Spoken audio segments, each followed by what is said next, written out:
Shadows on battlefields, sighting the ashes fall. This fight is no end. When will this fight stop? Time to kick the weight of fate.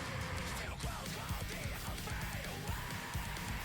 Ghosts lay silent, glowing on endless replay. Machines begin to spread as locked on hunting us down. Standing on a break beneath the cradle sky. Footsteps lost in shifting sands. Cries make echoes but no voices land. The field burns red. We take the next step. Into the fire, into the flames. We rise again. We take another stand. But if the path is torn, we carve our fate outward. The sky is cracked, but we push on. The light shines, guiding us to the battlefront lines. So now we march till dawn.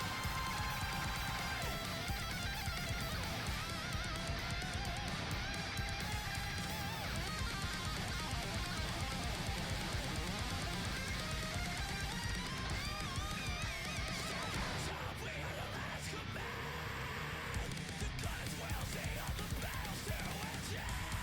Blazing fire and reignite battle for the hand. Broken side of all, but we stand here once again.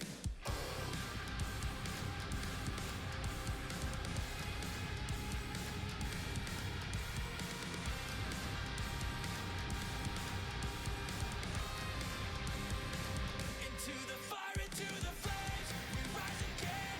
We take another stand. But if the path is torn, we carve our fate outward. The sky is cracked, but we push on. The light shines, guiding us to the battlefront lines. So now we march till dawn.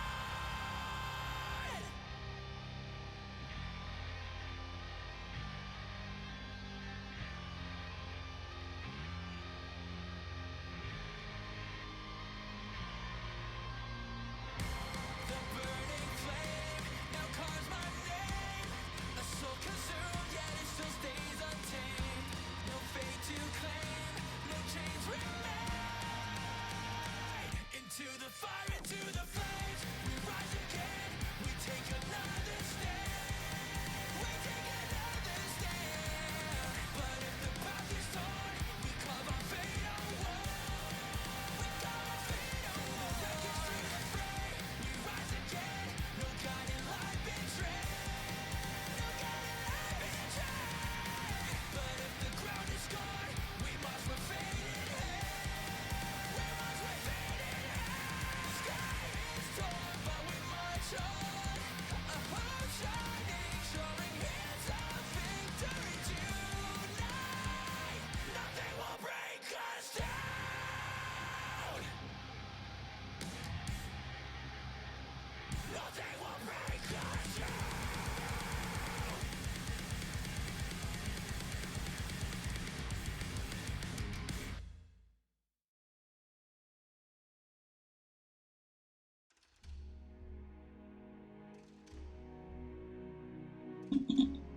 Hello. Hi, what you eating? Chewing up your toy? Hello everyone, it is Thursday. It is a sleep.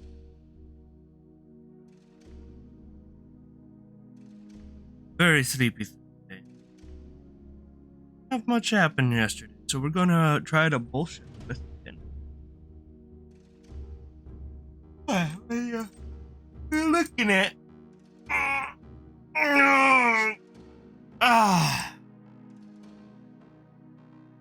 Eva, just lay down. Ow! No! You were just out before we went live. Lay down.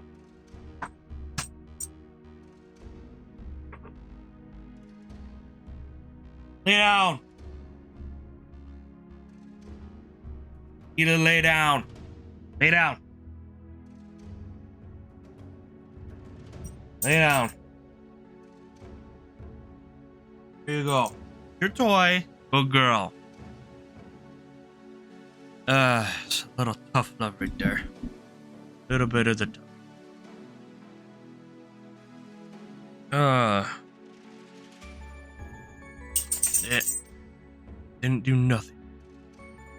Got my water. Those things. Oh, nice. Peachy. Oh,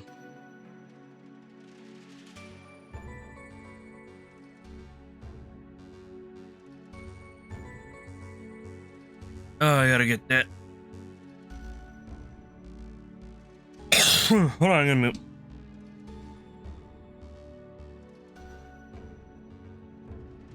There we go.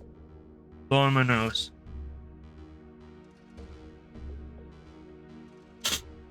There we go.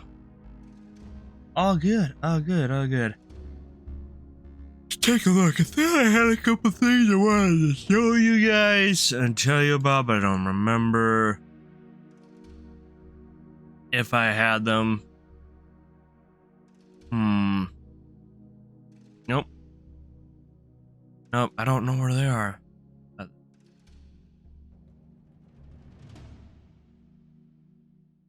Cannot find it. Not find it. Maybe if Paradox comes in, you could tell me. Oh, I'm wrong. So look it up on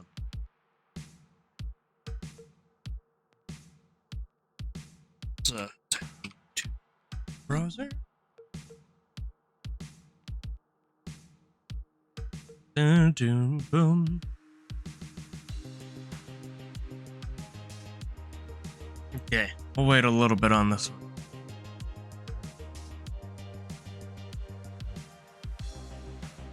Yay. Ah, there we go. Yeah, there. I see it now. Okay. Gotta shrink that down. We'll wait for a little bit. We'll wait for it to get a couple minutes in and get a little closer to the stream so before we watch that.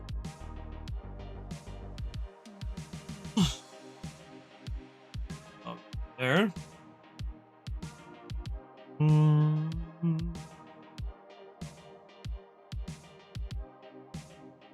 Ow.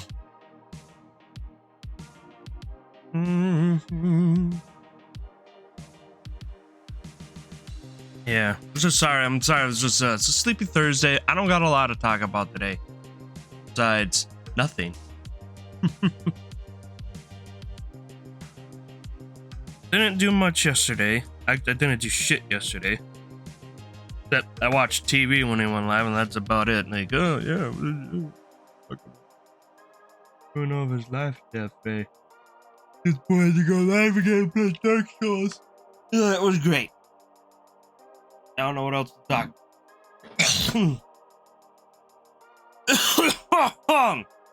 Excuse me.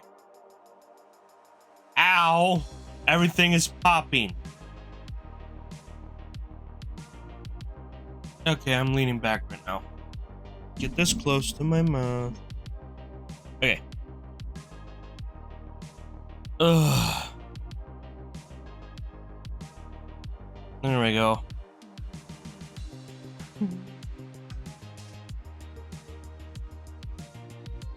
Back a bit. It's getting warmer outside. It just like shit last night.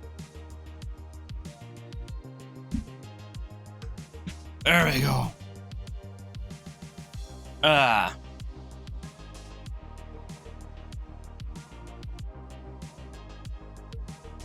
Nice and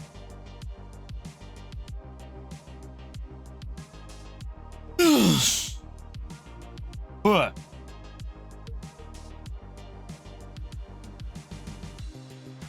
There we go. Got nothing else to talk about. Sorry guys, we have a boring stream today. There's nothing to talk about. Please go to the next stream. I'll see you later. Bye. I don't got nothing. I'm not talking about nothing today. What are we talking about? Nothing, man. I'm boring. Why are you here? Go away. Go away. This is boring. That is really boring. I don't got nothing to talk about. We got nothing to really talk about. Just come back whenever I start NIKKE. Then there'll be something entertaining on screen. Really? Yeah. At least you can watch the NIKKE's jiggle. There we go. It was a little hesitated there. Okay, watch the NIKKE's jiggle. Cannot watch me do nothing because I am boring. I am as stiff as a board. I'm as stiff as a board. I am plank. I go I just kind of move here and jump up and down a bit. Why does it keep adding the jump up and down animation lately? Like, I turn it off several times and I don't realize it's on. I always turn it off. And it's like, there's no animation. What the fuck? Why is it? Okay, now it's back to normal. Nope. It's not supposed to do that.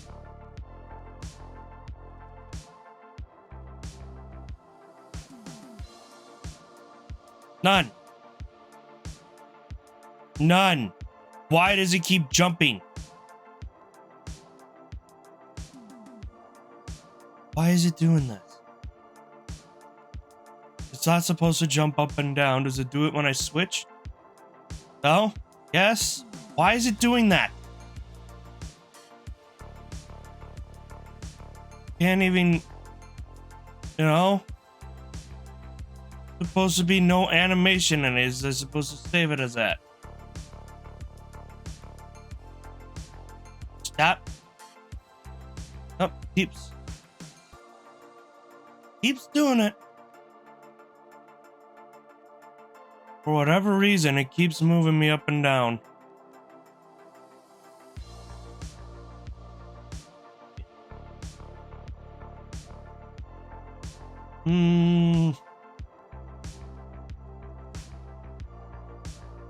It's not supposed to be jumping like that. It's really annoying.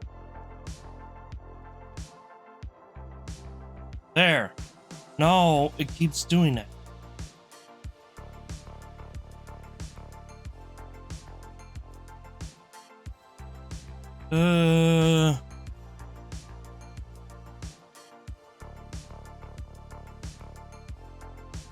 Yep, the way this thing used to work, it used to be a lot better.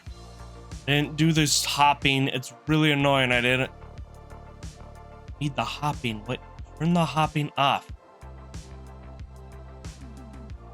So there's a continuous bouncing.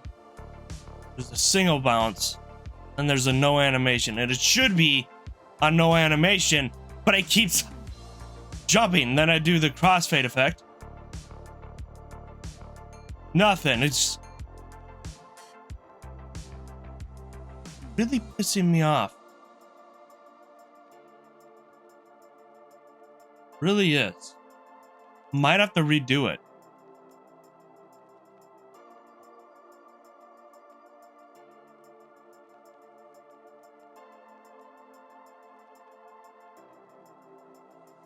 Yeah, I don't want the...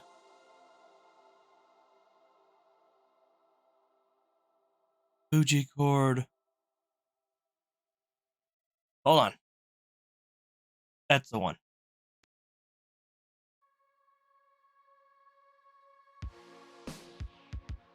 Let's take a look. There we go. Ah! Hey! It's fixed. No, it's not constantly bouncing. I don't want it. Okay. How about this one? Okay, this one's normal too. All right. And then, because I had that issue, and I didn't realize on the other thing, the editing it. Yeah, this one right here. Okay, it's normal. Cool. Cool.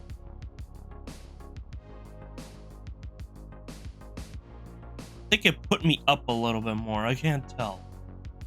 Nope, I think that's it. There we go. Not bouncing up and down anymore. So I just had to put in the source again. Okay. Now I was like... Yeah. Yeah, now everything's normal. So then you can turn it back on like this. Oh, that's why it's so high up. Because when it does the bounce animation, it puts me down there. When no animation, it puts me up here. What? Bounce. Oh. That looks so weird. Yeah. I'm gonna have to look at some of my previous ones before it did the bouncing and stuff. I swore I had myself a little bit lower. I don't remember though. I thought it was always here. You know. Here.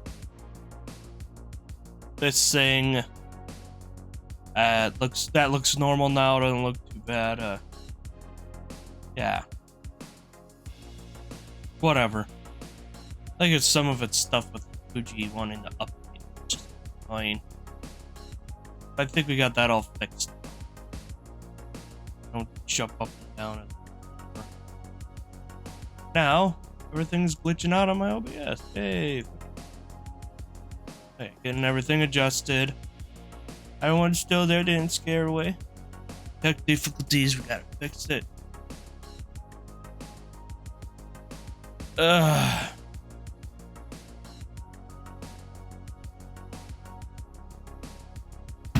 Ugh. Ugh.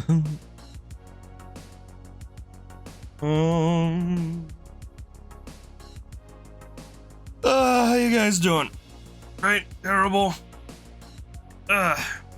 Tech issues are always a little bit of a scuff, but you know, that's the VTubing standard, right? Oh, there's Paradox. He wanted to watch me do all my tech issues before he came in and slapped cheese on me. I didn't see where he slapped the cheese. I was looking away, but fine. No longer bouncing up and down anymore. Really annoying me. Right. Now, this again. Moving. Nice. Everything's working again. The way it needs to work.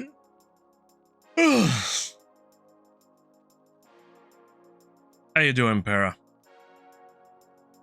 Good, terrible, annoying. Tell me. Oh, fucking hell. Why is my OBS having issues again? It keeps dropping down in the red and then going up to the green. It's like, I don't know if I want to work today or not. Fucking piece of shit. I forgot to make the videos live last night. Just made some lunch. Nice. I forgot to make the stream videos live last night. So, get it over for tomorrow, I guess. You made lunch. You made... I don't know what you made. We'll just say you made a sandwich. There we go. I had no idea what to call today's stream was like. I know there's an event, but I'm like, haha, the crane. The crane! The crane. I was talking, I don't know what I had nothing to talk about like this. You missed nothing besides me getting mad about the tech. And then me telling the dog to calm the fuck down. That's about it. Nothing else happened. I'm not interested. I'm a very boring person. Everybody knows that. Gotta load that up. Okay, I'll have to look at this. Alright. There. Here. You know what? Paradox is here and I'm bored. Let's watch it.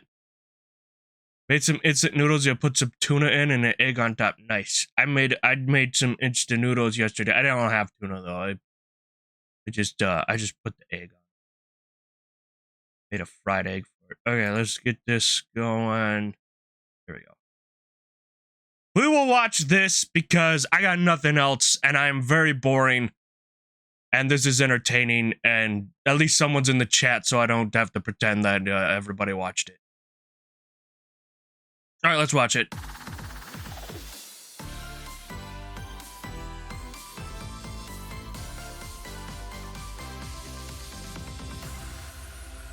Salut, my darling commandant. Did you miss me? The CEO of Tetris Yeah, it's Mustang. has arrived. That they're known as TL CEO Mustang. Everybody.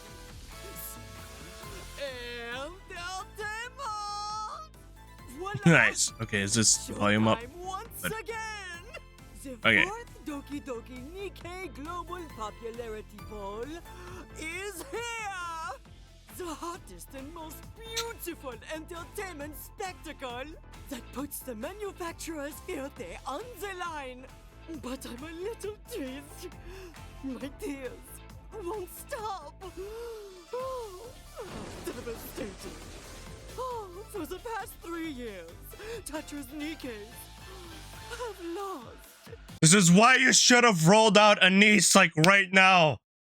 You would have won, Mustang. Trust me, Mustang, your time is coming. Mustang, your time is coming. Anise will freaking sweep when she comes. Pourquoi, commandant? Pourquoi?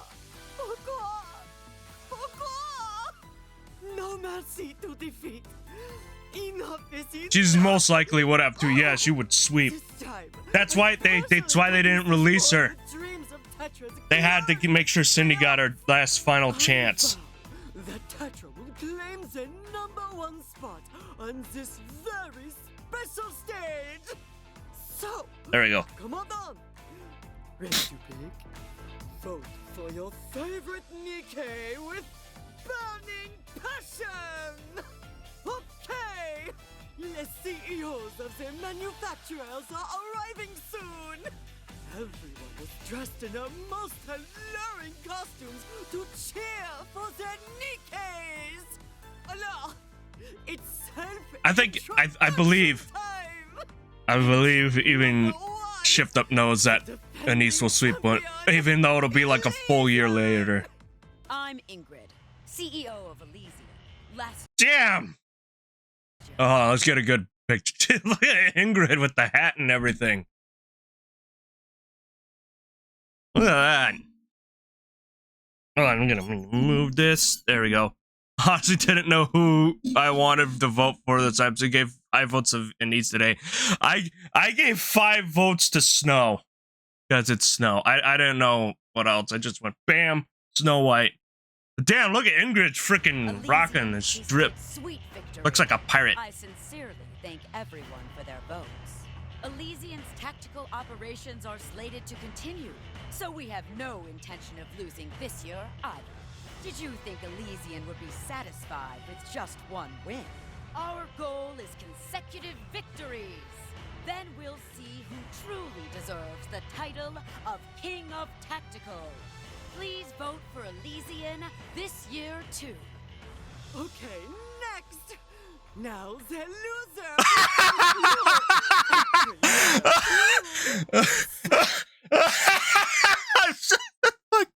Oh my god, it didn't fucking hold back at all. She says the Pilgrim's gonna win again. I mean, technically, Elysian won the first year because, you know, Marion is an Elysian girl, but she became, you know, a heretic. And oh my god, Mustang just said the loser. Bro didn't hold back.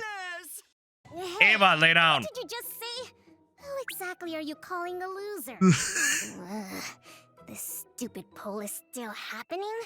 I can see through all the crap, you know. This is a fake poll. Otherwise, How could Matisse have possibly lost to those piles of scrap?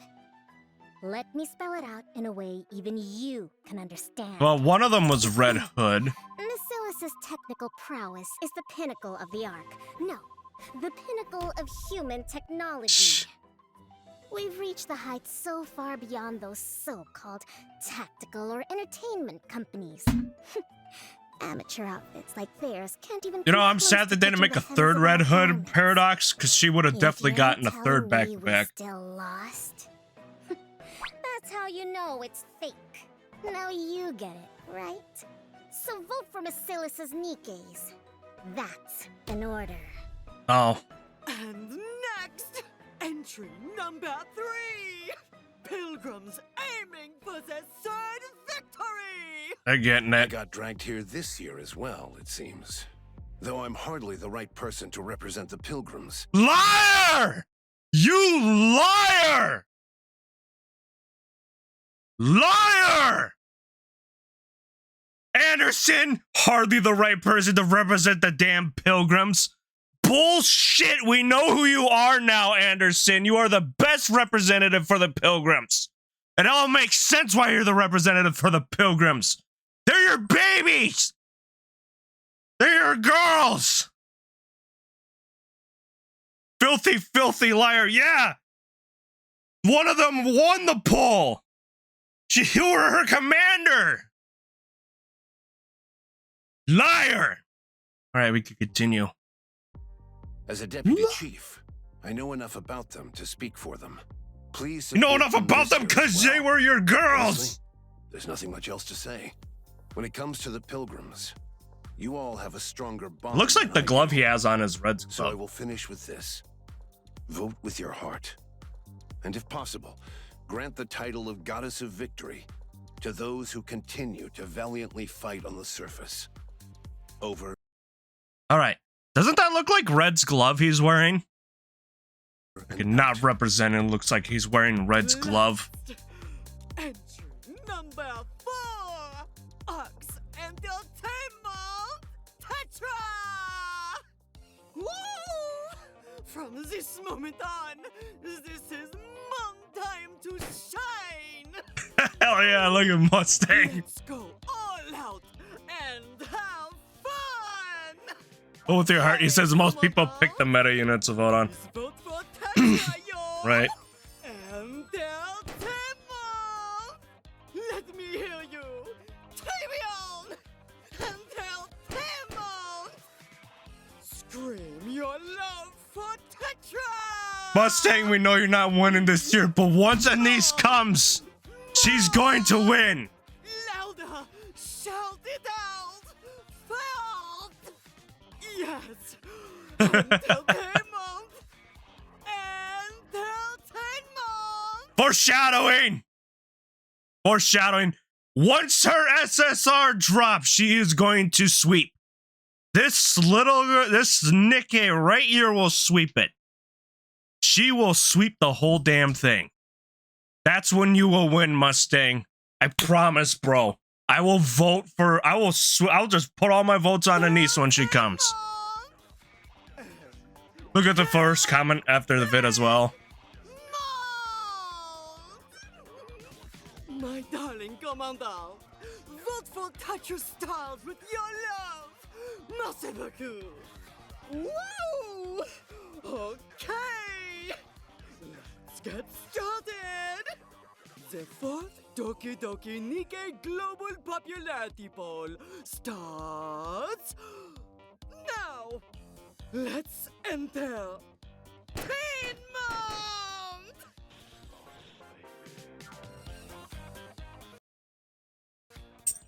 All right. Let's see. Can we see the? Okay. I'm hardly the person to represent the Pilgrims commanders that have played Ark Guardian. Lies! You liar! Okay. I can't like it. I'm not signed on onto this profile. It's because I have it on the Brave browser. All right. I'm going to do this. Okay. We'll hide this for now. It's true, though. Yeah. Oh, good. The music doesn't want to work. There we go. All right, we'll shrink that in case we need it again. I don't know what she was poking me for. Yeah. Yeah, dude, freaking Anderson, you dirty liar. Dirty, dirty liar. Dirty liar. He's the best representative. But it's also like Anderson to be very humble. He's a very chill dude, you know? But he's a liar. That'd be like the commander coming out and saying he's not the best person to represent the counter squad. Anderson not being the best person to represent the pilgrims is like the commander not being the best person to represent counters.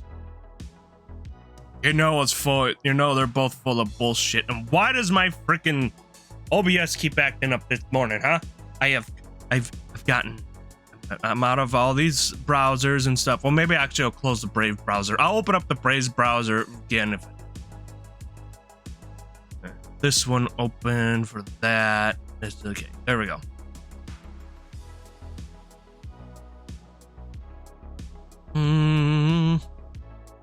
Boom. There we go. I don't know if that fixed the thing. Anderson, dirty ass liar. The dirty ass freaking liar. But I'm sorry, Mustang. I'm sorry I break your heart. But we know next year you're gonna get it with a niece. Mustang, if you just dropped the niece right before the poll, she would have won. She would have won. She should have been too far. Okay, I gotta let Ava out, guys. She poured my ass.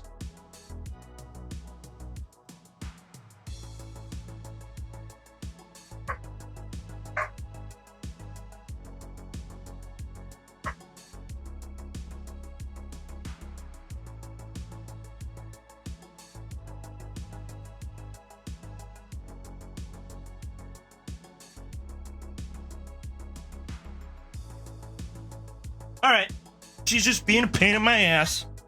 She's just being a pain in the ass, because that's what she is. She's just shut you. She's just a pain in the assholes. She's just a pain in the butt. Why are you just a pain in the butt?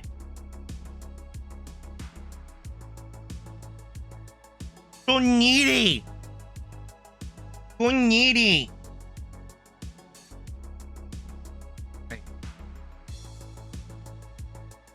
Definitely though, definitely Mustang will win. And then Suyin will definitely be the loser. Like she is.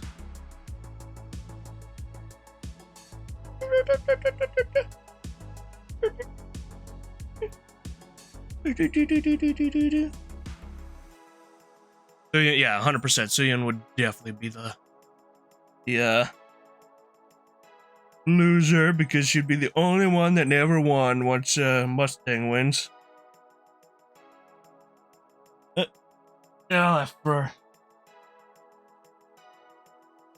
yeah, she just wanted me to scratch her butt. You good girl? You a good girl? She wants me to pet her. We're not supposed to stream again today. It's all about Ava. Everything's about Ava. Nothing else. I will say though, without much spoilers, I mean I even sent it in the Discord. I've seen what Mustang looks like in the side story, you know, and everybody. The only thing I've heard is like, because this is supposed to be Mustang when they said in the Coins and Rush that used to be a bad dude. But damn, he still looks fucking awesome.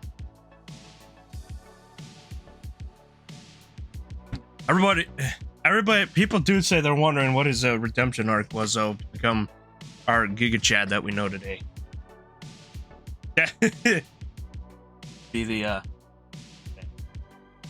Hi, you baby girl. Yeah? A baby girl? Want pet? Yeah? Here you go. All comfy. She's all comfy.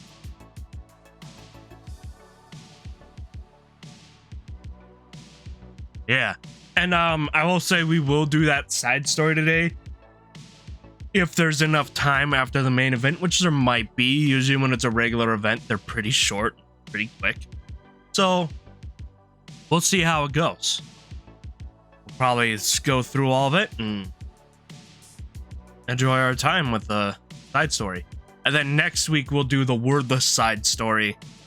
And then obviously the next event will start. So then when that dies down, we'll go back to the main story, or we'll be going through some previous events that I need to catch up with. I'm still trying to figure it out. I think I might want to play one chapter and then go through like the Red Ash stuff. But I'm not sure yet. I am not sure yet. We'll figure it out.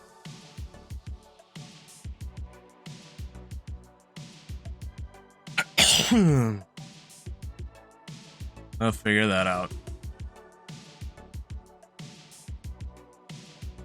All depends how everything.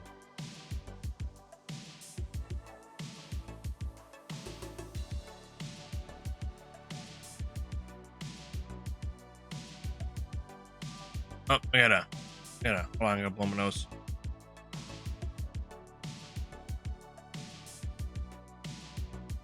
There we go. I also sent TV a screenshot of something that happens in the event. Oh, did she say good boy again? He get called a good boy. Oh, he loves it. He loves being called that.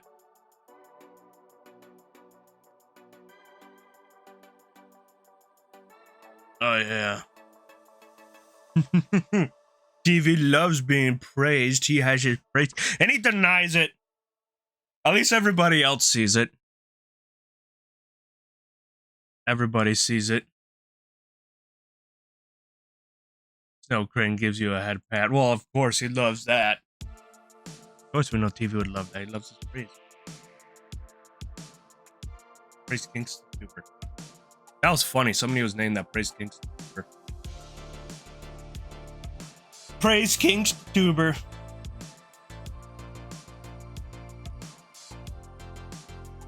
Oh, girl, ever? She wants some pets, guys. She's like all on my pillows, like a kitty doggy, and I want.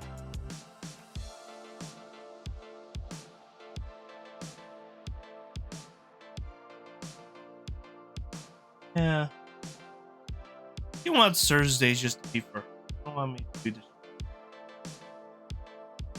She wants me to chill out with www. www.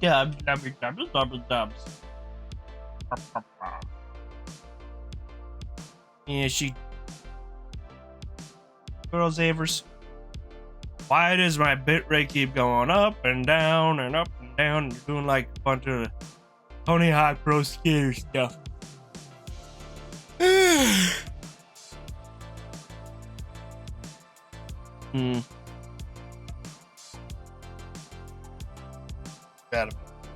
I don't have.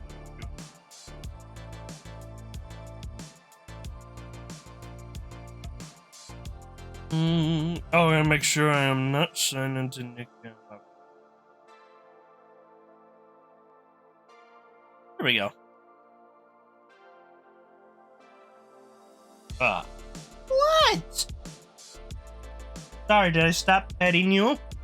I stopped petting her. The thing is, today, she's on the other side of me, so I'm like facing towards away from the mic more than usual. Oh. Eva, you're such a fluffy girl. You do a bunch of pets. These are all my streams now. It's me not being a boring ass motherfucker, not knowing what to talk about, and then my dog demanding that I give her pets. Some streams now, huh, guys? I'm sorry I cannot be more entertaining. No, I am really boring. And why are you here?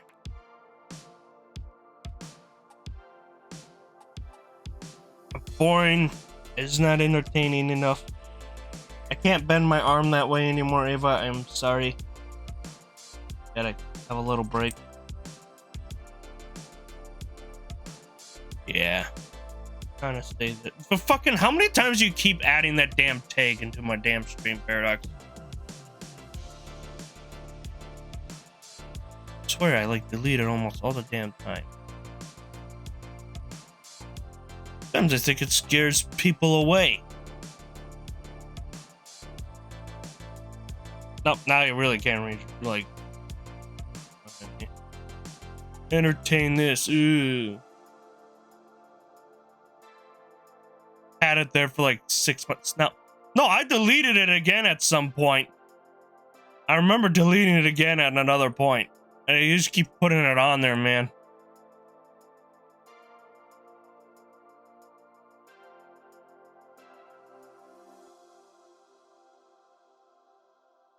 Here's a fun fact. There was one time I deleted that tag on stream and then my viewers shot up. Let's see if that theory holds true. Over 6 months ago, it's been there for a long while. Fucker. Started just ignoring all my tags. One tag. Oh, it's just starting to go up again.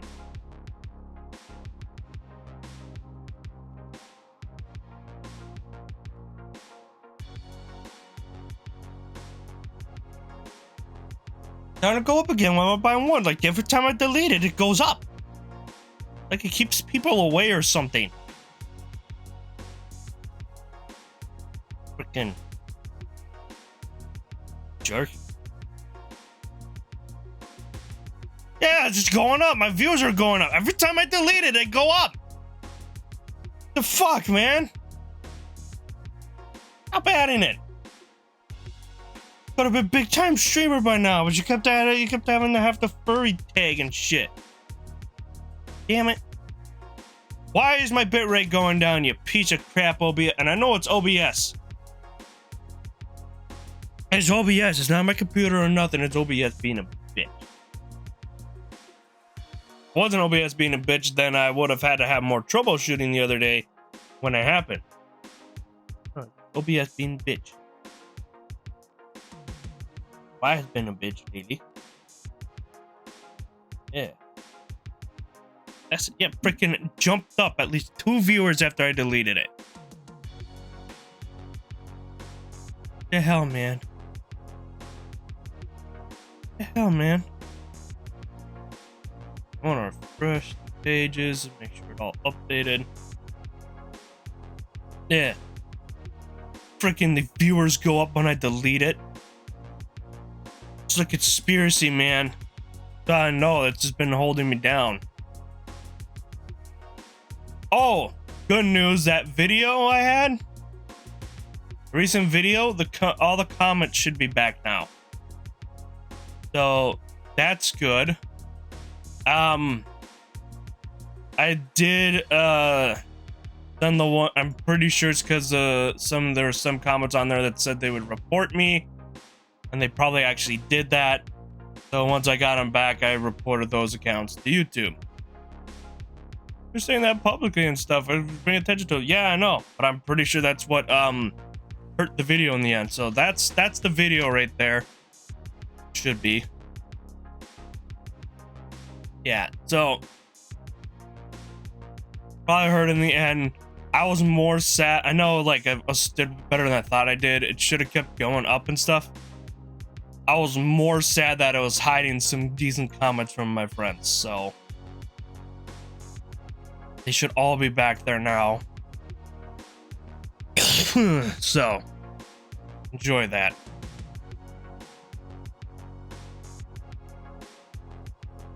When I sort by newest, they all appear there.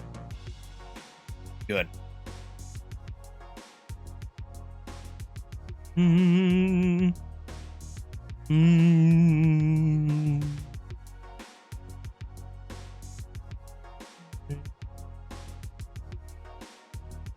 Sweet.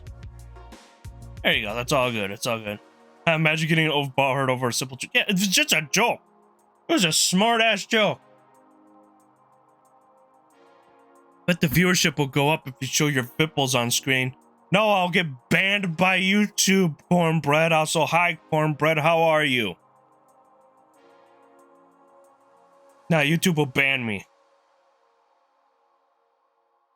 You see, unlike Twitch, YouTube actually does get pissed off when you show nudity and they catch you in the act. If you're a large channel, you have to keep that. If you're a large channel, YouTube will actually be more pissed off. If you're a small channel, they might not even know. Fox Fipples. If you're a small channel, they might not even notice it until someone reports your ass.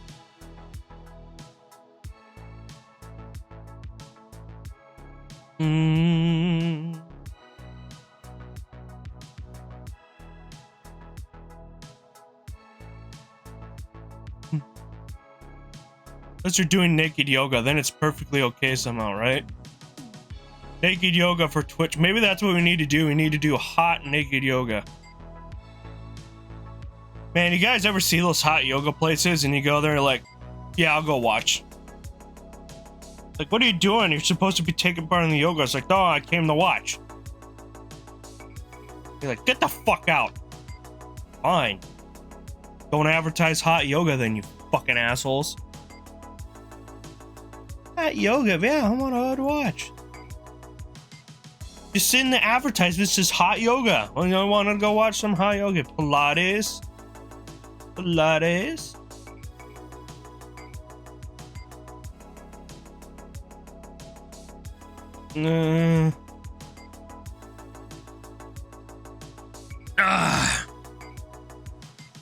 Yeah.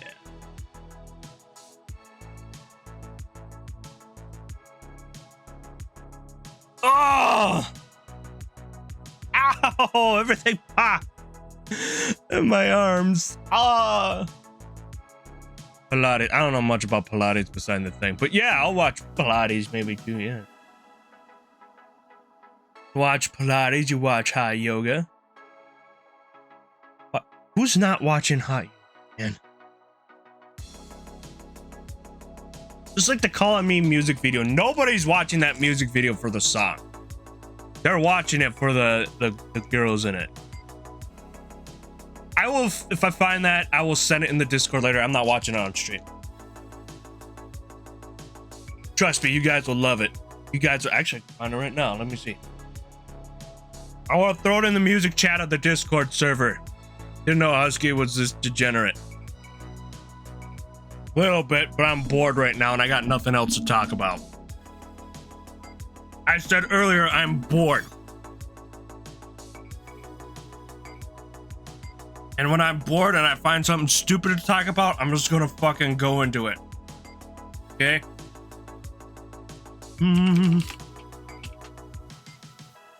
Nope. Where is it? In here.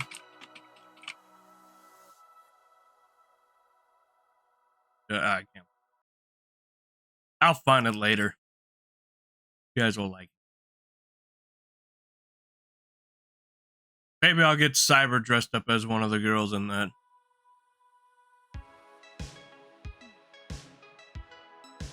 Actually, no, we'll go. Ah! Hey, hold on. I want to look it up on the Brave browser.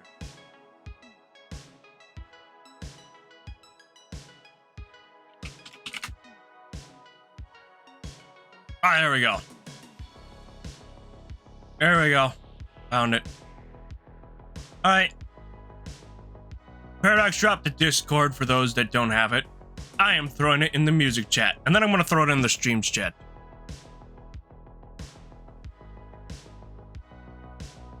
You guys are welcome. Enjoy.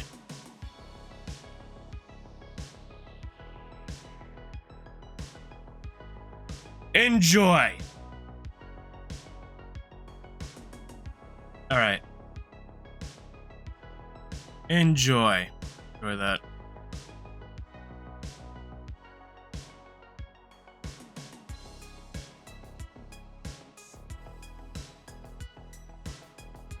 I hope everybody enjoys that. I will see you next time. No, it's just basically it's a workout video. Guys, a music video decide as goon bait. I guess. I don't know. Came from a better time in society when we weren't scared to do that shit.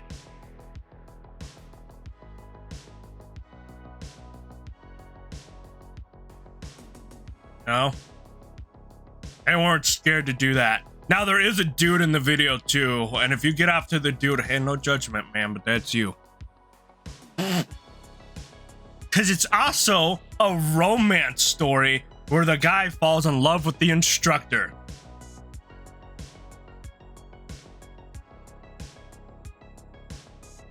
Damn, it's just like it comes full. It's just great. Dude falls in love with his hot gym instructor. Living the fucking dream. Something none of us will get. Well, I don't know about you guys. I know I won't. I can't speak for all of us. Cause yes, vintage. No, it's not vintage porn. It was on the regular stations, dude. Music video stations and stuff. It's on YouTube. Not even porn. It's safe for work, kind of.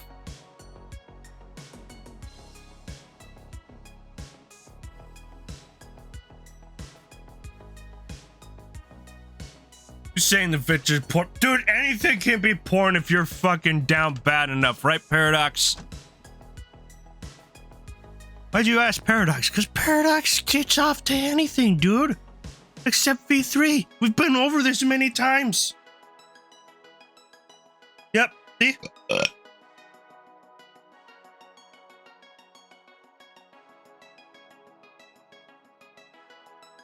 Say vintage porn. I don't have the Kohl's catalog, dude. That is real vintage porn right there. How do we get into this debate? I usually don't get into the sexual things, and then it just happens sometimes with you guys. The right artist could do that with anything. Reset the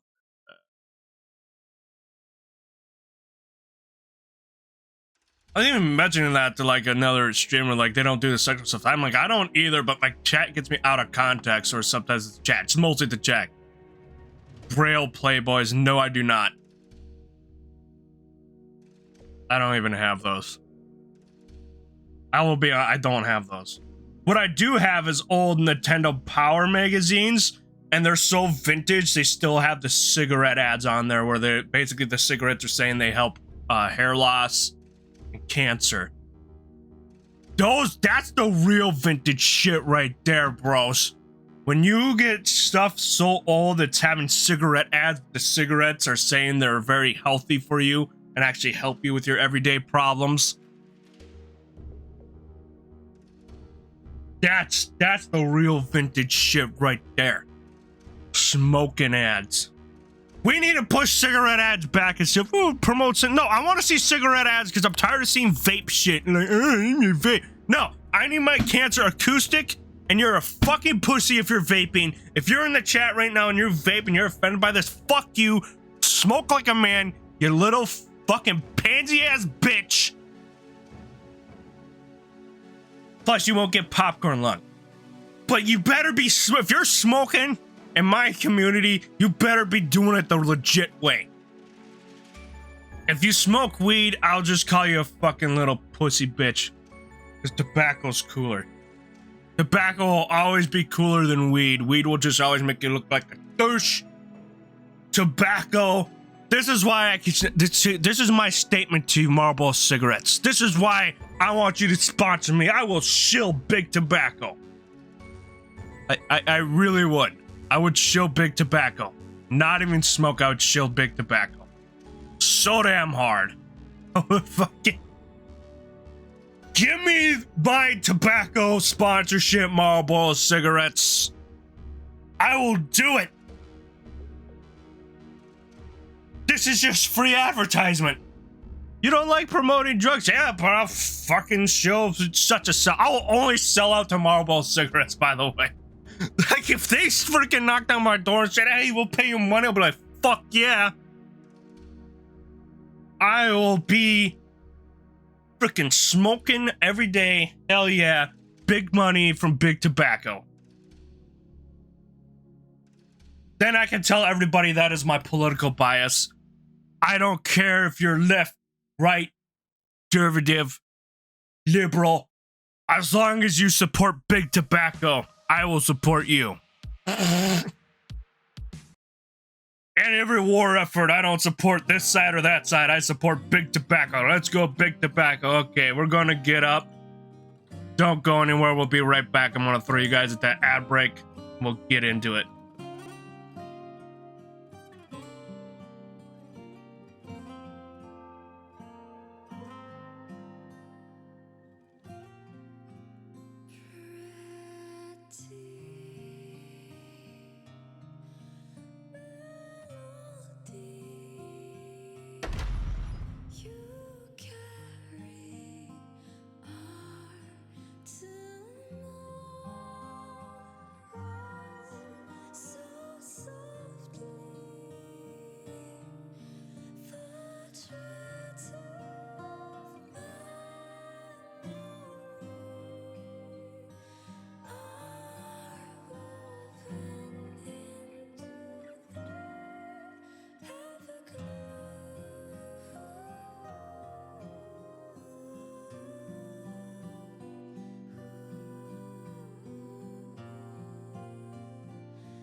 I was attacked by the dog when I did my stretches.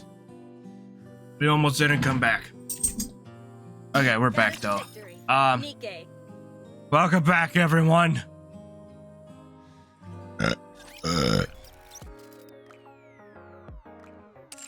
Yeah, we did the poll. I did the poll. I am more Jimmy's.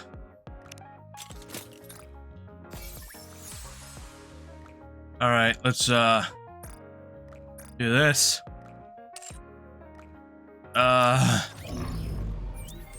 Grab that. Do these quick and then we'll do some. We'll see what we can do for polls, huh, boys? You ready for some polls when we get through this? Securing victory for their subjects is a king's duty. As long as we're together, I will never fall. did you see that? I'm strong, but my comrades are stronger. Yes. Okay.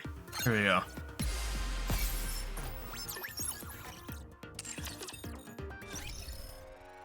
All right. Maintenance gifts. Cash shop. Okay. All those are ran again. Oh, I'm hurting. Oh, there's a gacha thing we gotta look at. Grab the board stuff. Awesome. We'll do the advisory after I do the little polls. Everyone's still there for the polls. Okay. Alright. Do the gacha last. Do.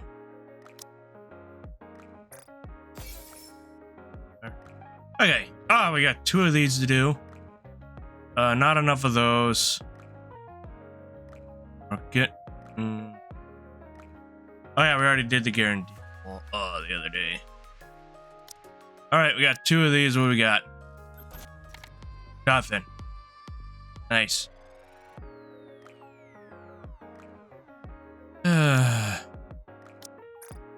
Got. Oh, I'm sorry. Oh, Peter, I'm just stacking up on those. Okay, well, I'll grab those later. Awesome. Okay. Here we go, right into the... I don't think we'll be touching Crane. Sorry, we're saving up for a niece. Ooh, we got 2 pulls for this, so. Well, 2 10 group pulls to try this out. Alright, let's... I got nothing here. Well, I probably won't get anything today, boys. Apology. Ooh! I jinxed myself. Let's take a look. What do we get? Oh, 2 of them. I made nice. Soldier. Ready? Here it goes. Elysian, who do we get? The cold, ruthless, and professional guardian of secrets. Ooh, Arcana. Has arrived. All right, we got. Nice to meet you. All right, we have. Thank you. Keeps talking. 2 on a social point, 1 is rare. Yeah. We got her. We have her, so I can limit break her later. Tetra. You see, we got one for our boy Mustang. I'm Ramani, your personal trainer. Are you ready to break a sweat with me? All right. Soldier FA. Is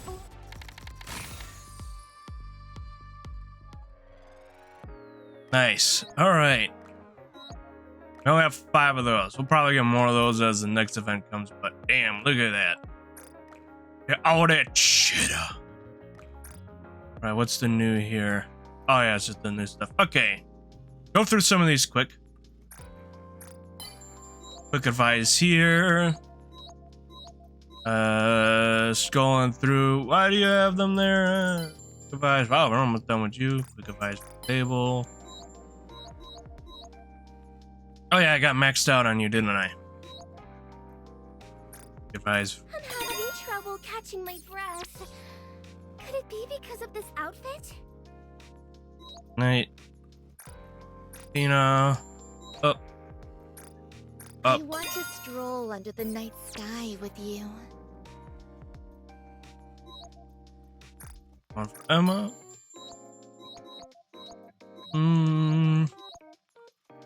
Yeah, if I limit break Arcana, I can go up higher. Continue on hers. That or someone else I wanted to.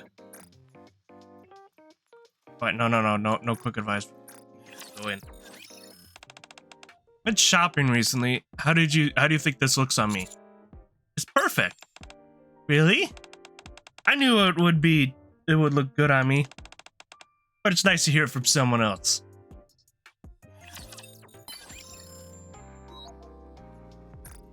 There's Rupee. Sweetie, how do you feel when you watch rich people go on a spending spree? Therapeutic. I'm glad. I was hoping you'd feel that way. My hope is that my viewers could take a load off their minds by watching me spend.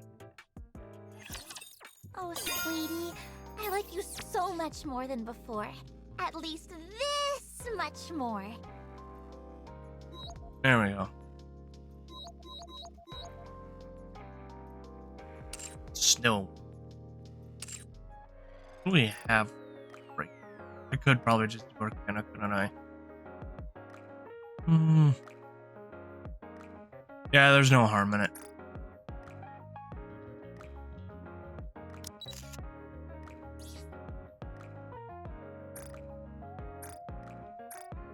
Not the recent arc. Any chance This- other parts of me could improve too? Like my complexion becoming more radiant, or my hair becoming shinier?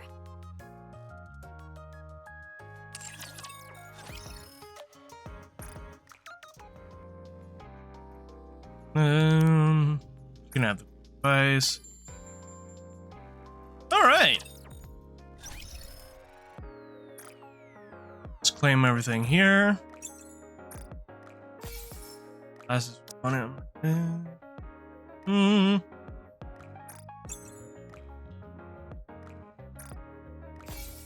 Nice. Okay, what do we got to challenge? Damn.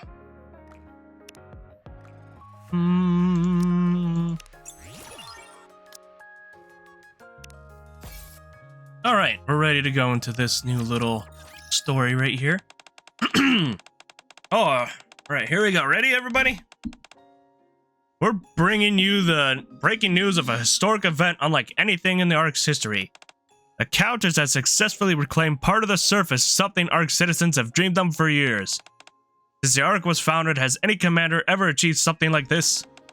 On your screen now is Reclamation Site 1.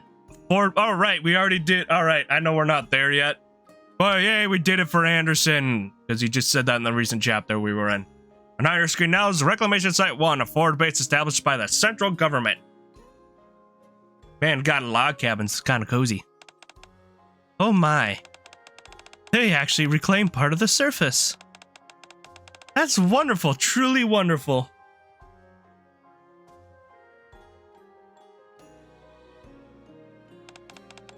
Goodness, which sweet child did something so amazing? Central government has officially designated the newly reclaimed surface area as Reclamation Site 1. It has highly commended the commander responsible for the operation. TV screen shows the Counters and their commander. The Cyber's name and face displayed for all to see. Counters and Cyber? That name sounds familiar. The woman stares intently at the TV screen. Just as I thought. I could tell just by looking at you. Wait a minute. My, you've grown up so well. She knows us. Think you've come this far. How wonderful. That child has grown this much, then quite a lot of time has passed. Is she our mom? Or our former teacher? Time. Yes, time. Her eyes fall on the stack of old documents at the center of the decks. I see. So it's finally time. If she's the commander's mom, that means she's the only NIKKE 100% that isn't there to fuck you. Because she's your bomb, so it's finally time. Didn't realize so much time had passed. It looks like I finally get to go outside again. It's been a while. Wonder how much the Ark has changed over that time. I'm really looking forward to it.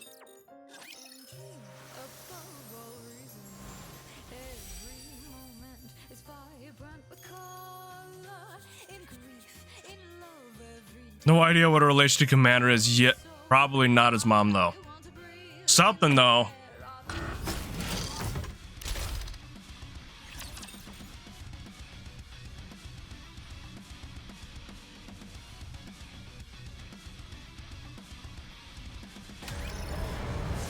Oh, it's blacksmith. Fucking.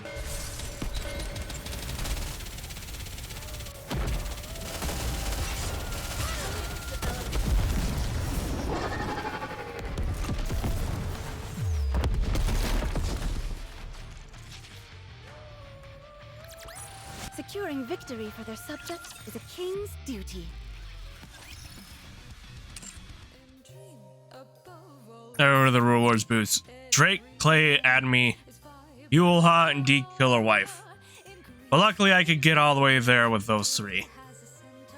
Sadly I don't have D Killer Wife at all.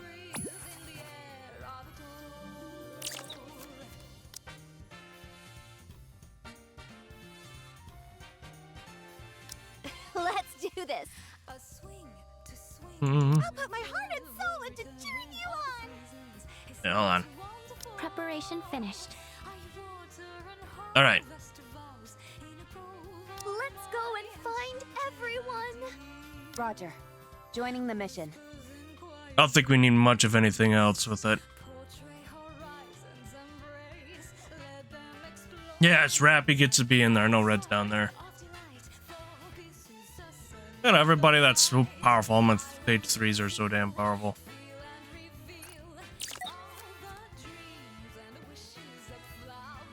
Oh, that's what I forgot to do. We almost fucked that up. Bye.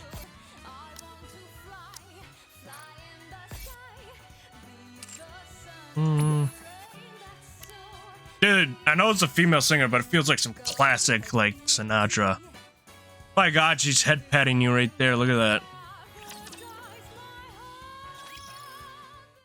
One day I'm told there is an issue with my mission report. I spend the entire night revising it, and by the time I finally step outside, it's morning. Damn, no breaks for Commander with that shit. Man, I need to lie down. Flop on the bench right in front of me. If I head back now, someone will just come look for me anyway. Might as well stay here a little longer. I look up at the sky. Sunlight pours down from the dome of eternity, soft and warm. Nice weather. Maybe I'll take a quick nap. Close my eyes. My, falling asleep out here? The sun's nice. There's still a breeze. You'll catch a cold at this rate. Who's that? Alright, let's have you stand up for a moment, okay? So sleepy. Hey now, you shouldn't go falling asleep in a place like this. You might get hurt. Save that for when you're home, okay? There we go. Open those eyes nice and wide and let's have a good stretch. Too bright. It's too bright. I wince and shut my eyes again. Is it too bright for you? For a second, it feels like the light above me disappears. Nice and shady. Do you like it? What should I do with you? You look exhausted. You'll catch a cold if I leave you like this. Something soft brushes over my eyes like a cloth. Well, it can't be helped. I'll go get you a blanket, so just wait here for a little while, okay? It's fine. I hear someone walking away. I want to see who it is, but the drowsiness hits me hard and I drift off. How long has it been? I don't know, but I want to sleep a little longer. But it's cold. I mean, so I just want to sleep a little longer. Ah! Huh? A siren-like wail jolts me awake. What the? I sit up and something falls from my head. Looking down, I see a white handkerchief with a crane embroidered on it. Handkerchief? Ah, I'm not going. I turn towards the sound. Though, will admit she definitely does have mom vibes. Yeah, she does. Not like the way that Mihara and Siren have them, motherly, caring, like legit, actual fucking mom vibes so far. I turn towards the sound to find a crowd gathered around someone. Huh? I'm not going. I don't wanna. Please calm down, okay? Miranda? She's not one of the bonus ones? Come on. She's in the event, but she's not one of the bonus Nikkes? Makes no sense. It's like when Maths wasn't for the Lycros recoil one.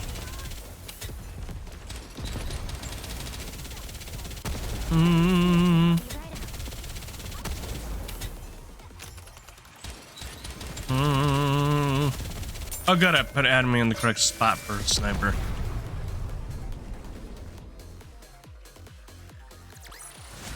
Looks like our cheers worked. That's fantastic. Wah! I'm not going. I don't want. Wah! But please calm down. You keep crying like that, you'll make yourself sick. No! Wah! My friend's gone. I can't go without him. I don't want to go. Your friend is missing too? What do we do? And we gotta find your friend too. Miranda? Commander! What's going on? I found a lost child. I was supposed to escort her to her parents at the station. She says she can't leave because her friend is missing. She's been crying non-stop and I'm worried she might get dehydrated. I'm not sure how to find her friend here, so I'm a bit stuck. I see. It's okay. If you can't find him, Miss Snow said she'll find my friend. Miss Snow? Of course the commander would find that confusing because the Snow he knows is Snow White. Yeah, Miss Snow promised she'd find my friend, so I have to wait here. That's so. You don't even know where my friend is. I'm sorry.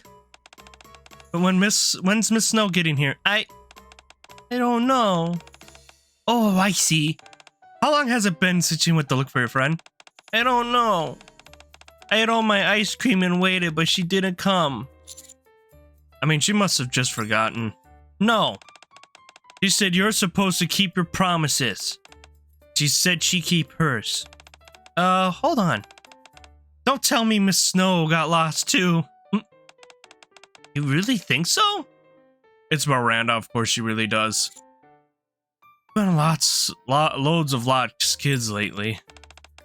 Then what do we do? If Miss Snow got lost too, did I get her in trouble? I'll go look for her right away. Commander, please look after this little girl. Miranda, calm down. Huh? I'll go look for her. Miranda, stay here and watch the girl. You're going? You're going to go look for her, Commander? Maybe I should. Shouldn't you let Polly know you were running late first? Ah! That's right! Polly told me to call her if anything happened. I almost forgot. Alright, I'll be right back. Be a good girl and listen to the nice officer, okay? Are you going to look for Miss Snow? Yeah, I'm gonna find Miss White and come right back.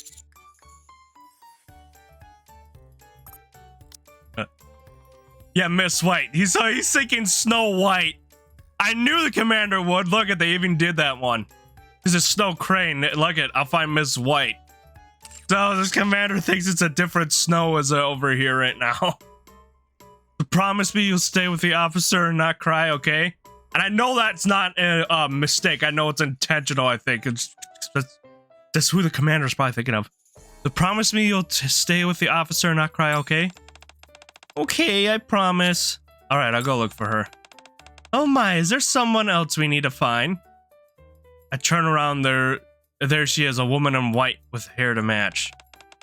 And I'll go take care of it right away. Could you tell me what they look like? Are you Miss Snow by the chance? How did Snow get into Ark without me knowing? The commander saw it's possible. Well, she's done it already. Especially the outpost when she came to check in on the commander quick, remember? Then she left. Without a trace. Miss Snow! Ah, so that's what you've been calling me, sweetie. That's right. I'm Snow Crane, the Miss Snow this little one mentioned. Well, she went to the outpost, not the actual Ark itself. Yeah, but like, I would not be surprised if Snow could have snuck into the Ark. Commencing battle. It's Snow White. The commander was sleeping, he just woke up. He's probably a little like, what? He's probably thinking of stuff. That's it. He'd probably just be the one he's thinking of. Snow Commander's thinking of a Snow White, the one that saved his fucking life several times. And the one whose gun blew off his shoulder. As long as we're together, I will never fall. No, we'll know if Snow White's in the Ark. She might be eating all the food. I'm sorry, you've been waiting a while, haven't you? Ta-da! Snow Crane holds out a brown teddy bear with a pink ribbon to the little girl. I brought a cuddly little friend with me. Teddy! She takes the teddy bear cradle in her arms. Wait, you didn't tell me your friend is a teddy bear? Yep. So it's a stuffed toy. But you said he's your friend. Teddy is my friend. I see.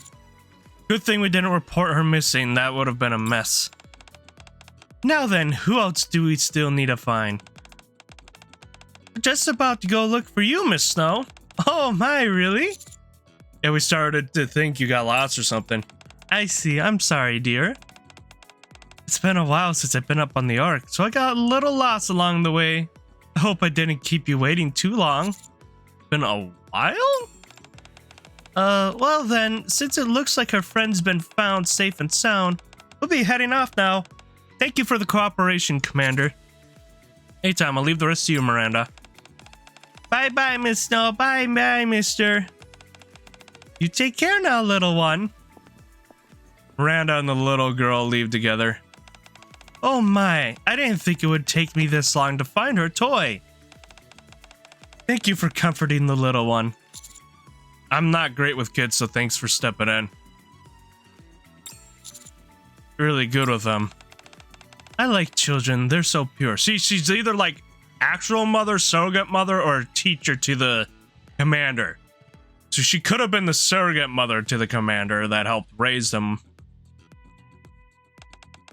And I like kind people like you too. The kind of people who help others out of genuine kindness. She might as well be his mom though. Like right now, all this stuff is coming out. It's like, babe, that's where he gets his kind heart from. I'll go as far as calling myself a good person. Now then. Snow Crane stares straight at me. Why are you staring at me like that? I'm glad you're awake now. I was going to bring you a blanket, but it's been a while since I've been up here. The Ark's changed quite a bit, hasn't it? I mean, she could be, you just don't know it, right? I ran into the trouble and couldn't get one. I'm sorry, you must have been cold. Wait, is this yours? I hold up a handkerchief with a crane embroidered on it. Oh my, it is! Thank you for bringing it back to me. That was very kind of you, friend. Could never throw this away. Thanks for covering me earlier. The sun was really bright. Oh, it's nothing really. Snow Crane reaches out and takes the handkerchief. You probably heard earlier, but I'm Snow Crane. And your name is Cyber, right? You know me? Oh, absolutely! I see you on TV all the time. The hero who claimed part of the surface, Reclamation Site 01, isn't that right?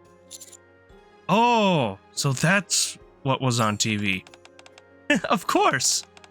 It's only natural people would want to praise you. You did something everyone's dreamed of for so long. No one else ever managed it. When you think about it, Snow Crane just stares intently at me. What's wrong? I might be a little tricky otherwise. It might be a little tricky otherwise. Could you lower your head a bit for me? Lower my head? Yes, just a tiny bit will do. Did you? Snow Crane says. I do it as Snow Crane says and lowers my head. Wow, already. It's already head patting you. That is good. Oh, they got it animated and everything, the head pat. It's not a still or anything. It's fully animated. Little duck thing is adorable. Oh my god, it's fun. There you go, everybody. I did kind of see this one. I had to see what you sent to TV. I quick looked at it. I'm like, ha ha ha ha. Yeah, of course you'd love it. Snow Crane lifts a hand and starts to gently patting my head. Oh, okay, if it panned out a little bit more. You can enjoy it there, too. There you go. Adorable. Reclaiming even part of the surface is such an incredible thing. You did something so kind that no one else could. You're amazing. I'm so proud of you. You did really, really well. That's enough praise for now. Damn, yeah, sure. Definitely TV would love her. This TV's wife right here. Snow Crane lets her hand fall. Thank you for humoring me and lowering your head. I've been wanting to do this ever since I saw you on the news, and now I finally get to. Right. Oh my, I'm so sorry. That must have taken you by surprise. I didn't make you uncomfortable, did I? No, not really. Just made me feel like a kid again. I'm sorry. Oh, she's blushing. I was just so surprised to see how much you've grown. It made me so proud. Couldn't help but pat your head. It's a little embarrassing as I'm a grown man after all. Wait. Something about that didn't sound right. No need to be embarrassed. Even grown-ups deserve lots of praise when they've done a good job. This is TV's wife, bro! This is his wife! It's TV's wife, everybody! She's saying the exact same things as him! This is his wife! Right here! See, because he said that. How many times does he say that when he denies his praise kink? Right there. Every time he denies his praise kink, he says that. Every single time. This is TV's wife. Now, what did you just say? I just mean, even grown-ups deserve a little praise, too. Did that come out strange? That's not quite it. Oh dear, now's not the time for that. Hold on, I gotta frickin' say that in his server right now. Hold on. I gotta say that to him.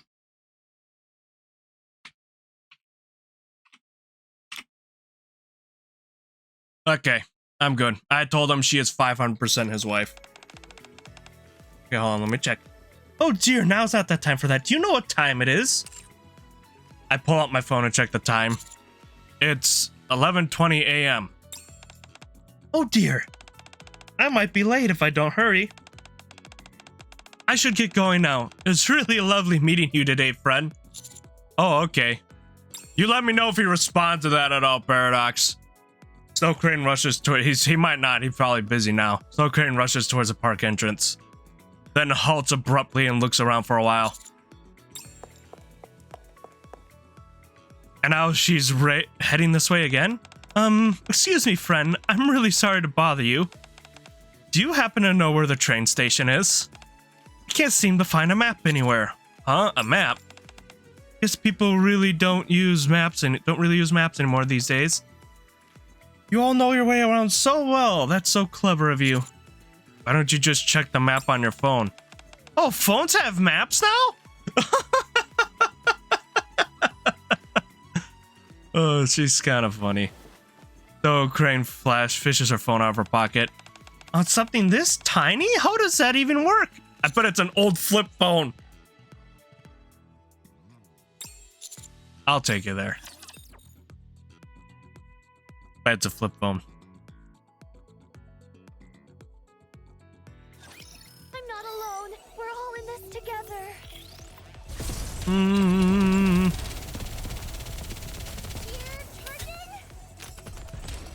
Market clear.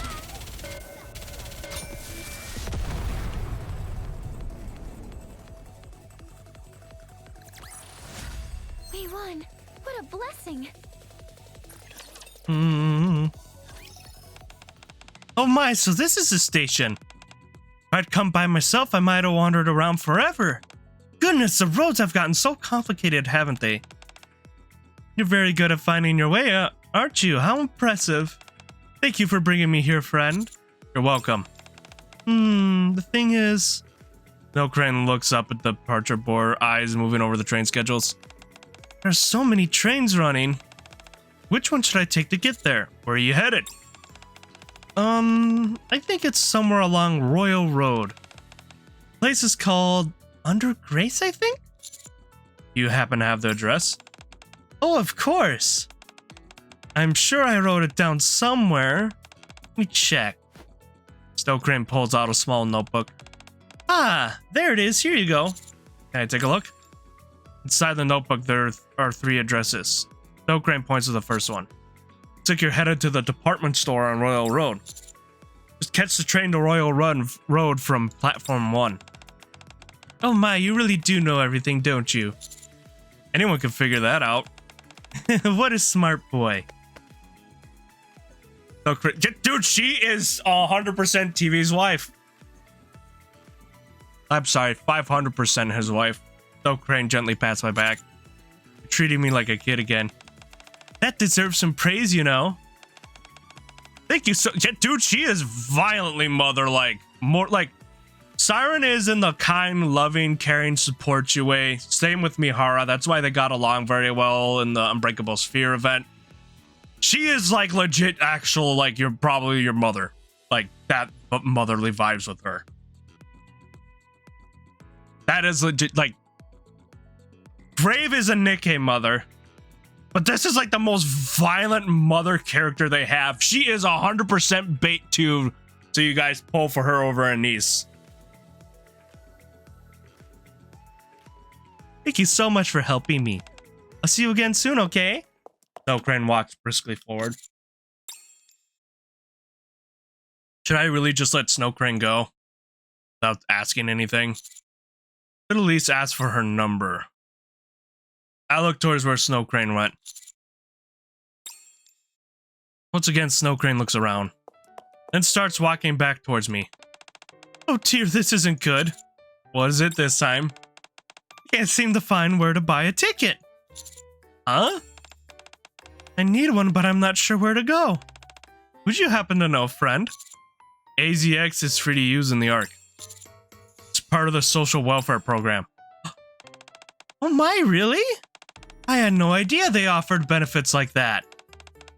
The Ark's come such a long way, hasn't it? I just need to go to the platform and get on? Yeah, that's right.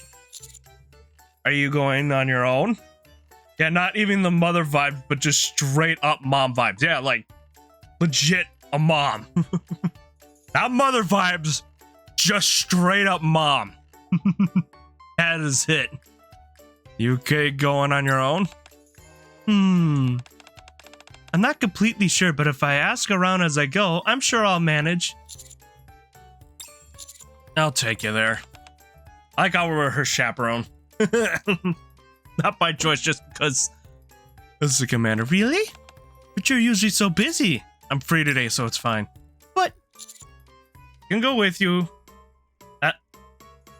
Yeah, Ava here in my mouth. I can't go with you, at least walk you part of the way. Not at all. It's perfectly fine if you come with me. I'm just meeting someone to pass along a letter, that's all. I'm sure they won't mind you being there either. They're all kind people. I just feel a little bad because you've done so much for me. You even walked me all the way here. You see someone who's lost, it's only natural to... Friend, nothing in this world is ever only natural. In the end, it all comes down to a choice we make. Alright, how about this?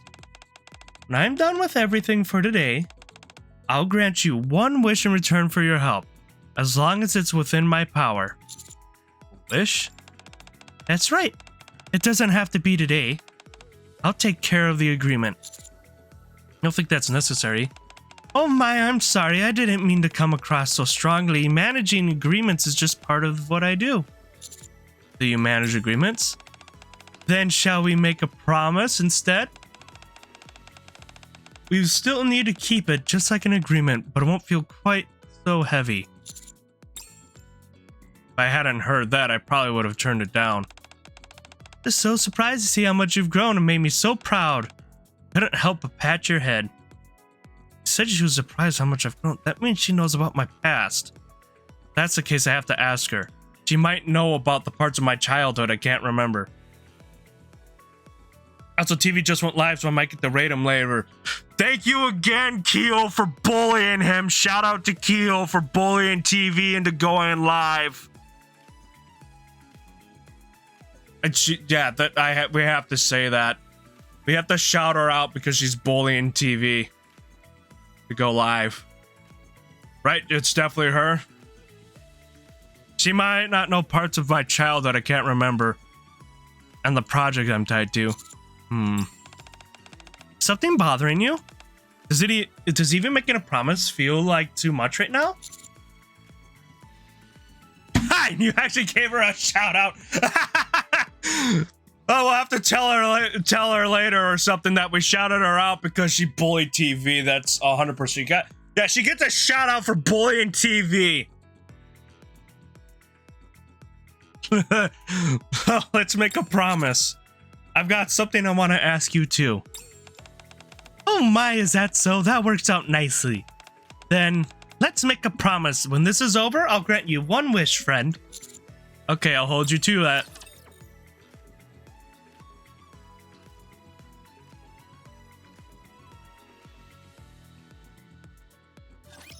Watch and learn.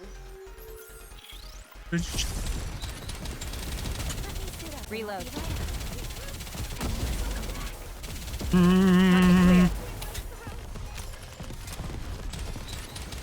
All right, let's get it.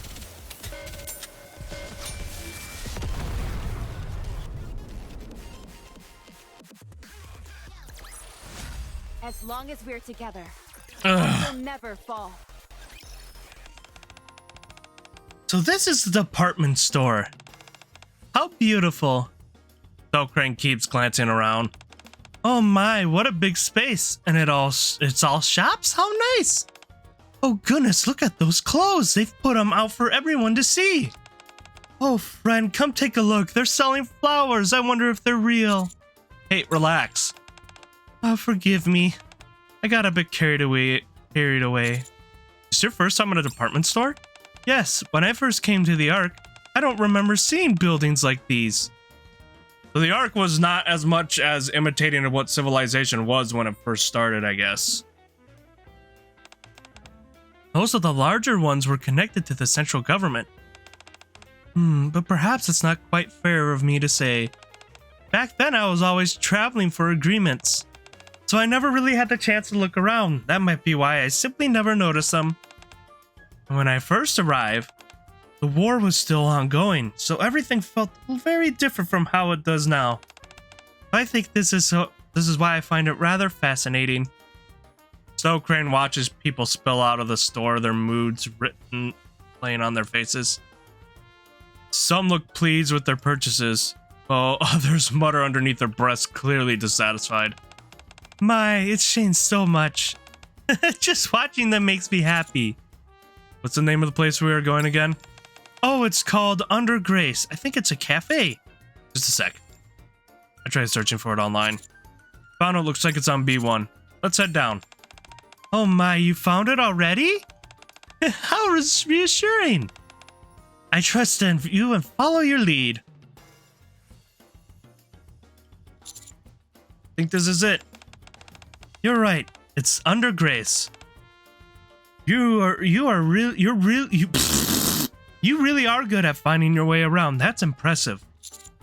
Thanks for the compliment. Sure it's okay to go in with if I go in with you? I can just wait outside. It's fine, really. I told you earlier, didn't I? I'm just here to deliver a letter. The people receiving it won't mind at all. And the signatory said there's no need to keep it a secret, but there's nothing to worry about. Signatory? You're just doing this because of an agreement? Yes, that's right. I'm just fulfilling a request from an agreement made a long time ago. I'm a little worried you might get bored while I deliver the letter. Will you be alright? I'll be fine. It looks like everything's alright now. Let's head inside, shall we? Sure. We step into the cafe. Warm scent of coffee fills the air. Wow, the coffee smells lovely. Yeah, it really does. Thank you for the compliment. Hearing that from young folks really brightens my day. Menu's right over here, so take your time and have a look before ordering. Crane stares intently at the woman. Can I help you? Are you Sarah by any chance? Pardon? Yes, that's me, but who are you? I believe this is the first time we've met in person. My name is Snow Crane. She definitely does some documenting for the Ark, though. Miss Snow Crane? Yes, that's right. It's a pleasure to meet you, my friend. I've come to deliver a letter on behalf of you-know-who, as per our agreement.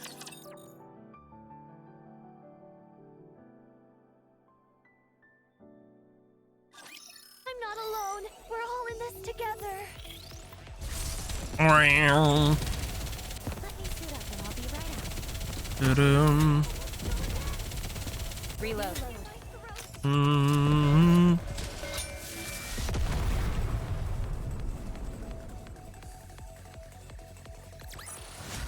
We won. What a blessing.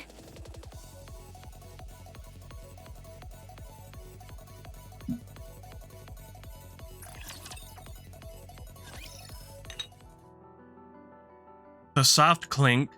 Sarah sets 2 cups of hot coffee on the table.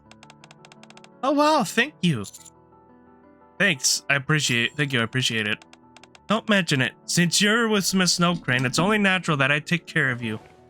Sarah slides in. Sits down across the table. We've only ever communicated through letters, so this is our first time meeting in person. Hope I didn't surprise you too much by dropping in so suddenly. Oh, don't worry about it. I've had a feeling it was about time, so if anything, it was just surprise it was actually right. Speaking of surprises, though, shouldn't you be more surprised at how young I look? Oh my, yes! We've been exchanging letters for decades. I never imagined you would look so young. I started using Evergreen earlier than most of my friends, and I've kept it up ever since. Several decades? Oh dear, I'm sorry. I started talking before making proper introductions. This is Sarah. She's affiliated with a foundation run by one of my signatories. Foundation? Yes. I was only a child when everyone migrated to the Ark, and I came alone without my parents. Foundation supported me until I became an adult. In return, I entered into agreement with Miss Snow Crane here, who oversees the Foundation on behalf of another. Write her each year about the changes in the Ark. You've been around since the Ark migration? That means you must be... It's not very nice to ask a lady her age. Let's keep our guesses to ourselves, okay? Alright. Anyways, that's why you asked me if she was surprised by how young you look. Exactly! Never actually met in person, just exchanged letters. But I suppose that ends today. Yes. Now that the contract has ended, I wanted to see you in person. And deliver this letter that was left for you. So Crane hands this Sarah letter. See? So this is the letter from them. Sarah gingerly accepts the letter. If you don't mind, may I read it first? Why, of course. Sarah lifts her trembling hands and carefully opens the letter. Ah! She buries her face in her hands and begins to cry. I reach for a tissue to hand her. A Snow Crane gently strokes my back and shakes her hand. Shakes her head. She starts drinking her coffee without a word. I really wanted to meet you just once, but in the end, never got to. I sip my coffee in silence, listening to Sarah cry. Her sobs are full of longing, gratitude, and sorrow. I also got a new keyboard now. This one's already feels so much better. Nice. A little while later. Thank you both for waiting. Goodness, I can't remember the last time I cried like this.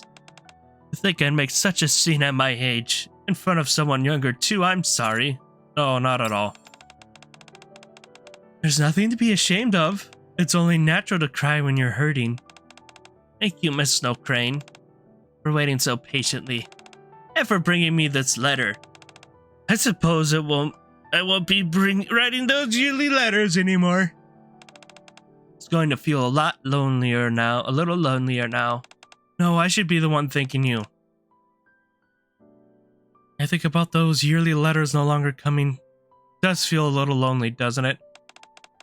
We've worked so hard all this time. Likewise, Miss Snow Crane. Now then, I'll proceed with the closing out of the agreement. Sarah, as agreed, I have one final question. Your opinion, do you feel the Ark has become a better place than it was before? Would you like me to be honest? Yes, that's what they asked of me. No. The methods have changed, but things haven't improved in the slightest. Of course, people's lives are far better than they used to be. I mean, even someone like me, a former war orphan, now runs a cafe on Royal Road. Thanks to Evergreen, I have been able to keep this youthful appearance, but people's hearts are still sick. If anything, they've grown worse in a different way. They've grown so used to peace in the Ark, they've forgotten the war is still raging on the surface. Forgotten who made that peace possible in the first place. And now we even have ridiculous terms like NIKKE. So the older people that remember the war and the Nikke's don't really hate them as much as the younger generation, or at least some of them. That's kind of cool and interesting to know. I was always wondering that because I'm like, what if the older people still have a heart for the Nikke's because they remember them being the heroes? Same with the Goddess Squad. Yes, thanks to Pretty Tetcherline and those well-known squads, NIKKE rights have improved beyond recognition since the Second Surface Reclamation War. Yet whenever something happens in the Ark, people are still quick to pin the blame on NIKKE's. Peace has become a given, and with that, they've grown complacent, ungrateful. Just like so many who once belonged to our foundation. Never satisfied with the support they were given, foolish enough to try taking the foundation's money, only end up facing your judgment. Yeah, I think it's an older gen that likes NIKKE's more. The only one that kind of somewhat hated it was Nora, but Nora didn't hate them the way other ones did. She did it because she was jealous and hated herself for not doing it so she could go to the surface. But she openly admitted that because she didn't really fully hate NIKKE's. Didn't have like a grudge against them. She just had a little more resentment towards herself. Face your judgment. Yeah, you're right. I'm sorry for being so negative at our last meeting, but I really don't think this society has improved at all. That's just how I see it. Thank you. I've listened carefully to everything you've shared. I appreciate you seeing this through to the very end. I hope your days ahead are filled with peace. Thank you for everything, Miss Snow Crane. We leave the cafe and head to the hospital in the downtown area. Meet the person the second letter is meant for. Thanks to you, I made it to the hospital without getting lost. I'm really glad you're with me. So the second letter is for a patient, right? Yes, I heard Oliver has been in the hospital for about a year now. I see. Now, friend. Yes? You've been acting a little off since earlier. Something bad bothering you? Can't even look me in the eye. You weren't like this at the start, were you? From what I heard earlier, I think I have a rough idea about how old you might be. So now I'm not sure if I should be speaking this casually. Oh my goodness! Is that what's been bothering you? Aw, you're adorable. I mean, how could it not? Someone from back when the Ark was sealed is calling you Miss. It's just a nickname some friends from the Foundation came up with. I don't really pay attention to things like age. Please, just treat me like you always have. Honestly, I'd be happier if you didn't worry about things like that. Got it, I'll try to keep things more casual. I mean, he's met older ones. Emergency patient coming through. Clear the way! I quickly step back. Sharp rattle of the wheels cuts through the air. A gurney bursts in, pushed by emergency personnel, and NIKKE lies on it, her arms and legs missing. Oh. Two mass-produced NIKKE's follow close behind. Stay with us! You can't die like this! Oh. Like there's been an accident. I suppose so. Snow Crane slowly looks around the hospital. Patient in the hospital gown sits with a downcast expression, a companion beside him quietly holding their hand. Nearby, someone waits their turn, fear written painfully across their face.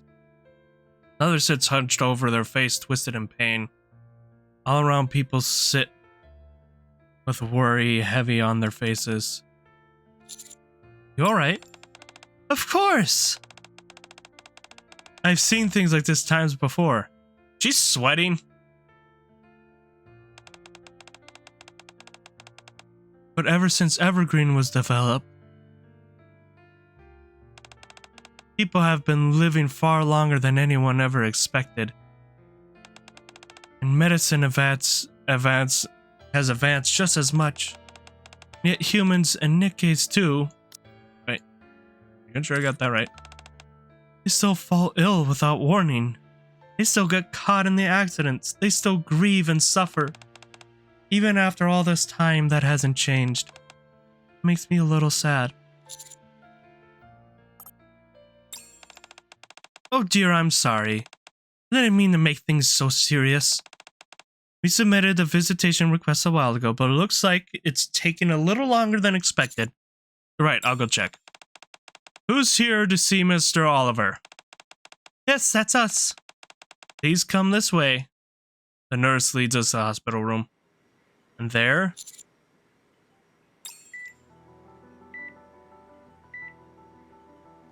an elderly man lies there, kept alive by a web of machines and tubes. It's nice to meet you, Oliver. I'm Snow Crane. Welcome, Miss Snow Crane. I've been waiting. I'm sorry. I wish I could have received you better health. Oh, not at all. This is more than enough. Thank you for waiting. You're here to tell me it's ended, aren't you? That's right. The contract has ended, so I wanted to see you in person. Deliver this letter from you-know-who. Snow Crane hands Oliver the letter. The letter? Oliver slowly lifts the arm with the IV still in it and carefully takes the letter. He opens it and reads in silence. Not long after, he folds the letter with care and sets it on the blanket. I'm leaning forward and getting a little sore. I see. So, they won't be coming after all. Yes. And you still can't tell us why? That's right. I see. What a pity. Now then, I'll proceed with closing out the agreement. Oliver? As agreed, I have one final question. In your opinion, do you feel the Ark has become a better place than it was before? A better place? Yes, I think it has. There was a time when I thought the Ark was flawed, an unjust place. I grew older and fell ill. I suppose I started to see things differently. Lost my entire family to the raptures, the surface. I was able to build a new one and keep going. Is that I've been able to live such a long life because of the people in the Ark, the Foundation included. Even now as I lie here sick, it's no different. Thanks to the help of so many, the devotion of my children, I was able to see you, Miss Snow Crane, and bring this agreement to a close. So, the place where so many good people live, I believe it has become a better world than it once was. Thank you for sharing your thoughts. I know that couldn't have been easy, but I really appreciate you for taking the time to tell me. Oh, it's just something I had to do. I'm just glad I could see the agreement through before things got worse. Now I think I could go without any regrets. Thank you for all your hard work, Oliver. Miss Snow Crane, can I ask one last favor? Why, of course. If by any chance you meet them, please tell them I'm grateful for them letting me live as a human. Could you deliver that message for me? Oh. Okay, there we go. That, or just sit up more. Oh. Not lean down. Next. Ow. Yes, I'll be sure to pass it along.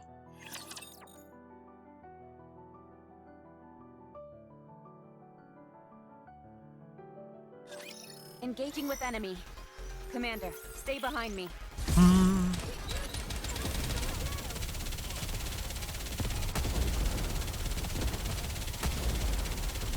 Let me suit up and I'll be right out.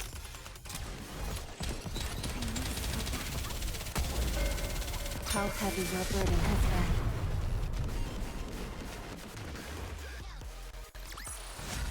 We won! What a blessing! Alright, I want to get up and take a stretch.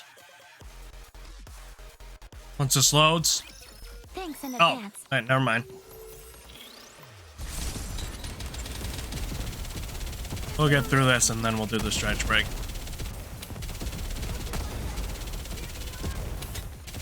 I've got this. Kyo just called TV a good boy. 10 out of 10. Did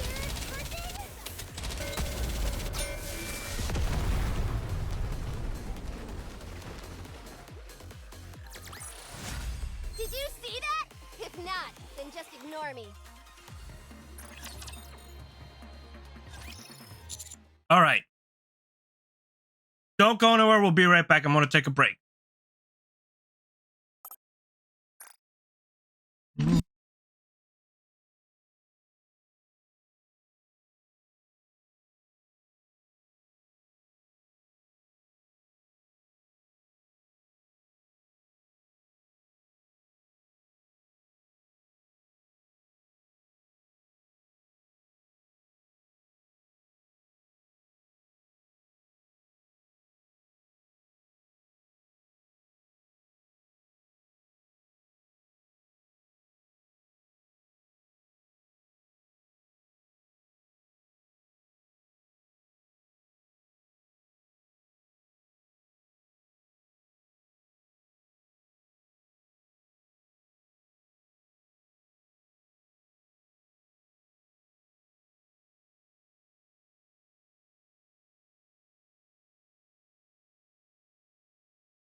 Oh, I did not realize there wasn't any music right here, guys. I'm sorry.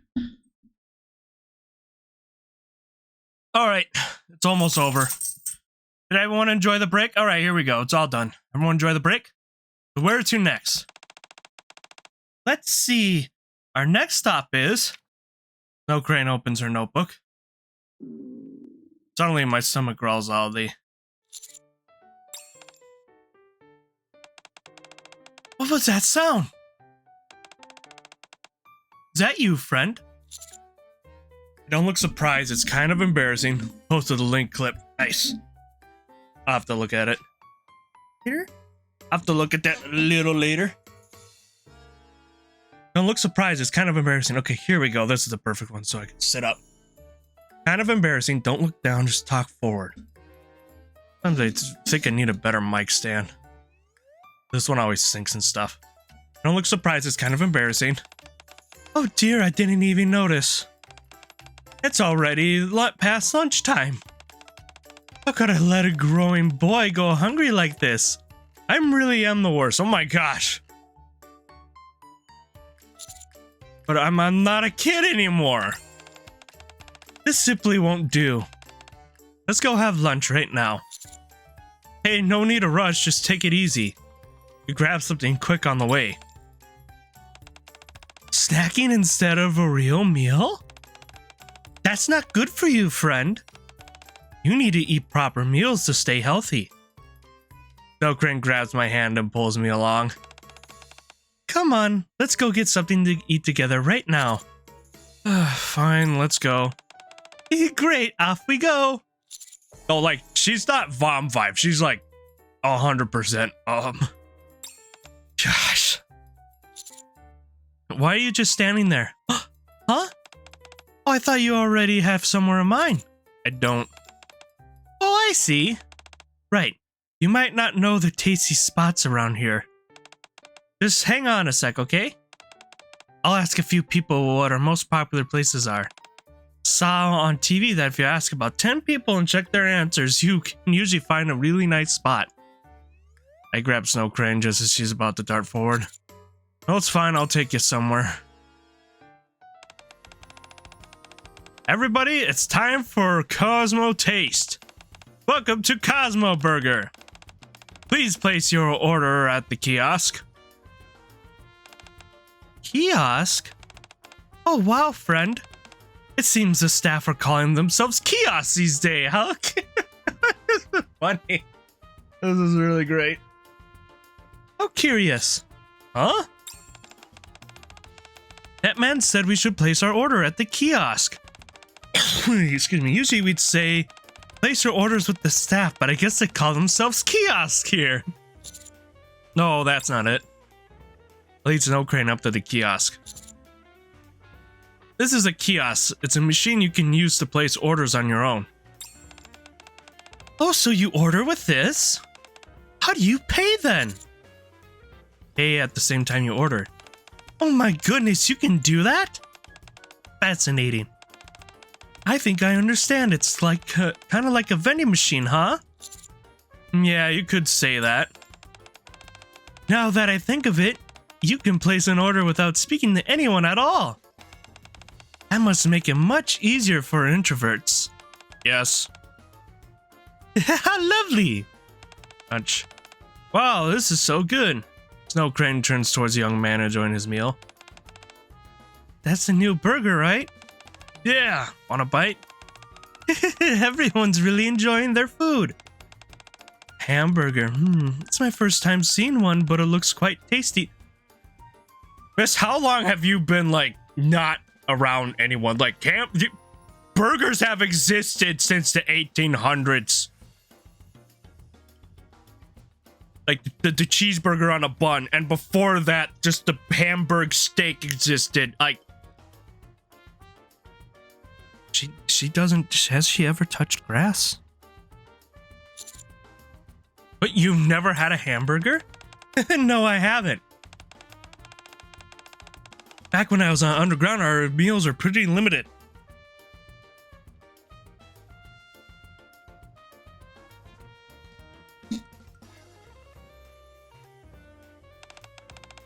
Not that the food they gave us was all bad, mind you.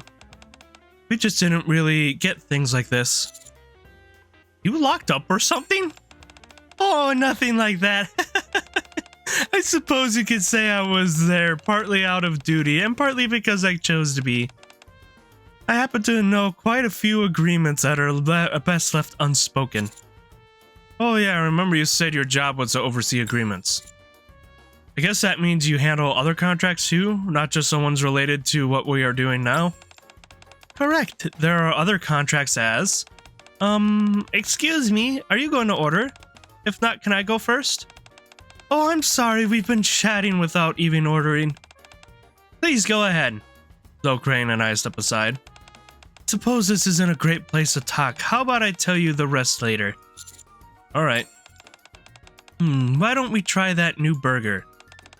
Those two over there seem to be really enjoying it, so I'm sure it must taste good. Sounds good to me. Since we're eating in, should I go get us a table? Actually, let's get it to go. To go? Yeah.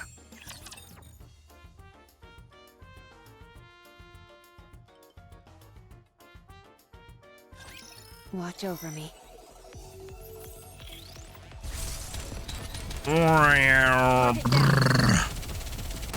Target clear.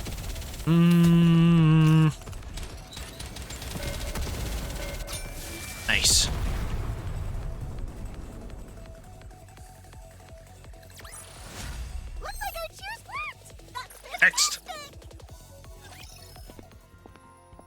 Holding 2 combo meals, we step out into downtown.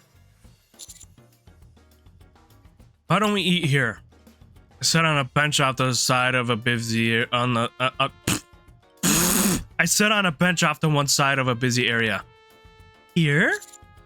Yeah, do you not like it? No, it's perfectly fine. I just didn't know this is how people ate out now. It's always fun to experience new things. Snow Crane sits beside me. I'm sure I'll enjoy eating out here. I take out 2 hamburgers from the bag and hand one to Snow Crane.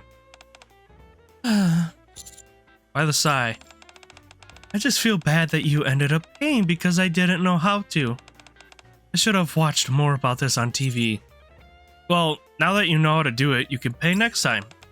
That's true, huh? Then that's just what I'll do. Next time I'm going to treat you to something healthy and delicious. I'm looking forward to it. Now let's dig in. Snow Crane takes a bite of the hamburger. Her eyes widen as she looks at me. This is delightful! Glad you like it. So this is what young people like to eat these days. I'm having so much fun. I'll get started, might as well. Gotta see what all the fuss is about. Enjoy! As she eats, Snow Crane quietly watches the people passing by. Families smiling as they cross the street hand in hand. Elderly man resting by the roadside. Merchants squabbling with one another. She watches as everyone around goes about living their lives in peace. You really like this, don't you? You seem to enjoy people watching. Yes, being able to eat while watching all these people makes me happy. Huh? Wait a moment. Are we eating outside because you know I enjoy people watching? That and the weather is nice as well. My goodness! How very thoughtful of you. You're so kind and caring, friend. Such a good boy.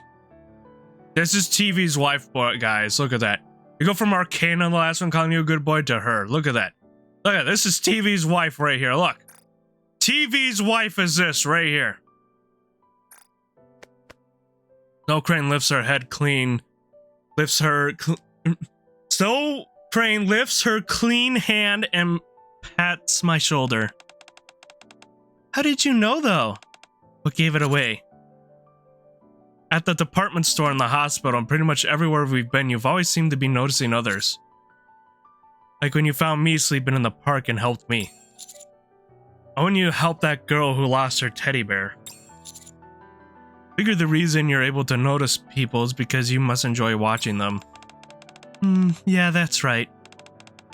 The art has changed in so many ways, and yet, some things haven't changed at all. I find all those differences so endlessly fascinating that I can't help but look around everywhere and watch. All this time you were underground, as you put it? You never came above ground? I did on occasion, but mostly for work. I've never really rocked around the city like this, just for myself. Excuse me.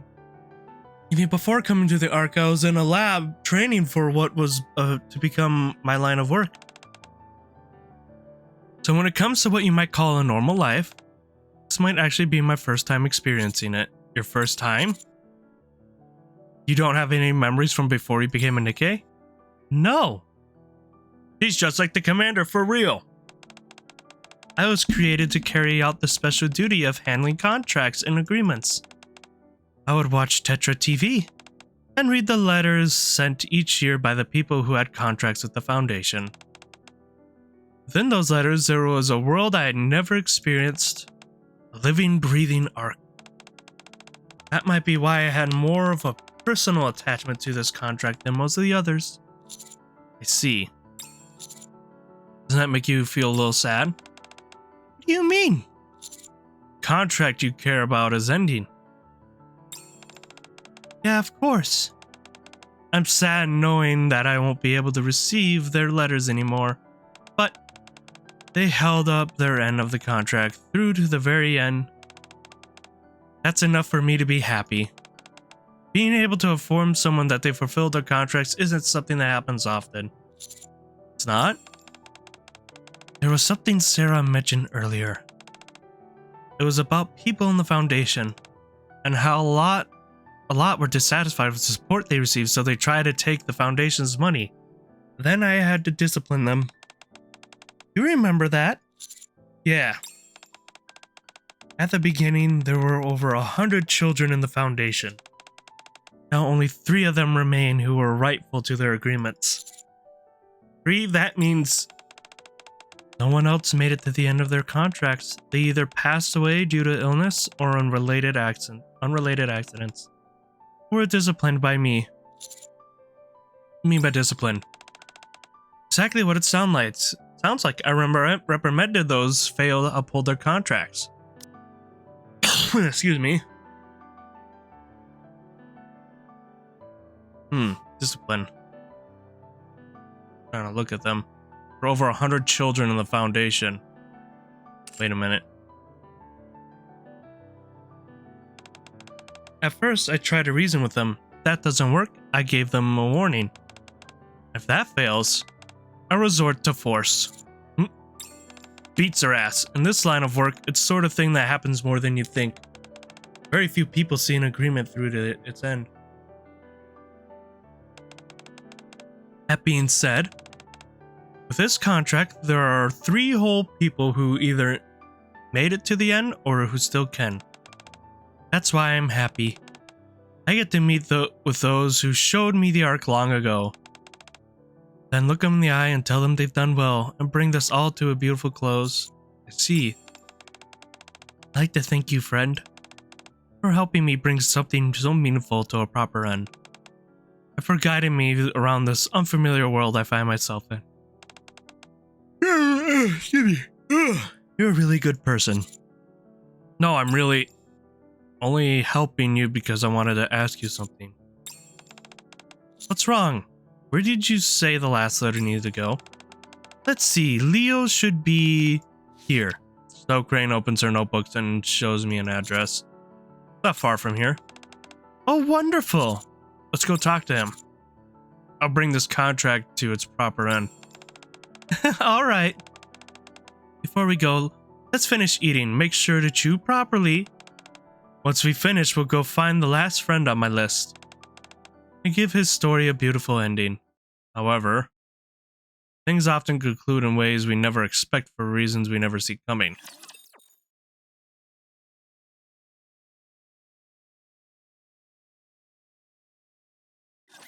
Time to start my routine!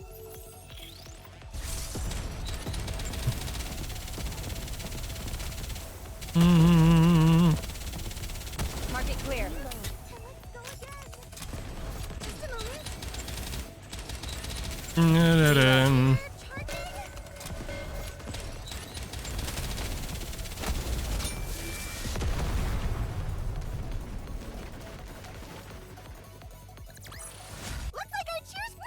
There we go.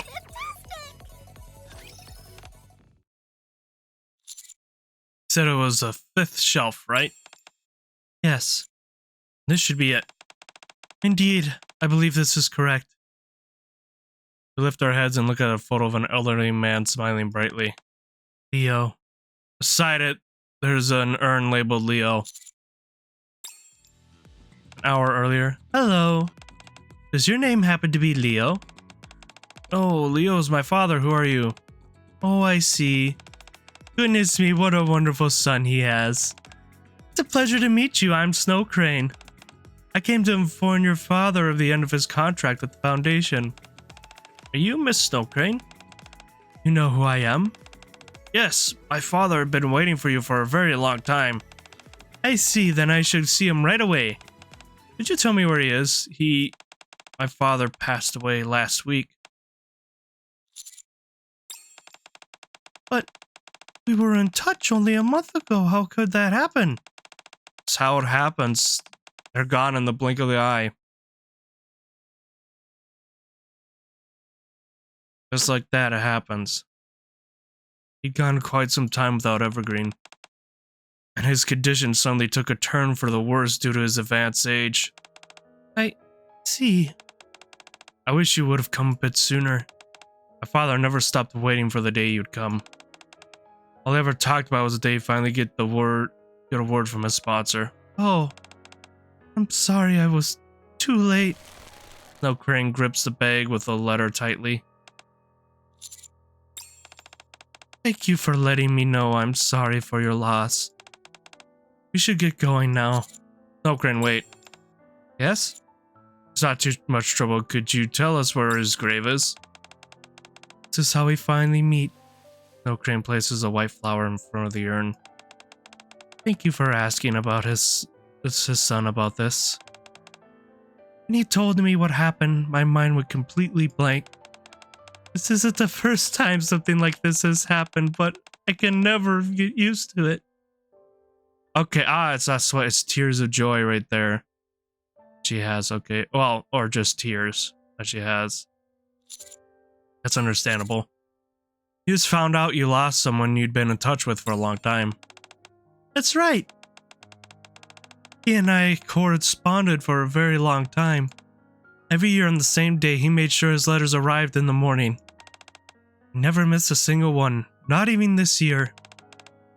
He was faithful and dedicated. That's just the kind of person he was. And yet, ultimately, he passed on before we could finish things up. Should have come sooner. And Leo might have received the letter he had been waiting for all this time. I'll never be able to deliver it. You're not leaving the letter? I have to take it back. The recipient is no longer in the state to receive it. Why don't you read it to him? Pardon? Let's read it here. Is that how the contract's supposed to end? That's true, but he may no longer be here. That doesn't change the fact that he was faithful to his agreement the whole time. So read it for him. Let him finish out his contract. But he won't be able to hear it. Still, at least we won't be leaving the agreement unfinished, right? Leaving the agreement unfinished? Snow Crane looks at the photo of Leo smiling brightly. You're right. It's important to have closure. Thank you for the advice, friend. You've got this. Snow Crane steadies her breathing and looks at the letter that was meant to be delivered to Leo. Leo, though we are conducting this meeting in a way I had not anticipated, you have faithfully performed your contractual obligations for the duration of the agreement. Therefore, as witness to this contract, I, Snow Crane, hereby officially declare that you, Leo, have fulfilled your contract with the Foundation to its fullest extent. I will now read this letter out loud on the signatory's behalf and bring this contract to a close. Snow Crane gingerly unfolds a letter. To my beloved child, Leo. After writing you once when you first joined the Foundation and again when you came of age and left the care facility, I'm now writing you a third time. Have you been well? If you're reading this letter, it must mean you have kept your promise to the Foundation for all these years. I applaud such a remarkable display of devotion. Despite the severe hardships you would endure from losing your family and being cast into an unfamiliar environment, you managed to live honestly without losing your light. That takes great courage and resolve, and I commend you for it. While I am sorry that I cannot tell you all this in person, it also means that, like all of you, I too am keeping the promise I have made with someone. Please understand that, and I hope you forgive me. I wish I could see for myself all your faces have changed as you've grown up. I bet you've become a fine adult. In fact, I'm sure you have. Though the contract will end, the Foundation will no longer walk through life beside you.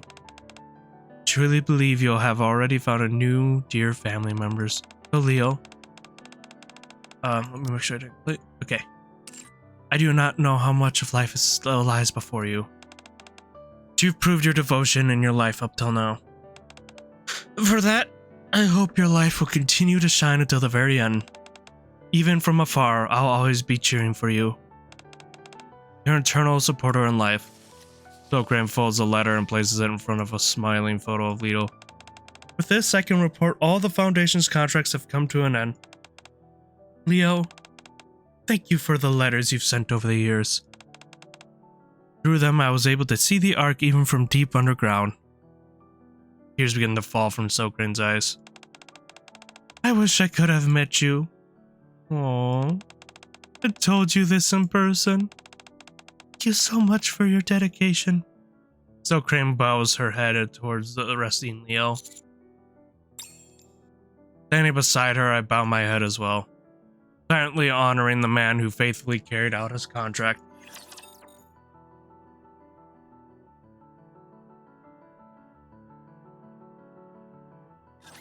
I'm not alone. We're all in this together.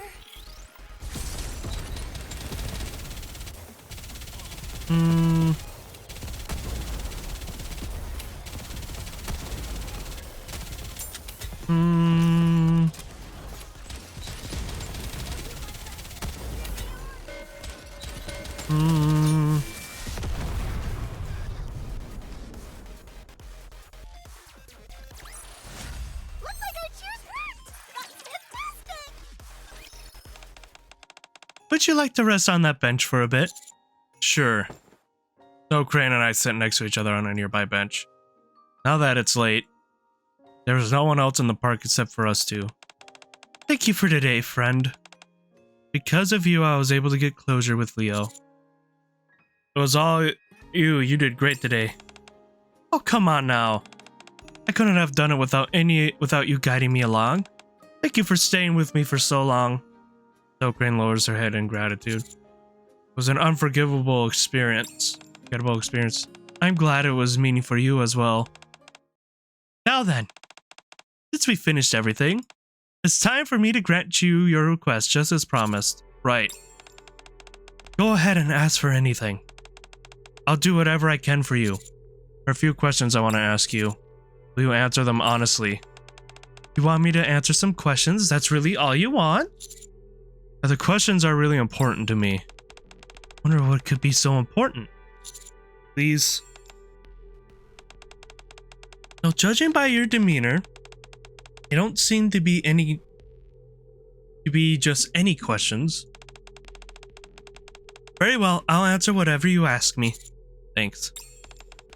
However, if it's something I'm contractually obliged to keep secret, I won't be able to answer. I hope you understand. Of course. In that case, just tell me it's confidential and we'll leave it at that. Very well. If it's not confidential, I'll promise I'll answer honestly. Thanks. Okay, here we go. Before we start, could you lower your head for a moment? My head? Yeah, just for a little while. Okay. Lower my head awkwardly. Sokrane raises her hand. And we're back to there. Back to the head pats again. There now. And starts to pat my head. Goodness, why are you so tense? Okay, it's okay. Not tense. There's no need to be nervous or afraid. I'll answer any questions you have. And if you ask about some grave secret of which I can't speak, I'll never threaten you or resent you for it. I swear, maybe I really have been tense without realizing it. I feel the warmth of her hand, the tension in my body begins to ease. There we go, much better. Now let's take a deep breath, okay?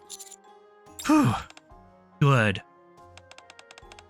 Relax and try to gather your thoughts. Otherwise, you might end up forgetting to ask all that you really want to know.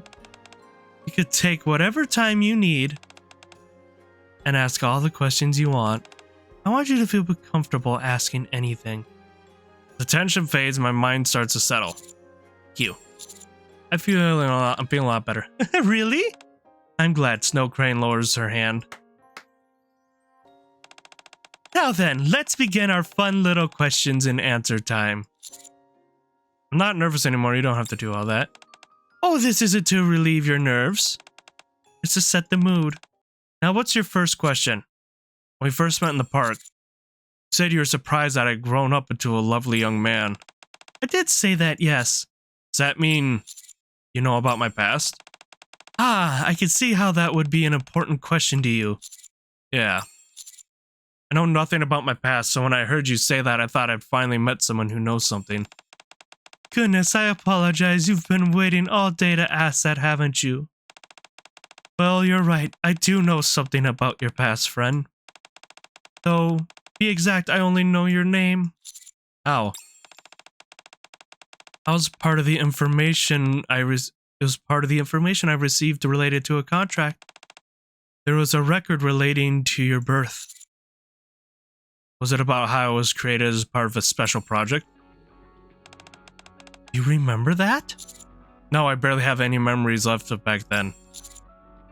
There's just one short memory that popped into my mind a while back. I know it's a little spoilers for me of not knowing that yet, but it kind of, some of the stuff people said. Just one short memory that popped into my mind a while back. I see. You're correct. You were a child born as part of a project. Is it a project called Project AD, right? Yes. How did you know that? That case. Can you tell me about Project AD? You want to know about Project AD? You don't have to tell me everything.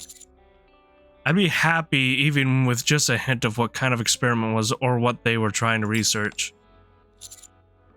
The only way I can know is what I was born for and what I even am. Friend? Not able to answer. Just a moment. I'm going to review the terms of my contracts to see if I'm allowed to answer this question. Zokrin closes her eyes. Not long after, she opens them again. It is completely confidential. In other words, I'm sorry. I'm afraid I can't share anything with you. Divulging such details about the project would be a clear violation of my contract.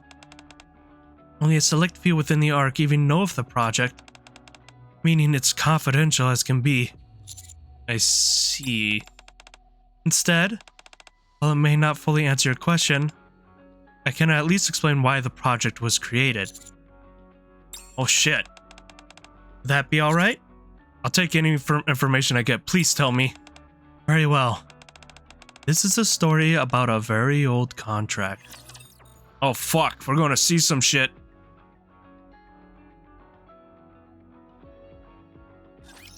Thanks in advance.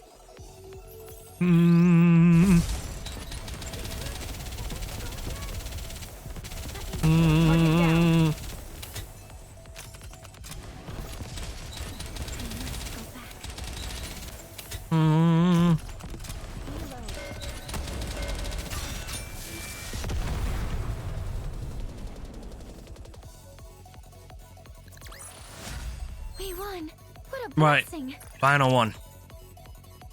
Get this question. Long time ago, when the Raptors had only begun to evade the surface, there were two big forces, the United Forces of Humanity, a government military that fought the Raptors. Hey Deadpool, how you doing? And a group known as VTC, a religious order that possessed advanced scientific technology.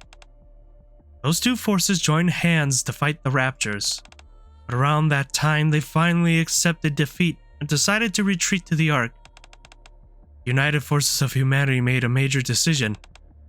In order to secure the technology that they lacked, just woken up. Oh, good morning, Deadpool.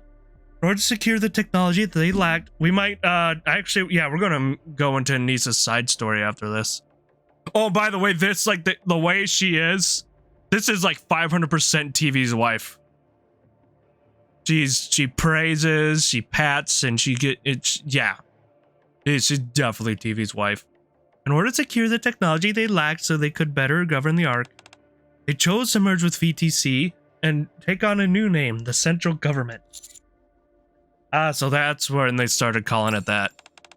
That's right, many people believe the merger was the end result of a power struggle between the two. I think they simply decided that neither side could defeat the Raptors on their own. That agreement was reached. Hold on. There we go. Yeah, itch. The two sides presented their conditions for the merger. What were the conditions? BTC wanted to continue the research they had conducted on the surface, so they entered into agreement with the missiles industry, forming the Independent Research Institute known as MMR. Meanwhile, the United Forces of Humanity wanted to develop technology that would help humankind. They requested that VTC share its miraculous scientific advancements. Technology that would help humankind? Yes. There were many more conditions besides those. Those are the two biggest ones I'm able to mention at the moment. Also, when representatives from each party gathered, the following statement was added to the agreement. This agreement has been made under the supervision of Veiled Order, a squad that exists to serve as witness to contracts. I think we've heard of Veiled Order before. Should either of the two parties violate the aforementioned terms, they may be suppressed by force. Wait, were you there when this agreement was made? Yes, I was there both to witness the agreement and to observe that the contract is upheld. That was one of the many reasons I remained underground until now. I see. In regards to one of those technologies that would help humankind, you may have heard me refer to someone as you-know-who earlier. They offered themselves up as a test subject.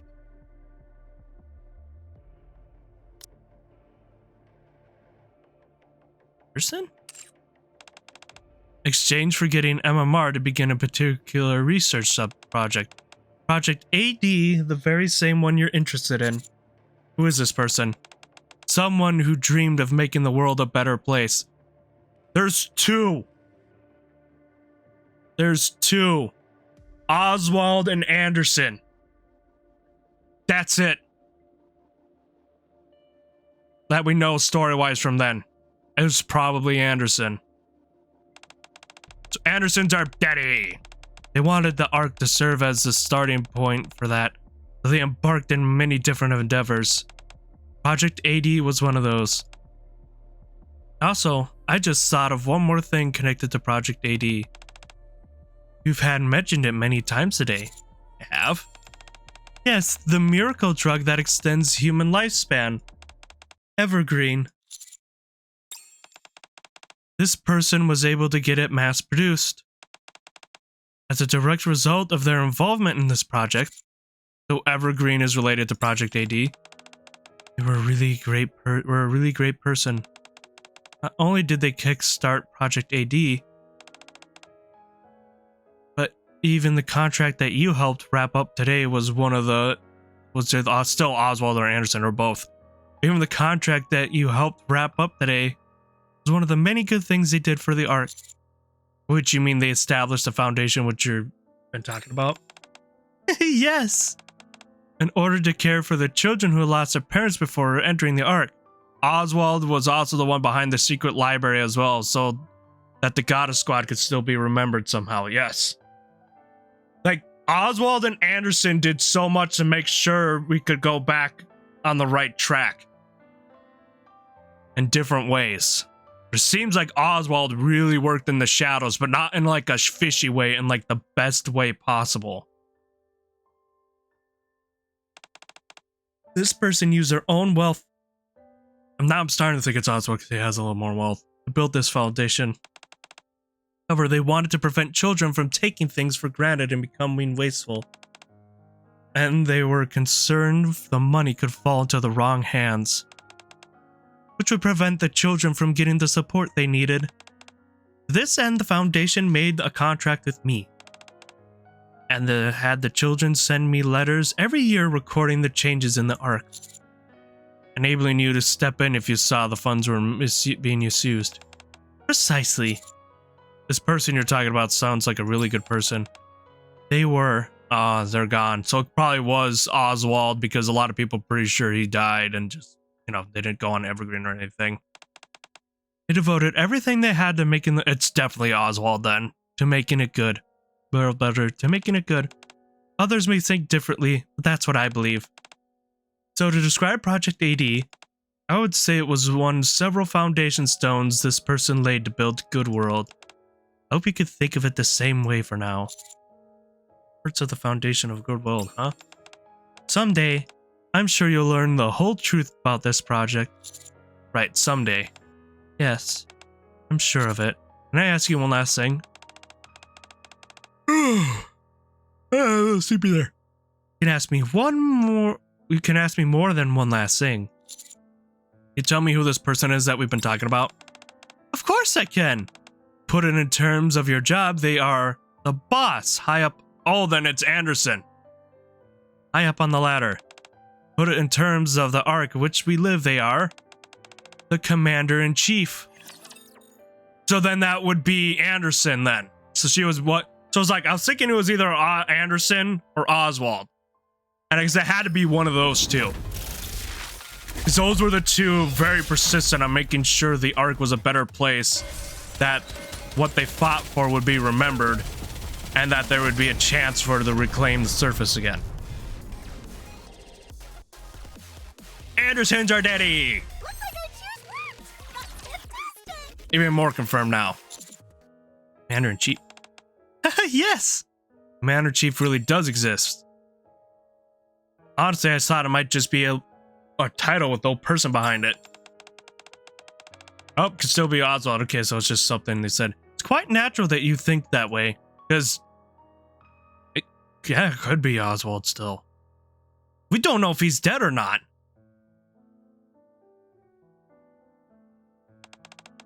They are currently unable to meet with anyone. Ah, so that's why those letters said they couldn't come. Yes. Also why they wrote so many letters in advance. Why I was the one to deliver them. I presume any other details about them are confidential. So it could still be Oswald. Like, people don't know if he's dead or if he still lived on Evergreen. Correct. And if he managed to make it to that position, that explains why Goddess Squad isn't in the dirt or anything. He made sure he went to the top to make sure that they were remembered for what they were. And to keep those stories protected. Correct. For the time being, what I can tell you is, this very moment while you and I are speaking, the Commander-in-Chief is continuing to sacrifice for the Ark. They're sacrificing for the Ark, huh? It's everything I'm able to tell you. Was that helpful at all? Yeah, it helped a lot. Is there anything else you'd like to ask? Not now, I think I'm good. I'm glad to hear that. They weren't easy questions, so I appreciate you for answering them the best you could. Well then. Do you mind if I ask you one thing, friend? You have a question for me? Yes, there's something I'm curious about as well. I'd like you to answer it honestly. What is it? In your opinion, do you think the Ark is becoming a better place? That isn't what I was expecting you to ask. Oh, really? After spending a whole day walking around the Ark and hearing Sarah and Oliver's answer with all their stories of the past, I found myself wanting to know what you think. Not quite there yet, but I do think it's becoming a better place. It's slowly becoming a better place than NIKKE's. Why do you think that? The Ark certainly has many problems, but I agree with what Oliver said. I received help from many good people around me. And there are people striving to make the world better like the Commander-in-Chief. I see. While the Ark may not be the best place as of now, I think that as long as people keep trying, it'll get there eventually. I see. I appreciate your answer. What about you? Me? Well, before I came to the Ark, I saw many people on the surface who lost their families due to war. Friends, most people were sad. But today I got to see the Ark, not through the letters or television, but with my own two eyes, and I got to see a lot of different people. People still suffer and grieve because of illness, accidents, and the loss of life, but there was also a child who never cried over a lost teddy bear, and then smiled again when it was found, and families who gathered together to shop and eat together, and everyone was just living their lives. I think the fact that people can now live ordinary lives is an indication that the world has already been moving in the right direction. And the reason people were able to claim the semblance of normality, Okran looks at me, is thanks to the sacrifice of the good NIKKEs and people like you, friend. I think everything will be alright. No matter what kind of place the Ark might be now, good people will continue striving to create and maintain a good world. and the world will keep moving in a better direction. I also believe you will stand in the center of it all. Because you're a really good person. I'm really not. You can see now I only helped you because there were things I wanted to ask. Oh, was that what was bothering you earlier? There. Snow Crane pats my back. Tell me, when you first took me to the train station, or when you comforted the child who lost her teddy bear, was that all because you wanted to ask about your past? Well, also, who says a good person can't have their own motives? Having your own desires and hopes doesn't make you a bad person. What matters is what you choose to do with those feelings and how you act. Told you before, nothing in this world is only natural. In the end, it all comes down to the choices we make. I think you're a good person, friend. And now I'm certain the future you're working to create will become good world that I dream of. Talk about pressure. Oh, I didn't mean to make you feel stressed. Not every choice I make will necessarily be for the sake of a better world. I'm only trying to protect what matters to me. Then how about this? I watch over you. Are you proposing we enter into a contract? No. We don't need to enter into any contract or to make any promises. I just want to observe. See the world you create. That'll give me my answer, I think. About the direction the world you build will take. And whether it'll be a good world that I dream of. Does that mean you won't be staying underground anymore? You won't be able to observe from down there. Suppose that's true. Right then, watch over me. Only after you've experienced the arc for yourself, not through letters or a TV screen. But you've done that, let's talk again. You discuss whether the world is becoming a better place. Are you worried that I've been underground for too long? See, you really are a good person, friend. You've grown up to be such a nice boy. Yep, definitely TV's wife. Snow Crane strokes my cheek. I think I'm starting to get used to being treated like a child. Alright, it's settled. I won't stay underground anymore. Oswald's also one behind a secret light. Okay, I already read that one. I won't stay underground anymore. I'll live here in the Ark and watch you with my own eyes. Snow Crane smiles brightly. Let's talk again someday, alright? Good world end. Okay, this was a nice little event. Which means the next event, they're going to make us fucking cry. Again. Or we're going to cry in about... Hold on. Oh, I don't have enough. Or I did. I didn't. Whatever. Doesn't matter. I'll get it later. And or we're going to cry in about... I forgot to do the costume gacha. We won't get racist Drake. We forgot to roll for racist Drake. Okay, hold on.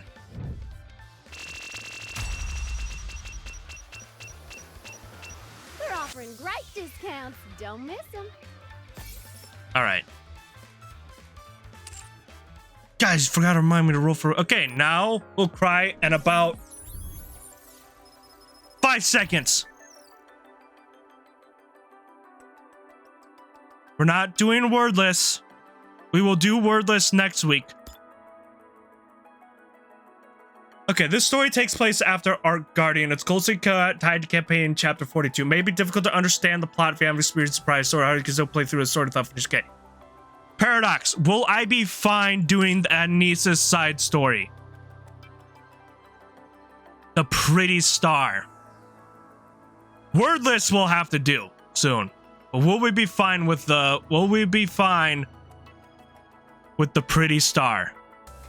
Paradox, I need to know if you're there.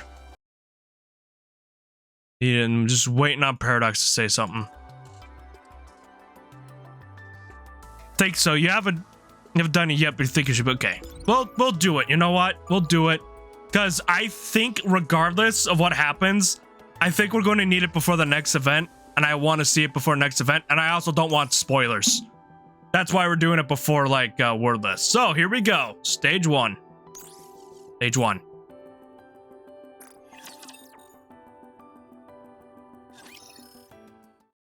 Mustang stares at the brilliant light beyond the monitor. He closes his eyes slowly, and memories of the past flicker across his mind like fast. Ooh. So we're seeing this through Mustang's perspective. You already mostly know the current story anyway, even without reaching it. All right. So we get to see this event through Mustang's perspective. A fast-moving film. Pretty. I'm off. Frisia? Oh my, look, it's Frisia! Look, she's all grown up! Look at her, she's all... Oh, and look at... Her hat says goddess, too. Look, she's all grown up! Oh, it's so cute! She's got little headphones. She's all grown up, everybody! Very well. Go on, then. Oh, man, Oswald looks still pretty chill with his jacket on. She's adorable! Oh, yeah, this is interesting to see Oswald not all militaried up. I mean, it looks like a detective outfit, but he looks chilled. Oh, right. I'm going to be a little late today. I've got an important meeting, so I'll grab dinner on the way. Just go ahead and eat without me. Oh, Dad of the Year. Look at Oswald. Look at proud Dad You've been out Oswald. quite a lot lately. Well, you know how it is. It's crunch time. Performance reviews are coming up, and that's when they decide who gets promoted. So, yeah, I've got to pull a few strings. Hmm? Hey, what's wrong? No, it's nothing. Just being a dad. Oh, now that I remember, didn't you say you were meeting someone today too? Yes, I'm meeting a former colleague. Hmm. Oh, from Special Ops?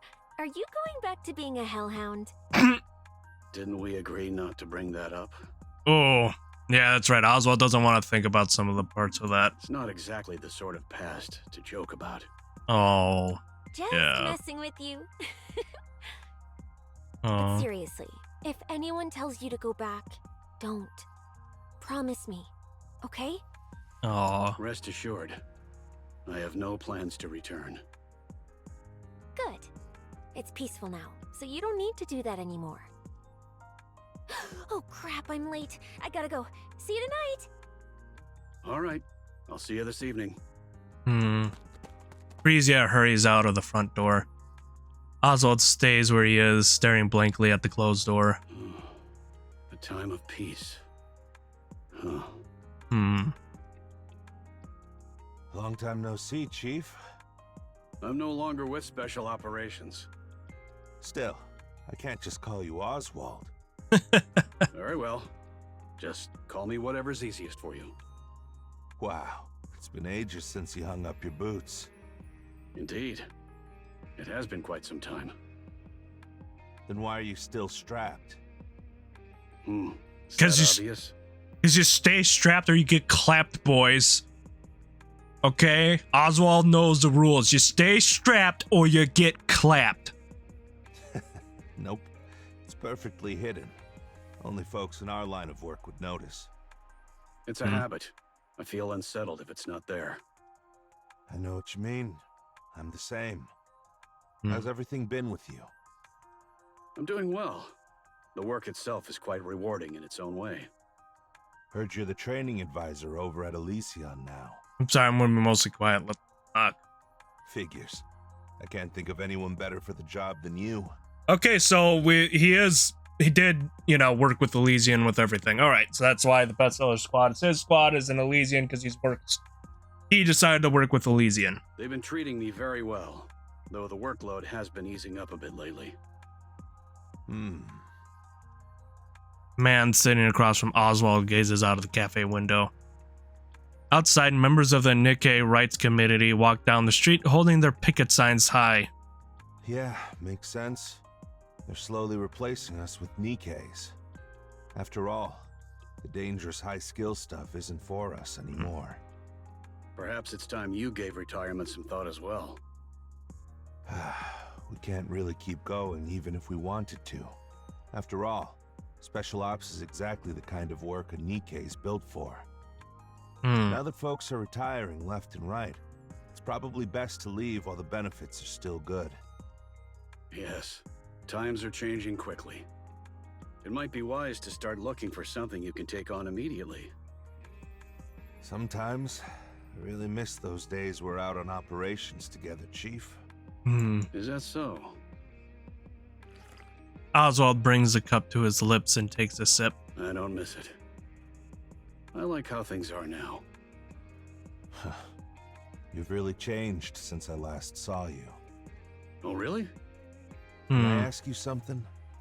Of course. Why'd you retire? You were the one who made sealing the Ark possible, and a big promotion was just around the corner.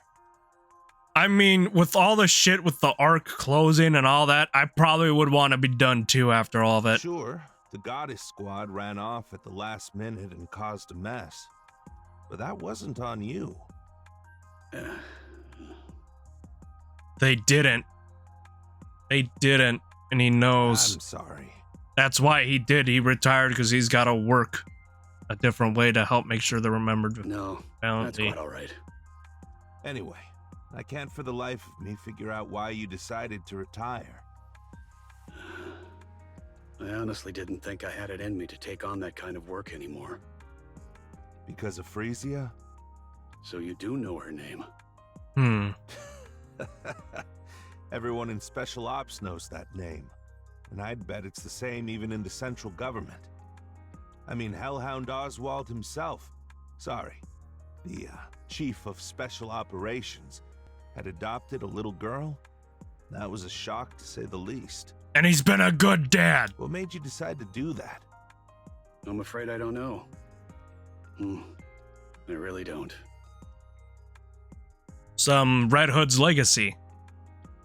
She gave him his glove and she helped Frisia. I know I'm not see that, but that's it. So, are you happy now? The one NIKKE changed the, I mean, it's no God Squad, but the one NIKKE like set in motion a lot of shit in this game. Oswald reaches for the coffee cup on the table. It's empty, but he lifts it anyway, bringing it to his lips almost absent-mindedly. Yes, I think I am. Glad to hear it. I believe in Frisia has some of Red's gloves. Silence, they watch the city stretch up beyond the glass. So meticulously built that you never know what's underground in humanity's last refuge. Their eyes drift to the Ark, looming like a silent sentinel. Suddenly, the calm shatters. Outside, a group of NIKKE-phobes disrupts the NIKKE Rights Committee march. Shouts and footsteps echo, and a brief scuffle ignites. It just keeps getting worse. They push the blame for the surface reclamation war on the NIKKEs, turn citizens against each other, and quietly step out of the spotlight. The central government hasn't changed one bit.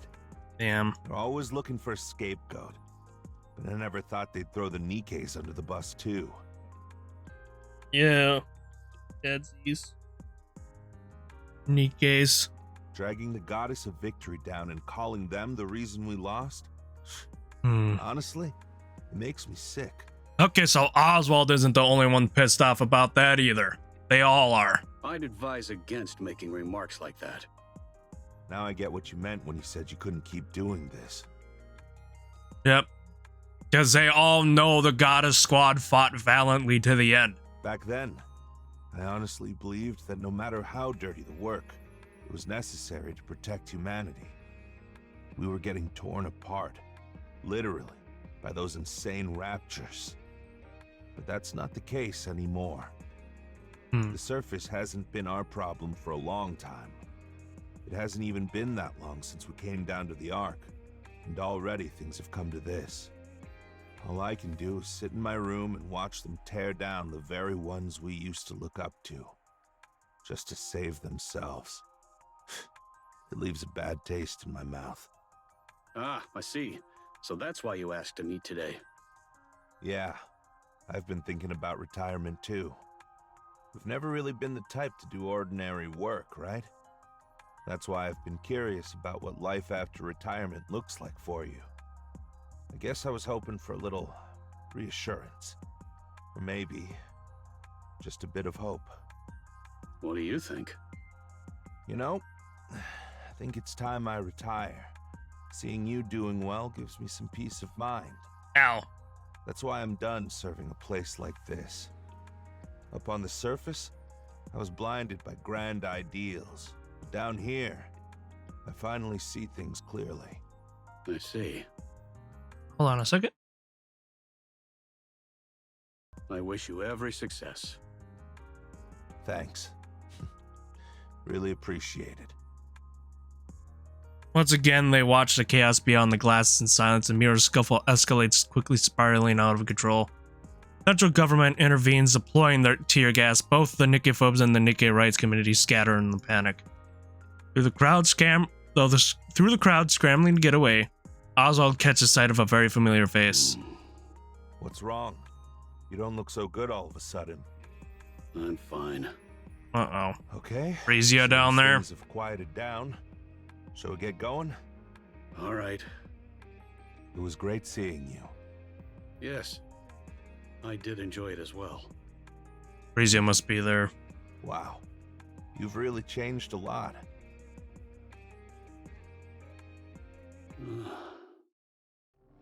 Oswald sits on the sofa staring into the darkness. He doesn't close his eyes. The moment he does, he hears the reproachful voices of his heroes. Memories come unbidden.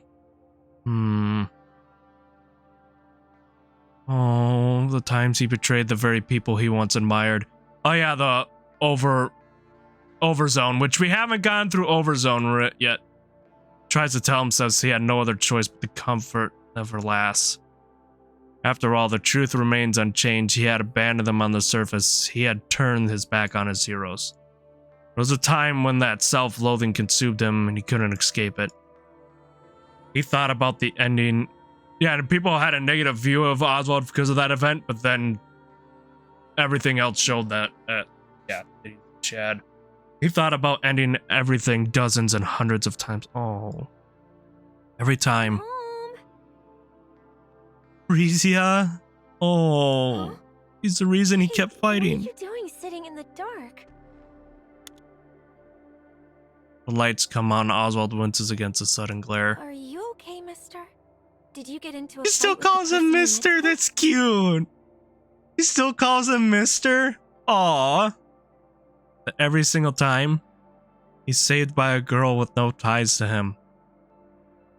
Frisia, the little angel, looks at him straight in the eye and asks if he's alright. Mister? Frisia, Yeah? What's up? I know you've been working with the NIKKE Rights Committee. Don't. Oh. Just don't. Why not, mister? It's too dangerous. There's nothing wrong with doing the right thing. Red Hood once again saving someone through third-party means.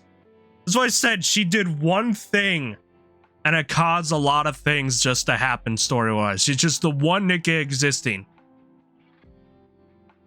How can I just stand by when people say the Nikkes are the reason we lost the surface reclamation war? So all that talk about getting promoted wasn't about your job after all. Yeah. I'm getting promoted to team leader. So, what's your goal? I want to make everyone look up to the Nikkes once more. Oh.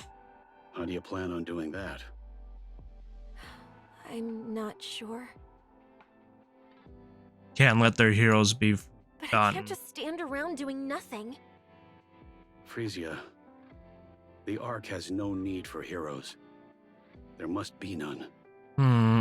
Otherwise, they'll only be dragged down in the end. What you're doing now isn't just pointless. It's downright dangerous. Still a worry wart though, Oswald. I don't blame I don't him. see it that way. More and more people are joining us, and one day everyone will see that the Nikkes aren't a symbol of defeat. They're the goddesses of victory. Don't do it. come on. You loved the Nikkes, didn't you? And the Goddess Squad too. Not anymore. Frisia gestured towards a pair of leather gloves inside an acrylic case atop the living room display cabinet. Red's gloves. Red Hood's signature is scrawled crookedly across the leather. What are you even talking about? You keep them on display, clean the case every day, and always end up smiling whenever you look at them. That lie doesn't make sense at all. So why are you doing this? There's nothing more painful than seeing someone you've long admired brought down. Exactly. That's why we're going to stop it. You can't stop it. The top brass won't allow it. I know. The central government needs a scapegoat, and I get why they're letting those Nikke folks run wild. Oh. But are we just supposed to stand by and watch the Nikkes who risked their lives for us get treated like this? Oh. I wish we could do more. But for now, we can only stand by. Now that I'm a team leader, I can do so much more. And the committee gets to decide what it wants to take on. You're looking at having a choice a bit too optimistically, aren't you? Oh, am I? I already told you. Don't do that. I'm doing it anyway. Frisia. I'm crashing at a friend's tonight. Oh. Oswald stared after her, stunned into silence. He's just a worrywart. Oswald watches the news and bolts from the room. He runs his hand, slips inside his coat, checking his chest holster. The handgun is snug exactly where it should be. He arrives at the scene. The authorities try to stop him, but he brushes past them effortlessly. Over the plaza is a wasteland, shattered furniture and broken equipment lie scattered everywhere. Lifeless bodies are strewn across the ground. Oswald scans and faces quickly. Relief washes over him when he finds that she's not among them. He exhales and his phone rings. Oswald heads straight to the hospital, where he finds Frisia lying in her bed. See? He understands, but he's just being a dad, a worrywart dad. Eyes staring blankly at the ceiling. Oh no. He's just being a dad! Okay, don't go anywhere, everyone. We'll be right back.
I'm here. We're just waiting for the last couple seconds.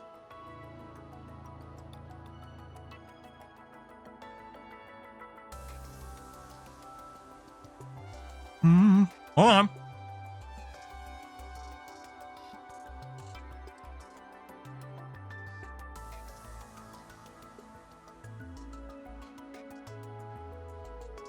Paradox, wait, did Frisia become pretty? I mean, we'll find out. Nikke-phobic activists disrupted the speech and tried to force their way onto the stage. Your daughter got caught in the scuffle and fell near the edge of the stairs, breaking her neck and severing her nerve. She is conscious, but cannot speak or move.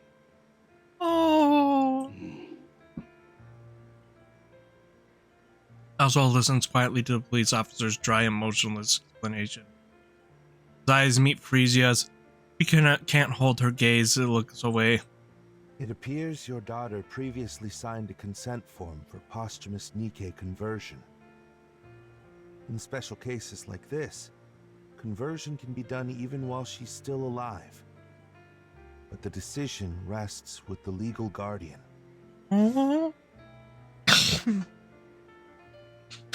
She cared about them so much she decided to become one. Is there any chance of recovery? According to the doctor, there's no chance of recovery. They say miraculous recoveries do happen, but outside of that, improvement is impossible. I see you've held a senior position in the central government for quite some time.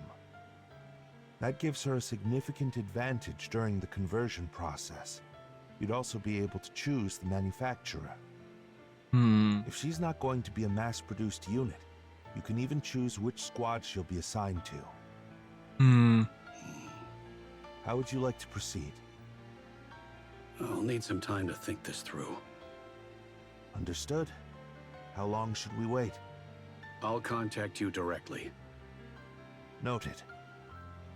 Please be aware that we can't be reached by phone on the weekends. Got it. Police officer steps out of the hospital, leaving behind only the beeps and whirs of machines. Frisia, do you want to become a Nikke? Frisia blinks. Silence hangs in the air. After staring at Frisia for a long while, Oswald finally speaks. I don't want that. I can't bear the thought of you forgetting me. Oh. I told you guys, get ready, the Seers will be coming right away. So, promise me you won't forget me.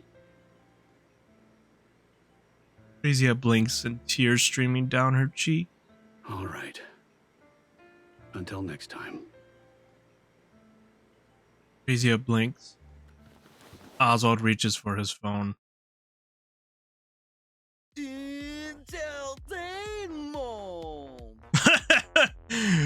We know. Okay, so this. Notice how it sounds because we remember what was Frisia and Nice. Guys, hear his theme music sounds more thug-like. Because remember in the Coins and Rush, Mustang and Velvet confirmed, and even Aid confirmed that Mustang was not the best guy when he was younger. And notice how his entertainment sounded more thuggy and his voice sounded more thuggy and not the... And not even sound, you know, as an energetic as he later on. VIPs of the hour, mes amis. Oh shit! The voice actor, he just sounds like just a thug straight up. Not his energetic self. Damn, let's consider the actor's range though. Enjoying yourselves, oui? I don't like it. I think that's the point. I think we're supposed to hate young Mustang. They said he was a very terrible person. We're like, no, And now we're gonna see how terrible he was. Soft murmurs ripple through the audience. Ooh la la. Barely a whisper. He sounds more like a player than the fun guy we know. Like he does. Like he sounds like he fucking fucks the NIKKEs he makes. Tell me, Instead of getting you to fuck them. Fancy, Michelle? Like, okay, so Mustang now sounds like a wingman, and this one sounds more like the guy who fucking gets all the women, okay? And it erupts in cheers. Et voila. Today's extravaganza draws to a close. Take care on your way home, Michelle. This Mustang I can fully believe has a wife. Yep. Yep. Definitely. People are filing out, their footsteps fading into silence. So what happened to make him the guy we know and love today, then? Mustang watches until the last audience member disappears and makes his way backstage. Staffer hands him a drink. He sips casually and flings the remainder across their face. Whoa, he was a diva! Holy shit! Get Prima the donna. sweetness right. I won't repeat myself. Holy shit, he was brutal. I still hang with him over Suyen though. That's right. I'd hang with Mustang in its lowest than Suyen. Mustang enters a monitor room and sinks into an extravagant single-seat sofa. Looks completely out of place. Excuse me. A handful of staff rush to his side, touching up his makeup, spritzing perfume and fixing his... Which genius handled the lighting today? Shit. That'd be Richard. Hansen. Chris Hansen? Fire him. That glare's unbearable. I know since a little bit of his accent goes away with it, but it's like... It was an act with him. Point. How'd something like that even make it into the Ark? Oh shit, his accent's completely gone in this. It was all an act. Fuck. He's just doing the accent for the camera. Now Paradox loves him even more because he's not even real French. The setup's exactly the same as always. Do you have any idea how blinding those things were today? Richard has been with us for 3 years, and this is his first mistake. It's even better. I knew you'd say that.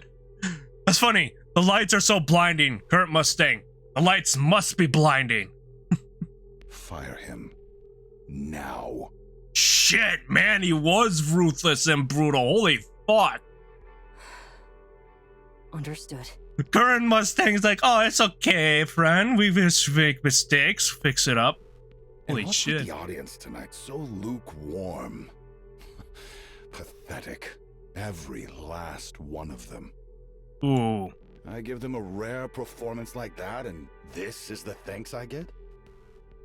I'll look into it. Who's in charge of marketing? Bring them to me. Shit. He's just stepped out to the restroom for a moment. See, Arcana says, I'm a cold, ruthless killer. Mustang, I was a cold, ruthless killer. Shows him. Oh shit, yeah, he's right. Didn't I say to wait here until the show's over? Am I a joke to you? He's been unwell with gastroenteritis for the past few days. I was worried it might get worse if left unattended, so I sent him to the restroom. And just who do you think you are? Oh shit. Who gave you the right to run the show while I'm away? That's not the case. Huh. Not a single thing meets my standards. And it's sweltering in here. AC, now! Shit. Right away. So, how are the ratings today? 4.1%. Unfreaking believable. Him piss off with this. Meanwhile, the recent event in the Ark happened. Sell off Tetra TV. Mustang. Okay. It's just so weird. It's like a completely different guy. It's interesting, though, to see where he was. Wasn't it 7% just last week? Indeed it was. And 12% the week before that? Correct. Why the hell are the ratings still dropping? Our survey shows that the biggest criticism is a lack of novelty. Yeah, whatever caused the change must have been something major, right? Mustang kicks Hansen square in the shin without even standing up. Ooh. Do you think that's what I asked for? I told you to come up with solutions, countermeasures. And here I am parading on stage like some miserable clown, blowing kisses for everyone to see. And you, what exactly have you been doing? Yeah, I will say this 100% is a Mustang I would see that would have a freaking assassin squad that Velvet would be a part of. Right? It makes sense why he'd have a squad like that, just to make sure everything looks great for him. Hey, Hansen. And go after people that wronged him. Answer me, Director Hansen. He kicks Hansen in the shin again. I believe the main reason is the lack of new faces. The NIKKE celebrity project we had invested so much time and effort into was practically cancelled. At this point, there's no way for a NIKKE celebrity to make an appearance. It's all thanks to them royally screwing up that damn surface reclamation war. That seems to be the main reason. Public opinion of NIKKEs in the Ark has grown highly hostile. It is interesting to know, like, we thought Mustang was pretty old from the recent stuff, and now we're really realizing how old he is. So it's the oldest of the inopportune time CEOs. for a NIKKE celebrity to step into the spotlight. So it goes Mustang, Ingrid, and I want to say maybe Suyin, or maybe Suyin then Ingrid. Age-wise of the CEOs. Hansen, do you have any idea how much I poured into the pockets of those big shots when the Ark was built? I'm not sure. A lot. A whole damn lot. More than you could even dream of. And I kissed every ass I had to, all while spouting some crap about the good of humanity, just to get my hands on NIKKE manufacturing tech. Oh shit. So this is completely different. Like, the current one loves making the NIKKEs and making them superstars and everything, and actually cares about the humanity. I just don't give a fuck. Why, you ask? Just business. To secure the monopoly on NIKKE entertainment inside the Ark. Shit. Yeah, he is a monopolist. He's a freaking Rockefeller. JP Morgan. This is what he is. He's not a Rothschild, though, yet. But yeah, that's what he is. NIKKEs that don't age, that obey if you fry their brains a little. The perfect product to sell. I stuffed them with cash, licked their boots. And it worked. Flawlessly. Then I lured in those pretty-faced, vain, empty-headed NIKKEs and molded them into stars. All that was left was the debut. One shot, guaranteed hit. If everything had gone on according to plan, I'd have ruled the big three. Oh. And literally become the god of the Ark. But then, those idiots botched the surface reclamation war. So tell me, Hansen, what do you do in a situation like that? I'll make sure to calm the NIKKEs and prepare for the next reclamation war. Yes, that's exactly it. So we know Rappy's alive at this point. Those fools couldn't stomach even a single scratch on their reputations, so they threw the NIKKEs under the bus. And of course, they had the nerve to officially declare that we lost due to the Nikke's incompetence. Pathetic! This is something I think he's still probably agitated about to this day. He's just not the angstiest. That's probably why he's very much loves the Nikke's and you and stuff and sees the hope in you, because this probably really pissed him off. I want to say whatever changes, I think he's still probably pissed off that they blamed it all on the Nikke's. But just probably different than he was at this point. He's probably still upset that they blamed the Nikke's for that. They didn't quite put it that way. I want to say that. I want to say that knowing Mustang, he's probably still upset that they blamed the Nikke's for that. That's basically what they were saying. The Nikke's didn't live up to expectations. So it's not our problem. Go sort them out yourselves. They won't die. They won't break. Probably is just not vocal about it at this point. That's probably why he loves the Commandant so much. Because he's doing what, you know, he's doing his work. He's reclaiming the surface. So have at it. Yeah, I get it. They had to clean up their mess. Fine. But they destroyed my business. The one I poured years into. And damn that war. Why start a fight you can't even win?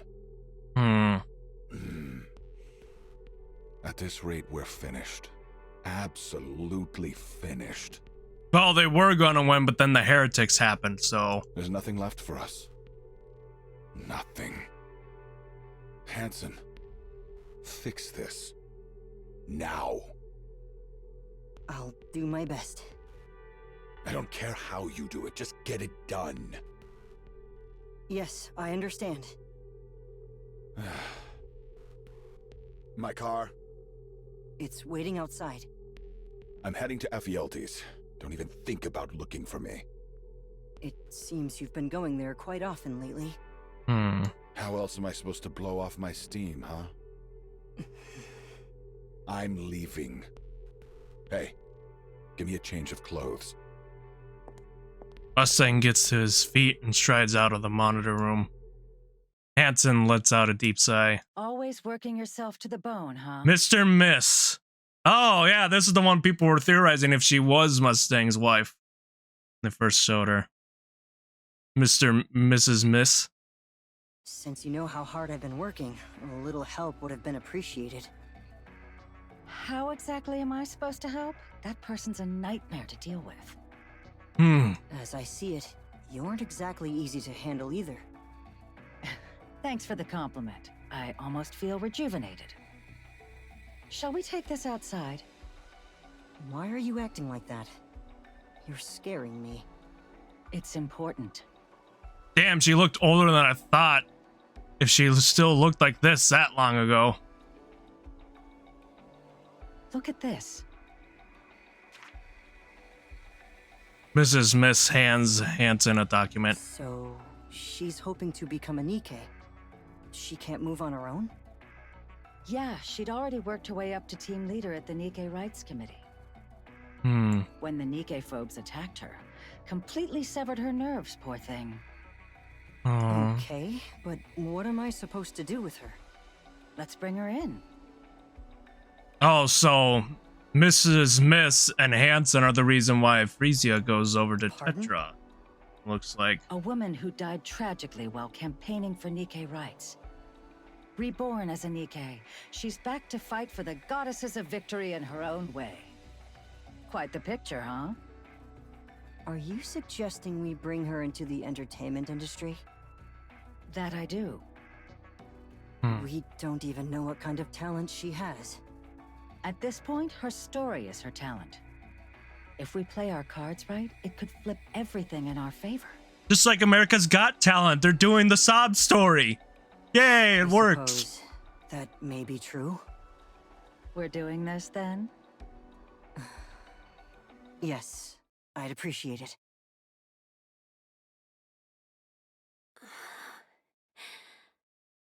Frisia. Mister. Yes. It's me. I'm so glad I remember everything. Yeah, that's a relief. So, where was I made? Tetraline. Tetraline? Why there of all places? Oh. Ooh. They said the chances of memory retention would be highest there. Oh. Oh, yeah. I think that was a great choice. So he went through Tetraline because he knew she would remember most of it. Because looks like Tetra kept the most of the memories intact. How are you holding up? I'm doing great. Everything feels totally normal. Like I'm still a human. It's crazy to think that not long ago, I couldn't do anything and was just lying there. That won't happen again. We get a freaking frame of her hugging him. Yeah, looks like I don't have to worry Shift about up. breaking my neck anymore. Should have done this ages ago. Frisia, that's enough. I've come this far, so I can't stop now, can I? Nikke's are managed by the Big Three, but they answer to the central government. There's no way the government would allow their rights to expand. From the government's perspective, the Nikke phobes are useful. Oh. So you think it's okay to just let it be? There's no helping it. Huh. I don't think so.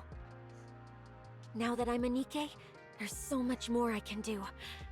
Yeah, it makes sense. Tetra wouldn't want possible talents to forget the talents they have because of the Nikkification process, since the other two of the three would need memories kept. Yeah. Well, it wasn't tactical, it was strong for Elysian at this time, being the strongest and the best for Elysian. I don't know what Missilis's was.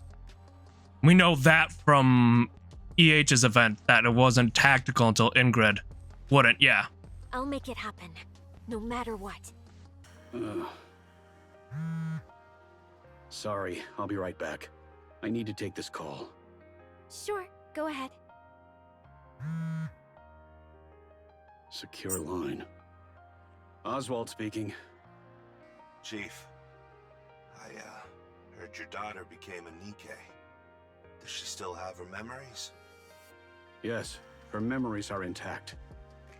Oh, thank goodness. And since she's your daughter, I took a quick look at the data just to make sure everything looked normal.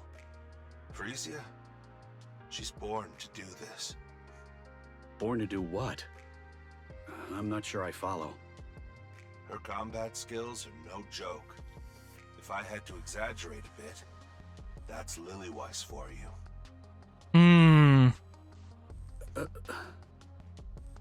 Of course, she's not quite at Lillyweiss's level, but she's close.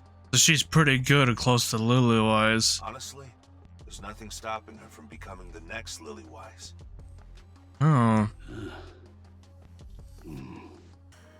Chief, you still there? I have a favor to ask.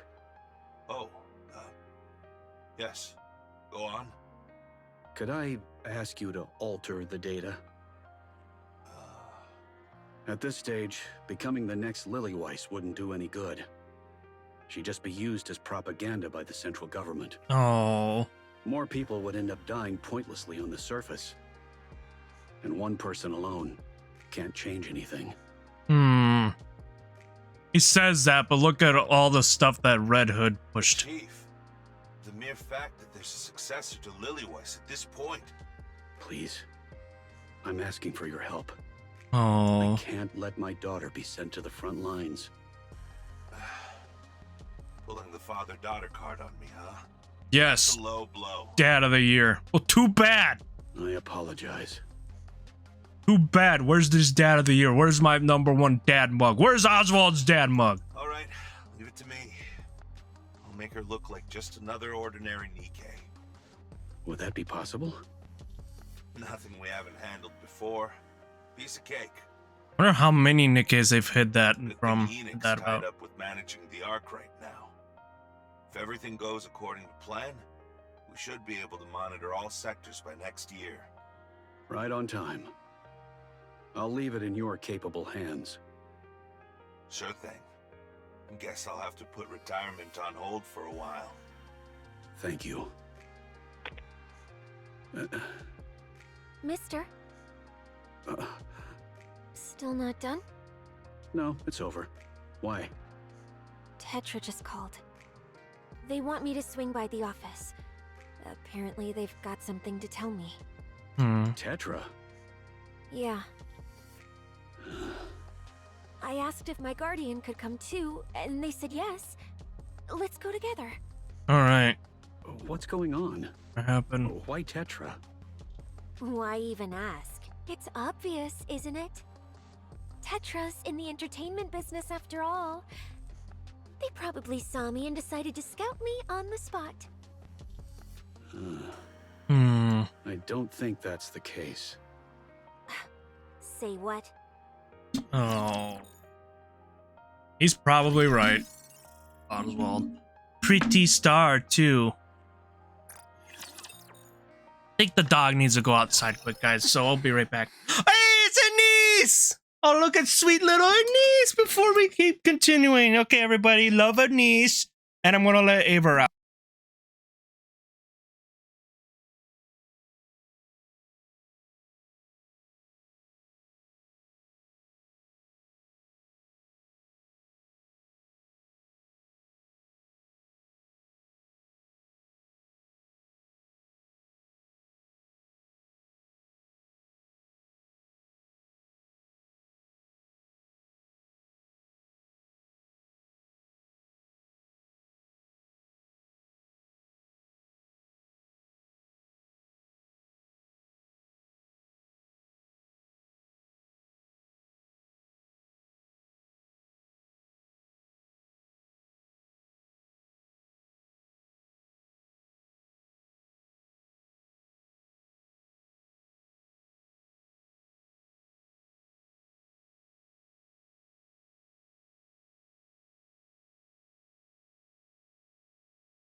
Thought that took a bit of time. I went and checked on some stuff too and used the bathroom quick while she was there.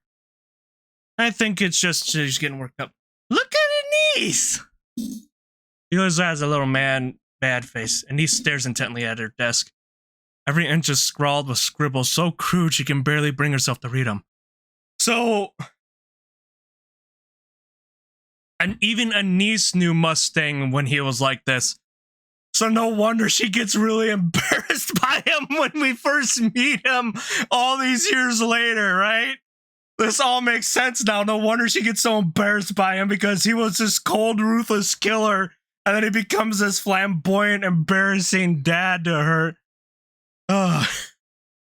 I'm sorry, it's just hilarious. Okay, every inch is scrawled with scribbles so crude she can barely bring herself to read them. Grabs a wet wipe from her bag and tries to clean them, but they won't budge. Permanent marker, huh? Ooh, angry Anise. Anise scans the classroom. Look, we can see her. Look, she's so cute. Can we get this outfit for her shift up, please? Please. When her SSR comes out, can we get this little outfit for her? You keep putting her in all these outfits shift up. Give it to him. Give them to us. Eva, lay down. There's chatter here, soft snores there, music spilling from headphones, pages turning. Wait, was Anise a member of MMR school at one point? It looks like it. So while Anise was in school, Rappy was suffering. And I don't know when Neon was in dumps. We know Neon is the youngest out of the three. Well, even Anise is like over 80 years old, just like Rappy. Through it all, she knows that they're all watching her. Who the heck did this? No wonder Anise also has a bit of a hopelessness, because she's seen the arc several times with the surface at the beginning. It's the commander that brings the spark of life into them. Holy crap, just the dynamic with the counter squad and everything, man. It's just all coming together. Huh? band of misfits that needed each other. She gets no reaction at all, as though she's not in the room. Oi! Who the hell did this? Oh no, she's angry. Still no reaction. Yeah, Neon might have still been either a kid back in the slums or not even born yet. Yeah. And he strides up to a girl talking with her friends. The girl desperately tries to ignore her, but Anise leans in. Their faces just inches apart. Hey, sorry to cut in, but do you know who messed with my desk? At least we know she was always very headstrong and outspoken, though. I don't know comes from the predictable reply, meanwhile, Anise stares at her without blinking. Was it you? Watching the girl vehemently deny it, Anise furrows her brow in frustration. As she strengthens and shouts at the class. I don't even care who did this. Just tell me why. Ain't nothing but a heartache. Huh? What the hell? If you're gonna screw with me, the least you can do is give me a reason. Good to know she always spoke her mind like that. I know. She's always been our little Anise that way. The classroom becomes so quiet that you can hear a pin drop. Seriously, this is driving me nuts. And it's not even the first time. Oh. He was bullied. Anise sits at her desk and pulls out another wet wipe. She scrubs furiously and scribbles start to come off little by little. Red writing comes off far more easily than the rest. She stares at the red stains left on the wipe, then she shoots to her feet. Without warning, she clamps a hand around the back of the girl's neck in the front row. Holy shit, she's trying to kill her. Class president. Hey, Class Prez! You're supposed to set the example. So, care to explain why you pulled a stunt like that? And don't act like it's your first time either. Holy shit, she had some anger issues too. It wasn't me. Definitely was, yeah, she definitely freaking done with everything. Weren't you bragging about the new lipstick just the other day? The color's hard to miss. Thought you said it was expensive, but here you are using it to scribble. Must be nice having money to burn. Dude, the commander is literally the best thing that happened to her 3 girls. God, Anise is so base, right? Right? But I'm like seeing this right now. The best thing that happened to our girls was the commander. Oh. It's probably the first time they were all happy. Was when he came along. Oh. And he clamps down harder on the nape of the girl's neck. I wasn't the only one.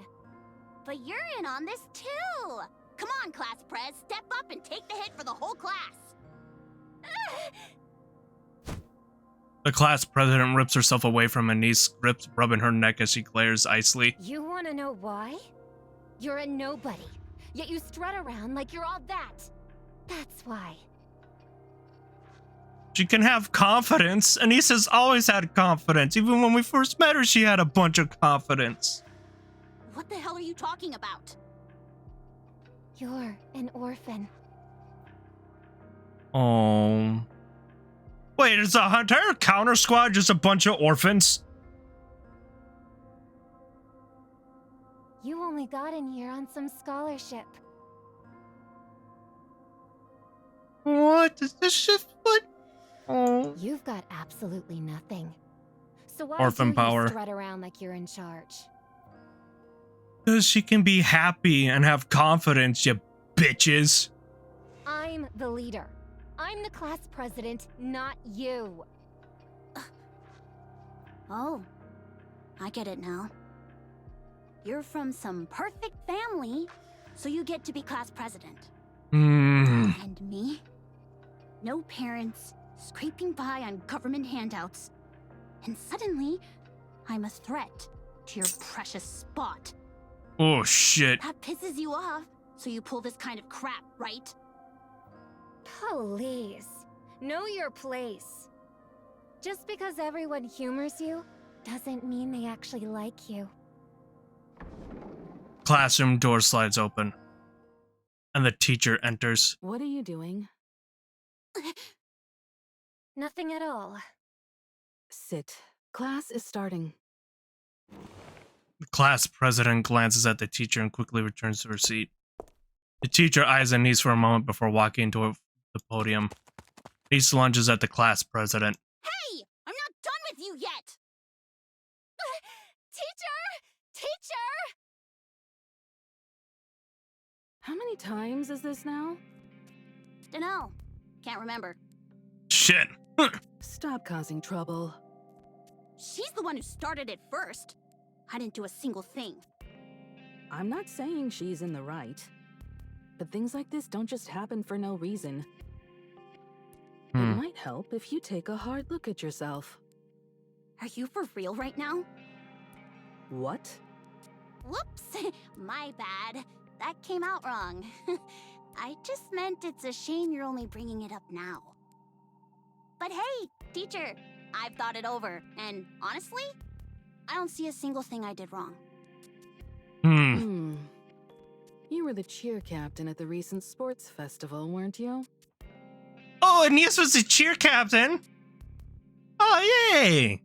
Yeah? That's good for her. You volunteered? Yup. Why? Obviously, I'm the best at it.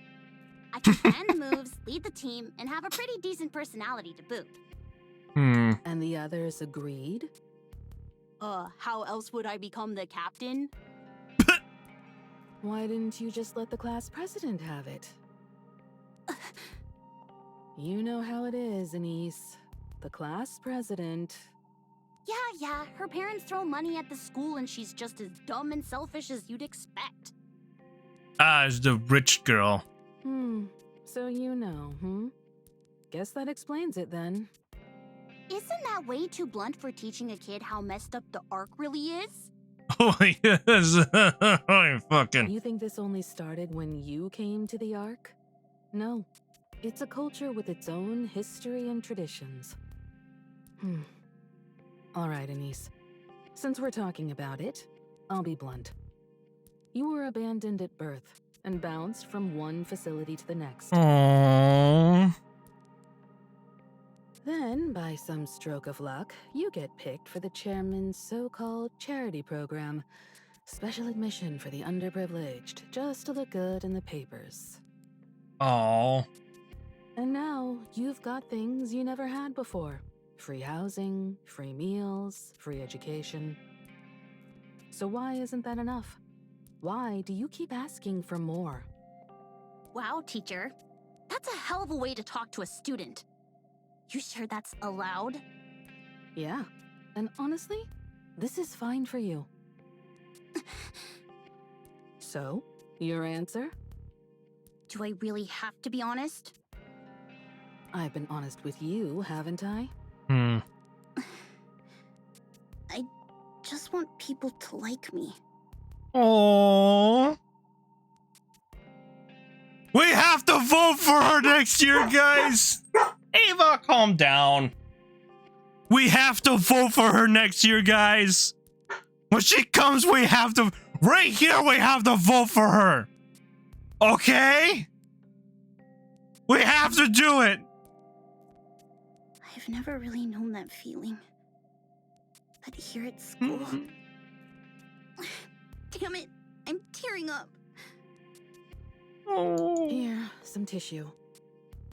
When I got to school, the kids actually talked to me and hung out with me.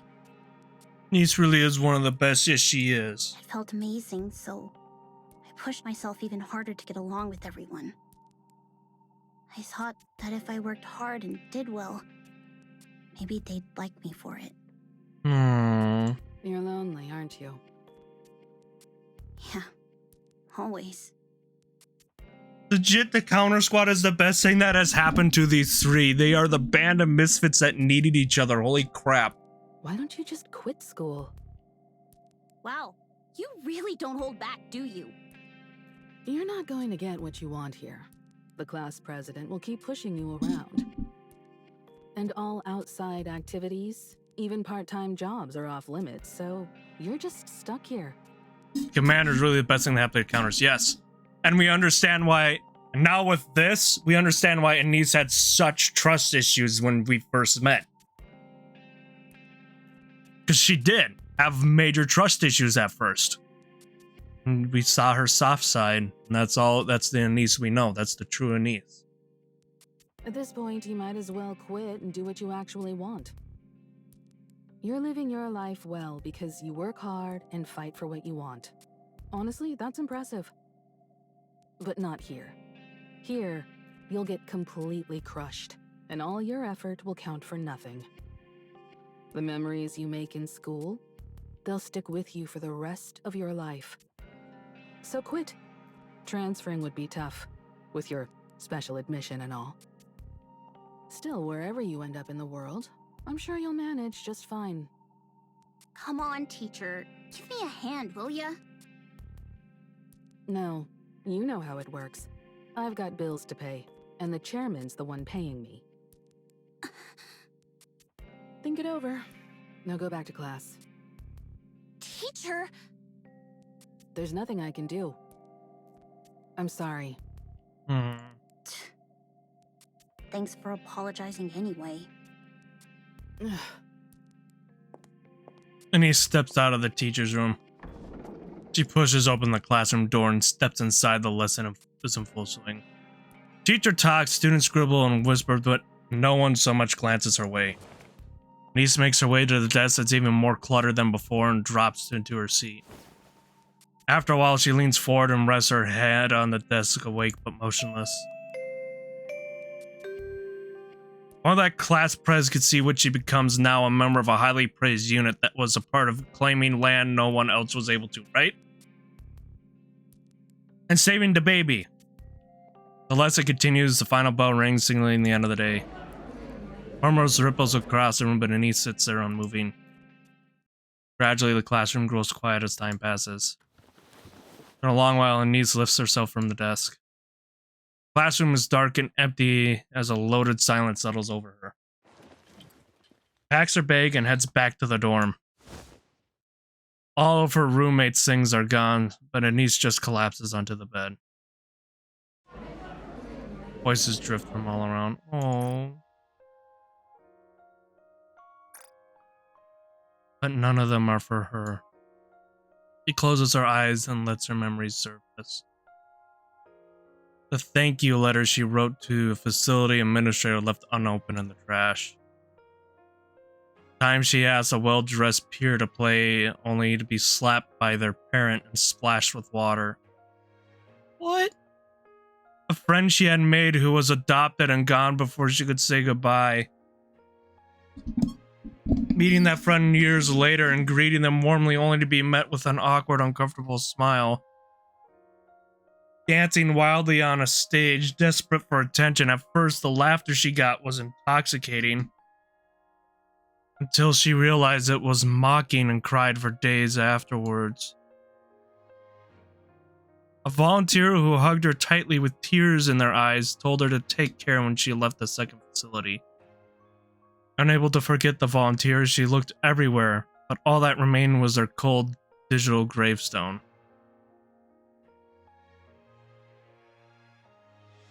The moment she tracked down the volunteer's daughter and begged for a hug, clinging as if her life depended on it, that moment Anise is certain. She must have broken somewhere along the way, so desperate for love. Anise opens her eyes.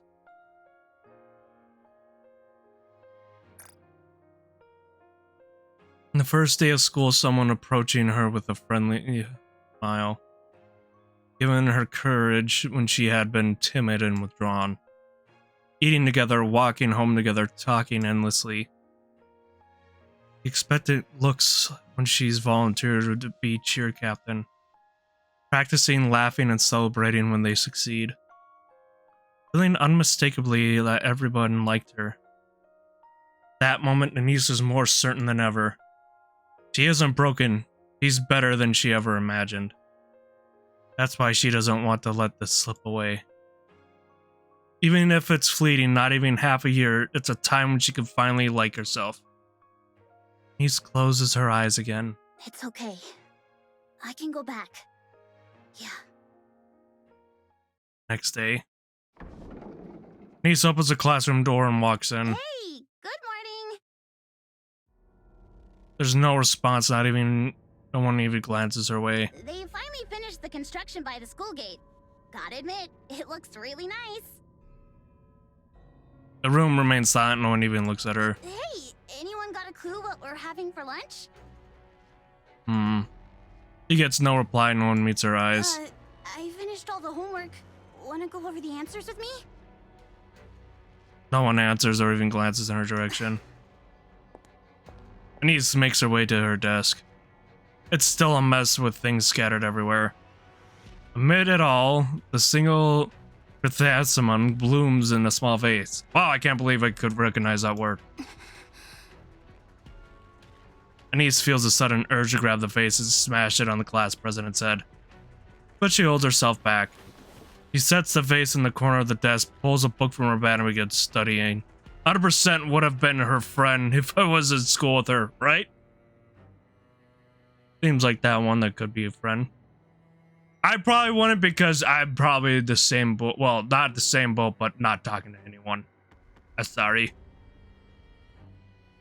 I'd be in the front, but I'd be off to the side, not paying attention to half the crap drama that happens in the school.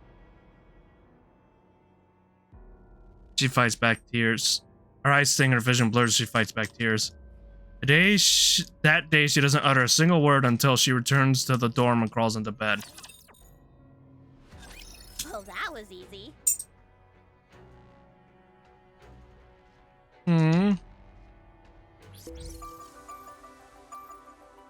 Okay, now it's for part 2. Man, there's only 3 stages in each part.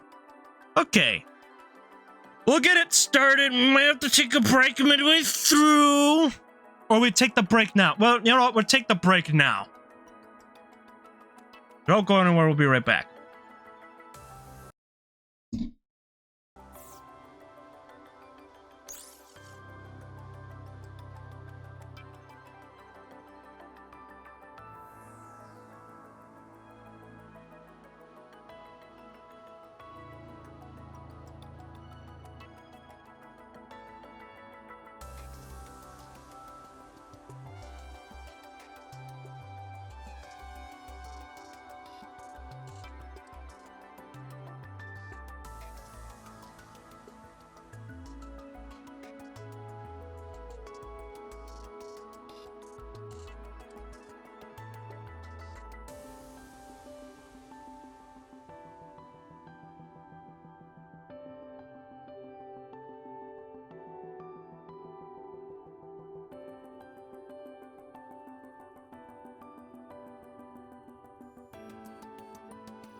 All right, sitting down. Just a few more seconds. it looks like there's 2 more parts. So we'll see if we can get through them all, you know?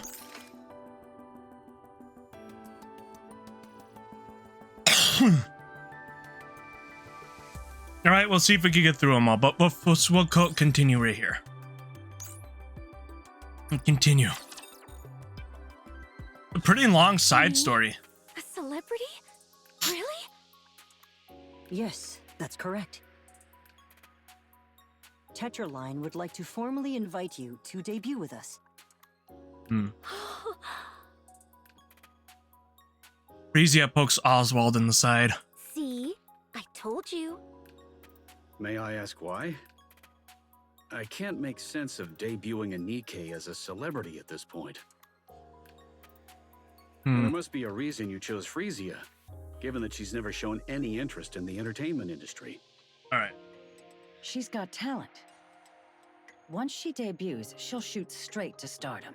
Excuse me. I'll stake my reputation on it. I wouldn't be so sure about that.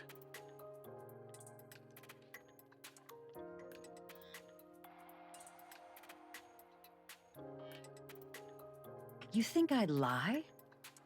Yes, there's nothing backing that claim. I hate to brag, but I'm a very successful producer. When it comes to spotting raw talent, no one even comes close. Where did you get information on Frisia? You shouldn't have had any contact with her. Every NIKKE I might have to take a application break for goes through lunch. me. After all, we are a NIKKE manufacturing company. Yeah. Tetraline hasn't been doing well lately. So you intend to make Frisia a symbol for advancing NIKKE rights to gain support?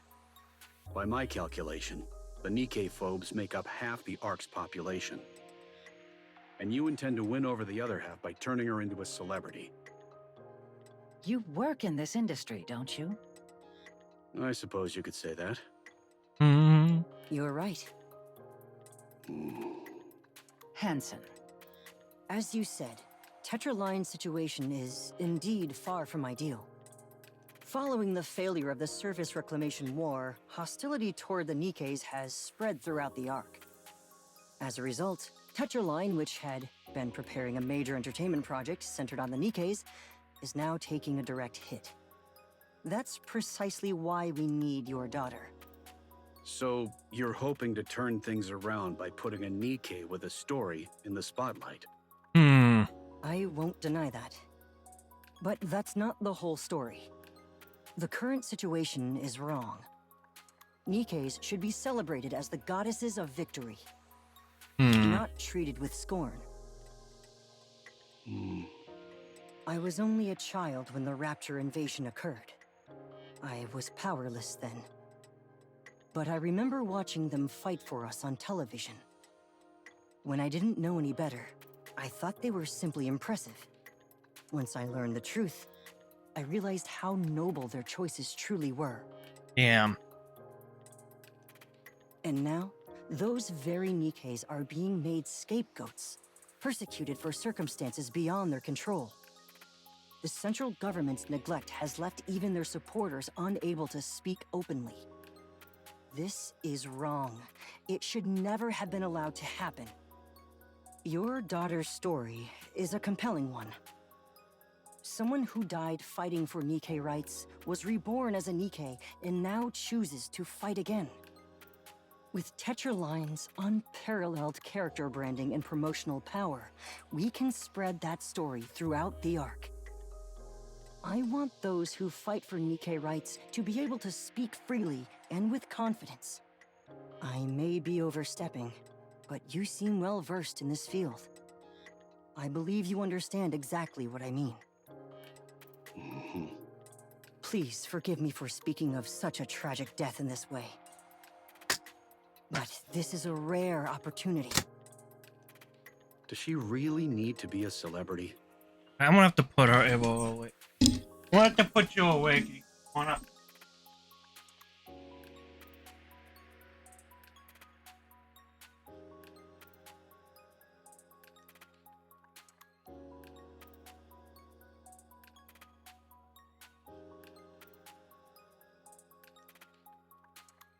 Alright. Gotta put her away. She's a little off the walls, bouncing off the walls. I can't watch her now. Okay. I trust you know there's nothing that can shape public opinion quite like celebrities. I'm asking you to give the Nikke's hope. The Ark needs it now more than ever. Oswald looks at Frisia, whose eyes are sparkling like fire. Deep down, he knows that there's no stopping this. So let me get this straight. I'm going Excuse to me. be a celebrity and fight for Nikke rights, right? To sum it up, Excuse me. but we won't do it out in the open. Everything we do is under the radar. That's the kind of thing we excel at. Mister? Yeah, woman.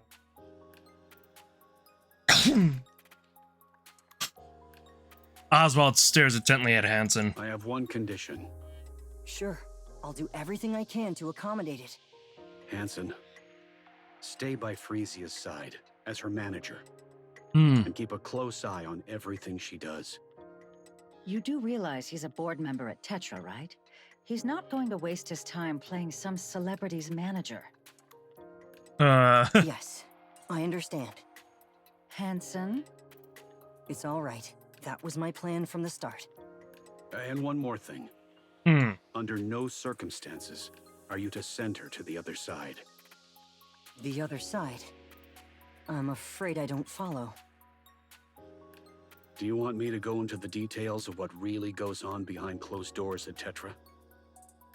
Oh, shit. Like the assassins and everything, or the fighting and the... Yeah. Who the hell is this guy? Make no mistake. This is a warning, not a request. Understood. I'll keep that in mind. I'm counting on you. Who is this guy? A man that knows everything. It's a pleasure. I look forward to working with you. Frisia gets up, extends her hand towards Hansen. Let's do our best together.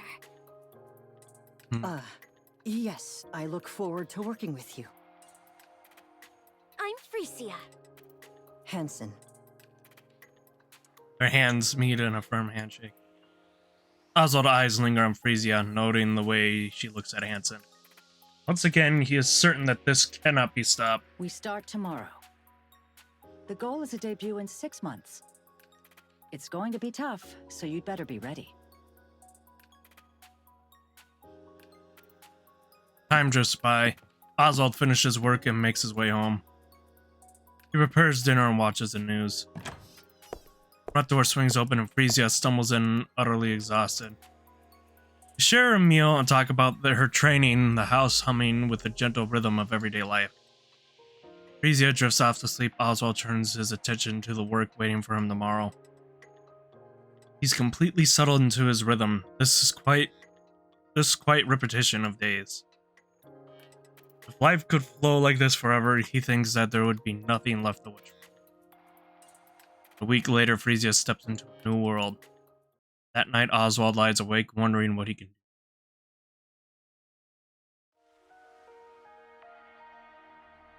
Nearly half a year, Anise has not uttered a single word. Oh, Anise, not her loudmouth Anise. I want to change the name for this, though. What was the name of it? The event, let's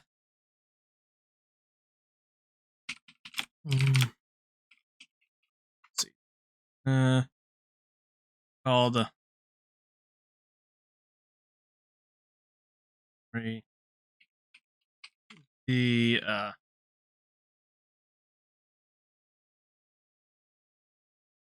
Star, okay. I should change it to that now. Done. Over to Crane, because we're not doing to Crane no more. We're changing it to Star. Scribbles on a desk have mostly worn away. The chrysanthemum that's set in the face is gone. He hasn't said a word in half a year. Everyone ignores her completely. She tries to get angry, she tries to plead, nothing changes. Even the teachers stop responding. Excuse me. There is no one to reach out to, and Anise has no one. On weekends, she lies alone in her dorm all day. Till she goes to school clinging to the tiniest hope that maybe, just maybe, someone will speak to her tomorrow. Every time that hope crumbles. Eventually she gives up. She says nothing, she expects nothing. One day after everyone leaves and the classroom grows dim and silent, Anise stares blankly into space. For the first time in a month she speaks. Why am I even still alive? Oh.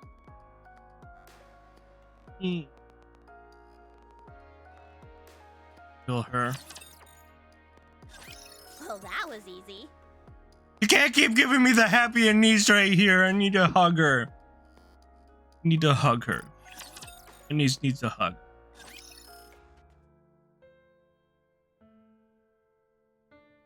Get better, Anise. Did we take a break at this hour yet? No, we have not. I'm gonna go try to grab something for lunch quick, okay, guys?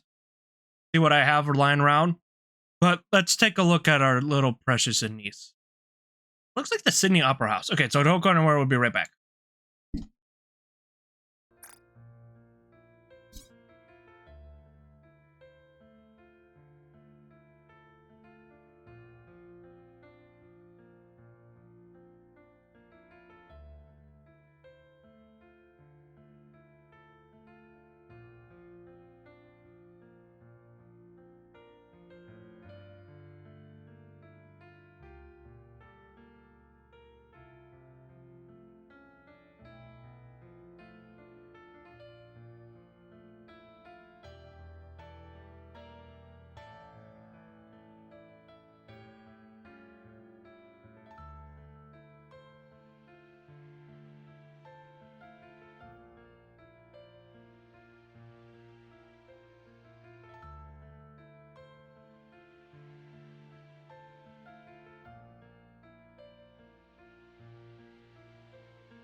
Hello everyone, I am back.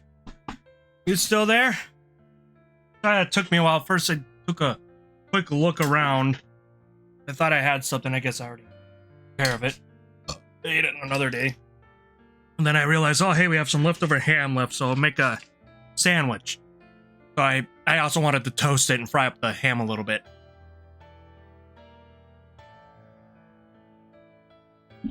That's why it took so long. So I got myself a sandwich and we'll be eating that. Continuing this, man.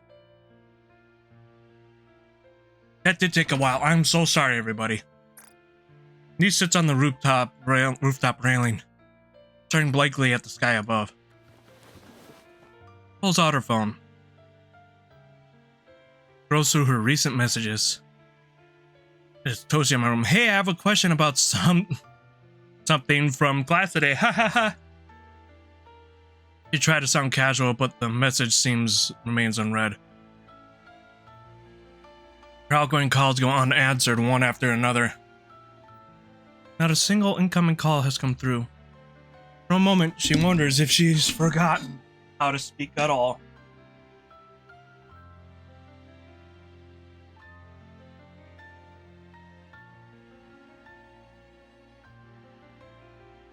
Mm-hmm.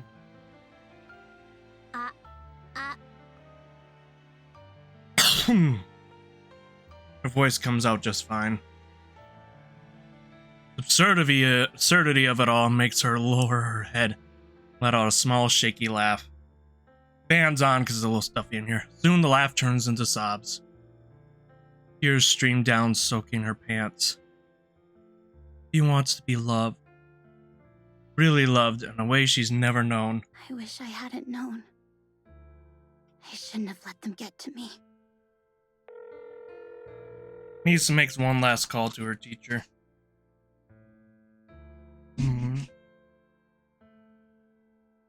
Goes unanswered. She pulls herself up, bouncing on the narrow railing. Then she closes her eyes. One step, that's all it takes. Oh. Just then, music blares through the arc loud enough to shake the air. It's bright and upbeat. And over it, a woman's voice rises. A song? A pop song. A light, pleasant melody with lyrics carried by a pretty voice. Without even realizing, Ennis finds herself drawn to the music. Oh my god! No, you left.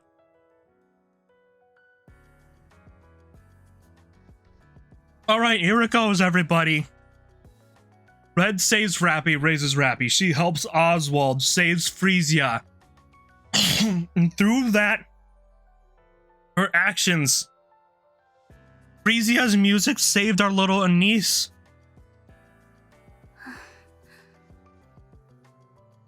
He knows it. Look at excuse me. The song was not written for her. And yet, it fills the air calling out to her to keep going. Red saved both Rappy and Anise, yes. It tells her that she is worthy of love. That she can get through anything life throws at her. That one day she will look back on these moments and laugh.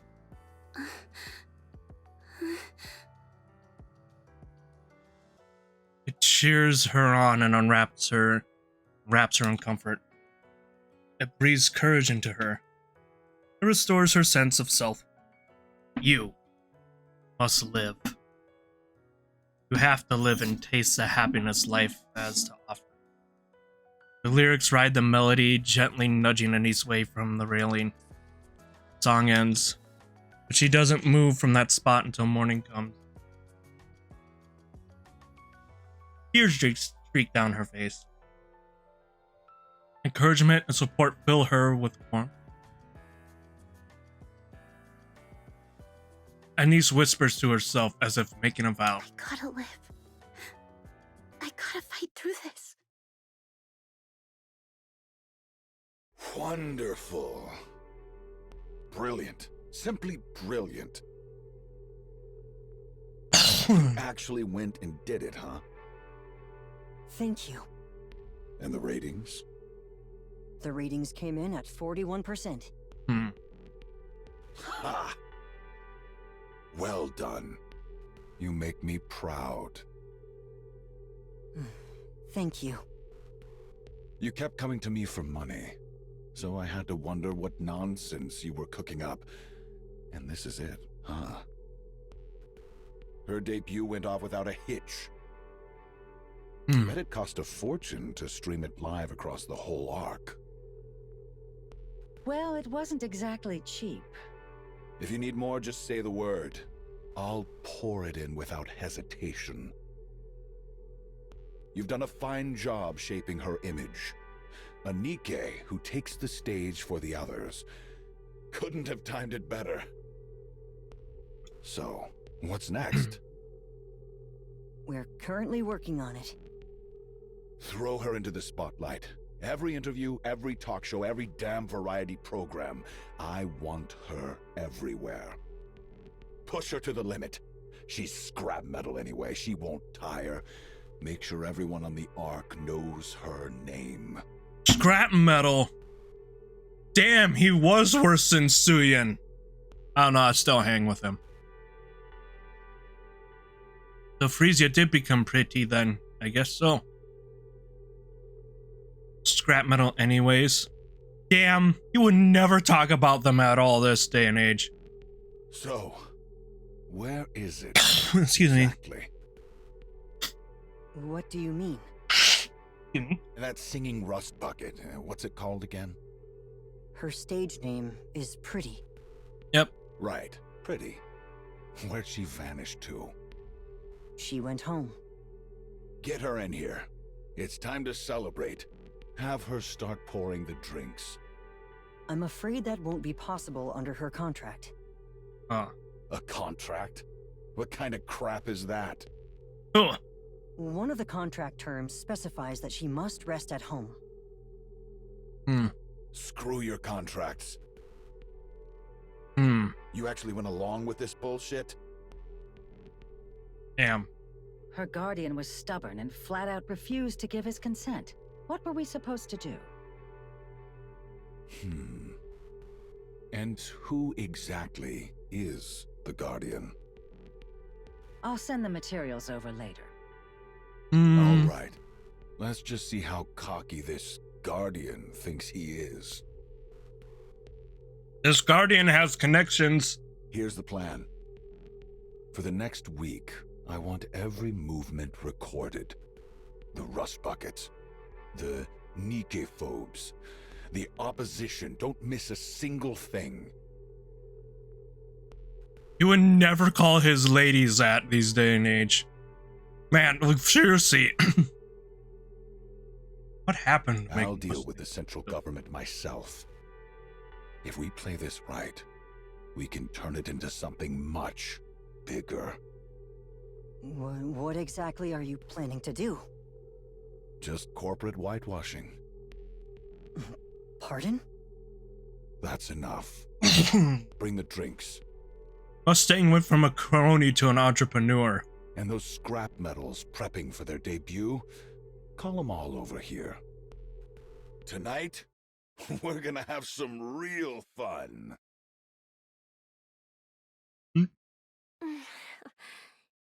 Oh, there she is, all dressed.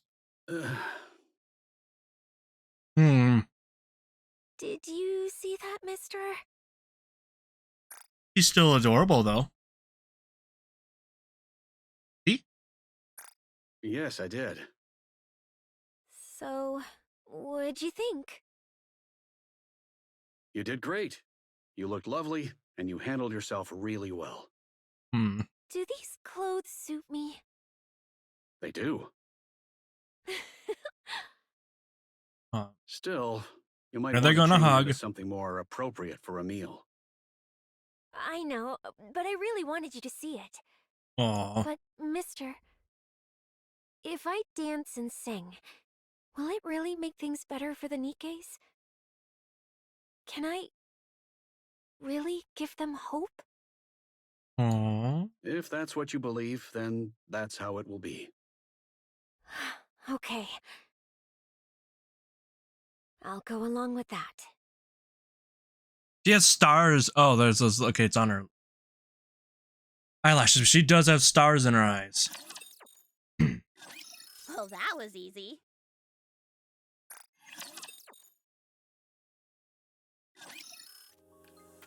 Time moves on. Pretty, the first celebrity NIKKE, takes the arc by storm with her debut song, Pretty Star. Her gripping backstory propels her to stardom almost overnight. Grab some more cleans. And Tetraline's relentless promotion only makes her fame soar higher. Curious about how Pretty came to be, fans begin to question whether NIKKE rights are really being respected. With that, the Goddess Fall incident is thrust back into the public eye, reshaping how everyone sees the case. Riding the momentum of Pretty's face, the NIKKE rights grows in power, while the NIKKE-phobes become bolder and more extreme in their actions. Around the time Mustang CEO of Tetraline makes a major announcement. At Tetraline, we actively defend the rights of every NIKKE. Just the music is so different too. More bass. Also on Freezio though, we know how it ends for her. I don't remember hearing what happened to Pretty. They are not mere I don't think I got there yet. No, they are comrades, liés to march forward with us. En avant, with NIKKE. On the rave of Pretty's popularity, Tetraline launches with the NIKKE campaign. They have full control to the NIKKE Rights Committee, taking a step back to sponsor it while solidifying their own corporate identity. Infrastructure and support systems for NIKKEs are built, and those facing persecution receive active care. Hostility towards NIKKE-phobes is no longer hidden. From that day on, Pretty becomes the public face of the NIKKE's Right Committee. And with the NIKKE's campaign spreads across the arc like wildfire. Of course, it doesn't come without consequences. Also, you could tell he's faking the accent at this point for the camera. Even for the fake French accent, it's terrible. Mustang, have you completely lost it? What do you think you're doing? It's funny because it seems more authentic later on, but this is very like fake. You could tell they're making it all, making sure he's like sounds very fake. What? The central government isn't just going to sit back and watch.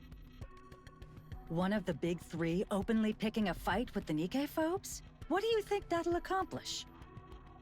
They need the NIKKE-phobes, since it's the perfect tool for covering up their own mess. Old age catching up to you. Looks like you've lost your edge. Excuse me? Does it matter to the central government whether people hate scrap metals or worship them? Not a bit. All that matters is that they don't get blamed for anything. Look at this mess. The haters and supporters tearing each other apart, while the fence-sitters are too busy watching the circus. Do you think the central government has time to get involved? No. They're way too busy for that. Even if the supporters come out on top, the government doesn't lose a thing.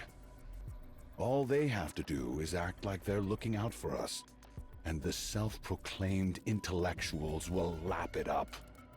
As for past scandals, easy. Just grab someone, make an example of them in the square, and problem solved.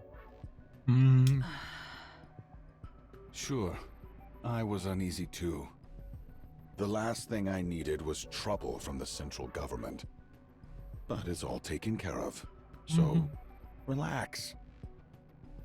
You cut a deal with them? Remember those rust buckets gearing up for their debut? Yeah, they're already in an uproar over Pretty cutting in line. And now there's more? Don't worry. That's the last you'll see of them. You don't... Kitted them out with the best parts money can buy, and sent one to each of the top brass. They'll be thrilled. And if anyone thinks of messing with us, we've got leverage ready to keep them in check. So basically the formation of Velvet Squad right here. And if that doesn't work, we can always send Shade to slit Yep, see? their throats. There they are. Shade. It's not exactly rocket science. Do you even realize who these girls are? Mm. I raised them myself with meticulous care. Ooh. The Mrs. Miss is the one that raised all the Tetra girls in the early days. Yeah, and I raised them on my dime, so they owe it all to me. Damn, it was brutal. Even when they pay me back, they get something out of it. Beautiful, isn't it? You disgust me. Oh, damn. You've got some nerve talking to me like that. Forget about the deadweights and focus on Pretty. Forget her dancing and singing, just make sure she's presentable. Image is everything. Make her a symbol everyone will remember. That's exactly what I'm doing. And give her a taste of power and wealth. Praise her. Indulge her. Get her addicted to the high life. Make sure she never even thinks of going back. What exactly are you trying to do? This is just in case. It'd be a real pain if she suddenly decides she doesn't care about fame or money. There's no way we're letting a prize like this slip away. Damn. Make luxury part of her life. Turn her into a celebrity. Got it? Showing brutality of like even like the bigwigs of the music industry. Fine. But Mustang, you're going to hell. Oh. Damn right. Damn. As a company sponsoring Pretty and with the NIKKE campaign, Tetra line stocks keep surging as it gains a pro-NIKKE image. The center of all, Pretty is stretched thin under the relentless work.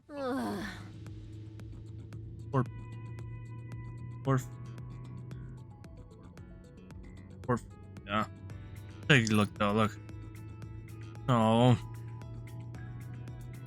I'm so Yeah. exhausted. Don't sprawl out like that. What if someone takes a picture? It's all good. They tinted it, remember? But a thermal camera would capture everything. Yeah, let them film. It's not like I ever get a break anyway. Next up's the talk show, right? 3 hours this time? That's right. I've got the script down pat. Now I just need to decide where to throw in some improv. You really do work hard. I know this is a bit out of the blue, but why do you push yourself so hard? Hey, Hanson, have you ever seen the Goddess Squad in person? No. I have.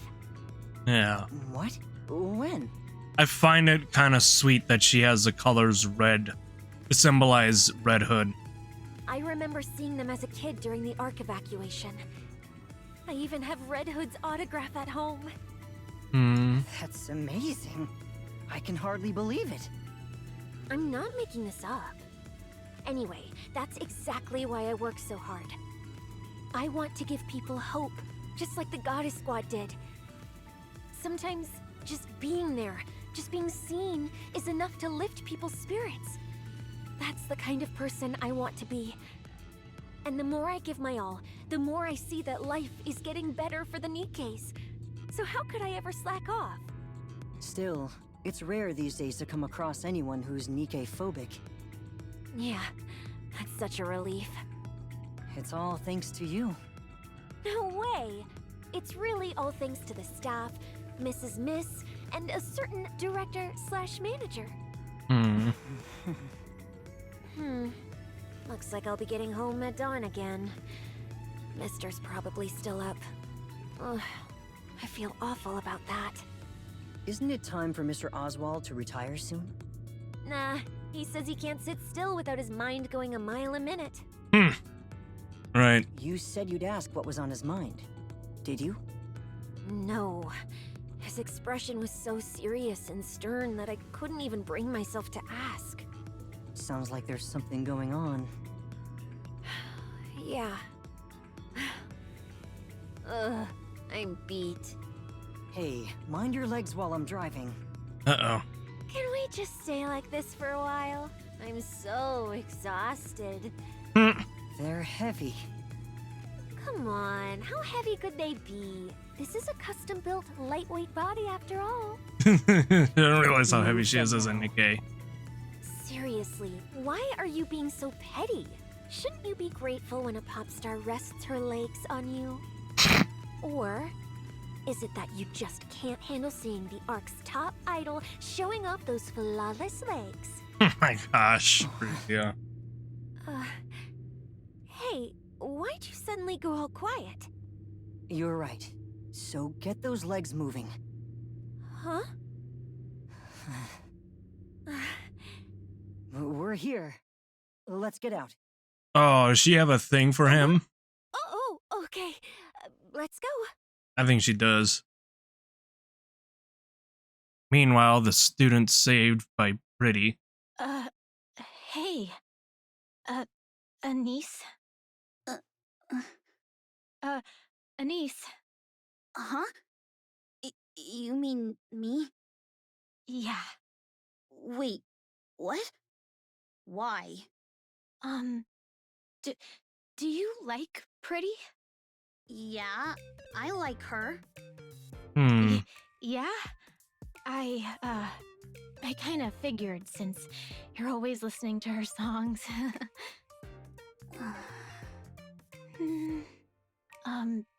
I managed to get a concert ticket by chance. Do you want it? Oh, look at there's that little. Those are the niece eyes we're looking for. Look at there's a niece. Aw. Heck yeah. Nah, it's cool. I don't need it. Anise, the class president isn't here today. I heard her cold's pretty bad, so she should be back tomorrow. Niece lifts her head, eyes sweeping across the classroom. Class president seats is empty. All the eyes in the class are on her. So, what? I just wanted to say I'm sorry. I've been meaning to apologize for a while, but the class president is really scary. I know it sounds like an excuse, and I'll probably end up ignoring you again tomorrow, but still, we don't dislike you. Oh. That part's really true. I hope you know that. And we all prepared this ticket together. Well, they did care about our niece. Give it to me. Class president was a bitch. Oh, yeah. Here. So she still gets really excited. Anise takes a ticket. I'm gonna have a blast. The girl hesitates before Anise returns to his seat. Anise turns towards the window, letting sunlight brush her face. She slides in her earphones. Pretty's music flows through her. A smile that spreads across her face. Aww. For the first time in what feels like ages, she's glad to be here. Well, that was easy. Alright. Do wonder if this was before or after she became a NIKKE, right? Yeah, we don't know if she could just be in school and not a NIKKE yet. Alright, here's part 3. So a little bit longer today, which I thought would happen regardless, but I did not want any more spoilers in the story. I already saw a couple and I was agitated. I'm like, you know what? No, we're going right in. I don't want any spoilers. Time moves on. Frisia is glued to her phone in her car. What are you doing? Just checking my social media. Oh no, that mistake's so obvious. Everyone noticed it. Oh. It happens. No one's perfect. still, they spent the time and money to come all this way. Hey, Hansen, can we squeeze in a bit more practice? You're only getting 3 hours of sleep even now. Cutting back any more could be risky. But, I'll cancel the dinner with the board. Honestly, we don't really need it. but won't that make things harder for you? It's fine. They know full well who they have to thank for their comfortable lives. Sweet. Hey, next up is the with NIKKE speech, right?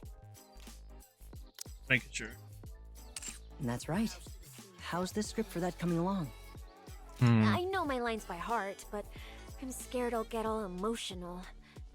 What if I burst into tears as soon as I get on stage? If you feel like crying, then cry. What matters most is being sincere. I swear, I look horrible in pictures whenever I cry. No, you're beautiful. Beautiful, huh? So yeah, they do have a thing for each other. Oh, you think I'm beautiful? Oh my gosh.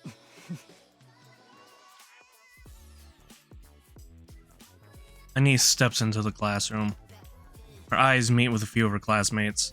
For a moment, they share a silent greeting. She slides into her seat. By now, all the scribbles on her desk are almost completely erased. Someone passes by and quietly leaves a piece of candy on the corner of her desk. She unwraps it without a sound and pops it into her mouth. Gaze drifts to the window as she chews slowly. Slips on her earphones and lets Pretty's music fill her ears.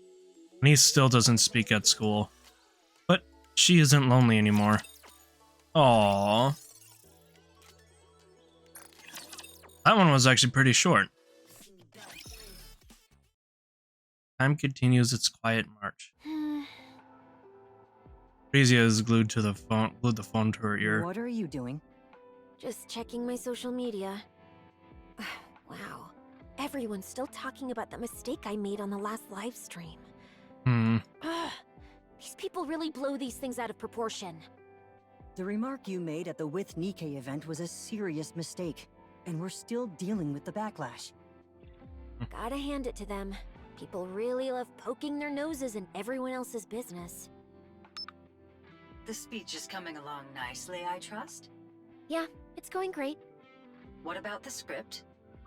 At this point, a quick skim is enough. Who could memorize all that anyway? So what's the plan for your performance? I'm going to cry. Smart move. Like really bawl my eyes out. That should calm things down, right? But don't overdo it. People get tired of seeing the same thing too often. Of course. Oh, and I told the makeup team to make me look a little worn out. No. Well, looks like you can manage on your own now. I couldn't have done it without my amazing producer. You know there's a party after this, right? Make sure to show up and flash that smile of yours. So this is all to just butter people up, huh? Count me out. I'm not singing. Oh. I'm not making you perform. That performance is worth too much to waste on them for free. See you later, then. Okay. Whew, I'm beat. Pretty. Wait, why'd you call me like that out of nowhere? Are you doing okay? Yeah, sure, but okay about what? Well, just this and that. Why do you ask? It seems you've changed quite a bit. I have? Yes. I've gotten used to it. I'm better at handling things now. I can't let every nasty comment get to me, or even let my emotions run the show. I'm a celebrity now. The very first NIKKE celebrity. Oh. I've gotta take things in stride and keep my emotions in check. Honestly, I think I'm pretty good at that. Yeah. Are you happy now? Absolutely. I'm so happy I can't believe I didn't do this sooner. I see. As long as you're happy, that's all that matters. Hansen, I know I've changed a lot. You're just exhausted. You'll feel better soon. Yeah, it's hard. Really hard. But I can't stop. No matter how hard it gets, I have to keep going. Otherwise, I'll fall apart. Why are you pushing yourself so hard? Maybe things would turn out better if you took it a little easier. I can't. I've become a symbol. Pretty is the face of NIKKE rights now. If I mess up, the Nikkes get blamed. Oh no. If I do well, they're the ones who get praised. So I can't take it easy. But going full power all the time wears me down. Right now, putting on a mask is the only way I can keep going. Oh no. Yeah. I can't even begin to imagine how heavy that must feel. Honestly, it still hasn't quite sunk in for me. How are you holding up? Feeling stress? It's intense.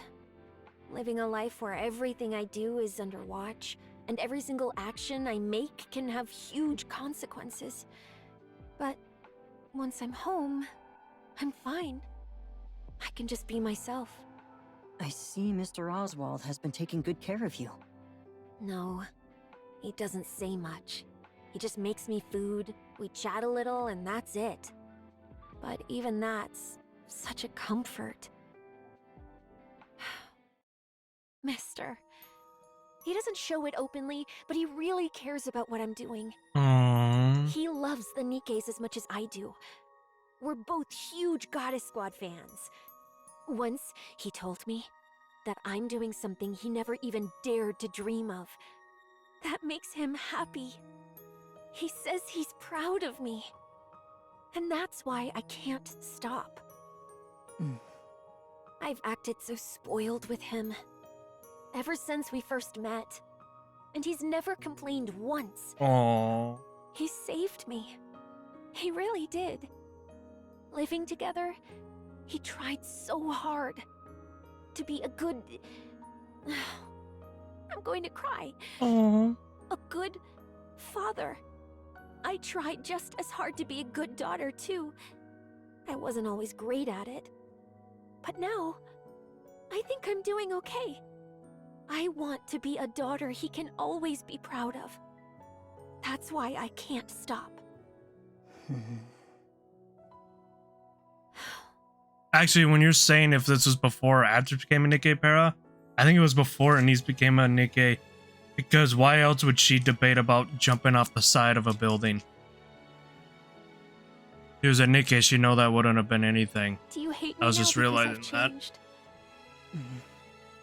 Sorry, I was mistaken. You haven't changed a bit. You were just the same as always. Thanks. Oh. I think it's about time I got my hands into politics. Politics? Isn't being the CEO of one of the big three enough? No, I'm still under the central government's thumb. Hardly what you could call a real seat of power. And just what are you planning to do? Nothing fancy. I just want the whole Ark under my control. Ah, the classic case of ambition ruining people. Uh. But why now? Because now's the perfect time to strike. And how do you suppose you do that? By profiting off Pretty. I'll send Pretty out as the central government's PR ambassador. They'll be ecstatic. After all, we're putting the Ark's finest propaganda tool right into their hands. There'll be some backlash from the public, but only a tiny fraction. Those who idolize Pretty will follow her blindly. They always have. Did you honestly think they ever cared about NIKKE rights? Oh. And in return for handing them Pretty, I take my place in the top echelons of the central government. Imagine Kurt Mustang looking back at past Mustang calling him a dumbass. I think he does feel that way. He sounded very depressed when we started this event, Paradox, remember? He sounded very depressed and full of regret and remorse. Because I think he does not look at himself too fondly right now. I think he might punch his past self. What? Well, if I manage to break into politics, the first thing I'd do is... I'm talking about Pretty. I couldn't care less about what you're up to. Same as always. Singing, dancing. The only difference is their so-called fight for Nikke rights now just serves the central government. Haha. You really only ever think about yourself. Damn. At the end of the day, the only thing that matters in life is me. And he was a narcissist then. Living for others, that's just hypocrisy wrapped up as virtue. Enough. I won't let you throw Pretty away like she's nothing. There's a limit to ingratitude. You're really going to use the very one who pulled Tetraline back from hitting rock bottom and then discard her? Get a grip. You didn't get here because you're exceptional. You've been scraping by for so long that now you think you own the whole table. What? Lost your thrill all of a sudden? Want to get yourself fired? Pretty still loves to dance and sing. And of course, she loves the Nikkes. Exactly. That's why I'm letting her keep going. If you do that, it won't be the same anymore. So what? People change. And she's nothing but scrap metal anyway. I'm warning you. Stay away from Pretty. Don't push your luck. If you've got a problem, the door's that way. Look at you, acting like some big shot CEO. You're just a lowly producer. Now, get out. Mr. Mist glares at Mustang for a long moment before walking out.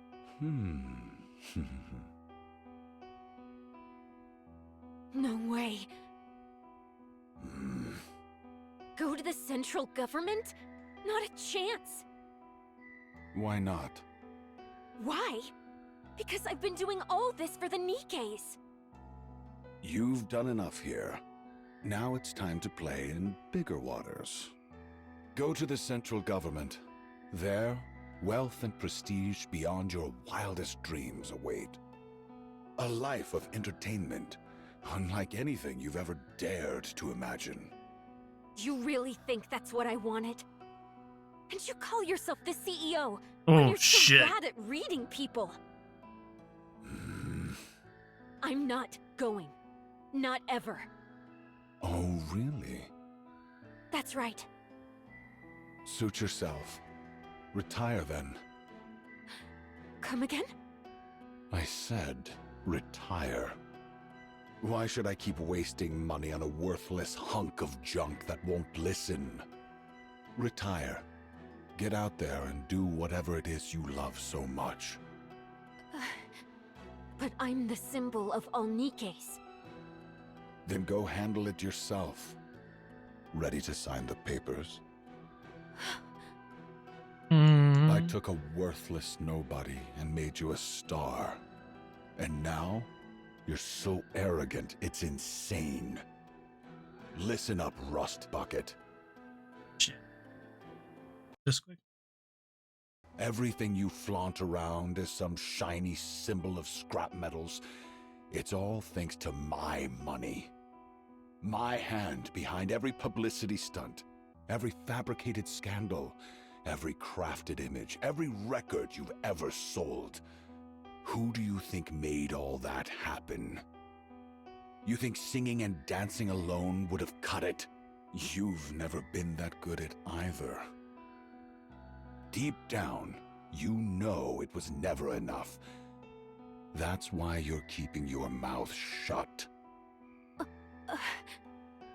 Refuse my offer, and I'll kick you out and spread every vile rumor I can think of. Damn. Pretty used to despise Nikkes, and the moment she became one, she put on a fake act of repentance just to fool everyone in the Ark. Damn. No one in the Ark would fall for a lie like that. You really think that? I turned a nobody Nikke into the biggest pop star the Ark has ever seen. Think I can't take it all away?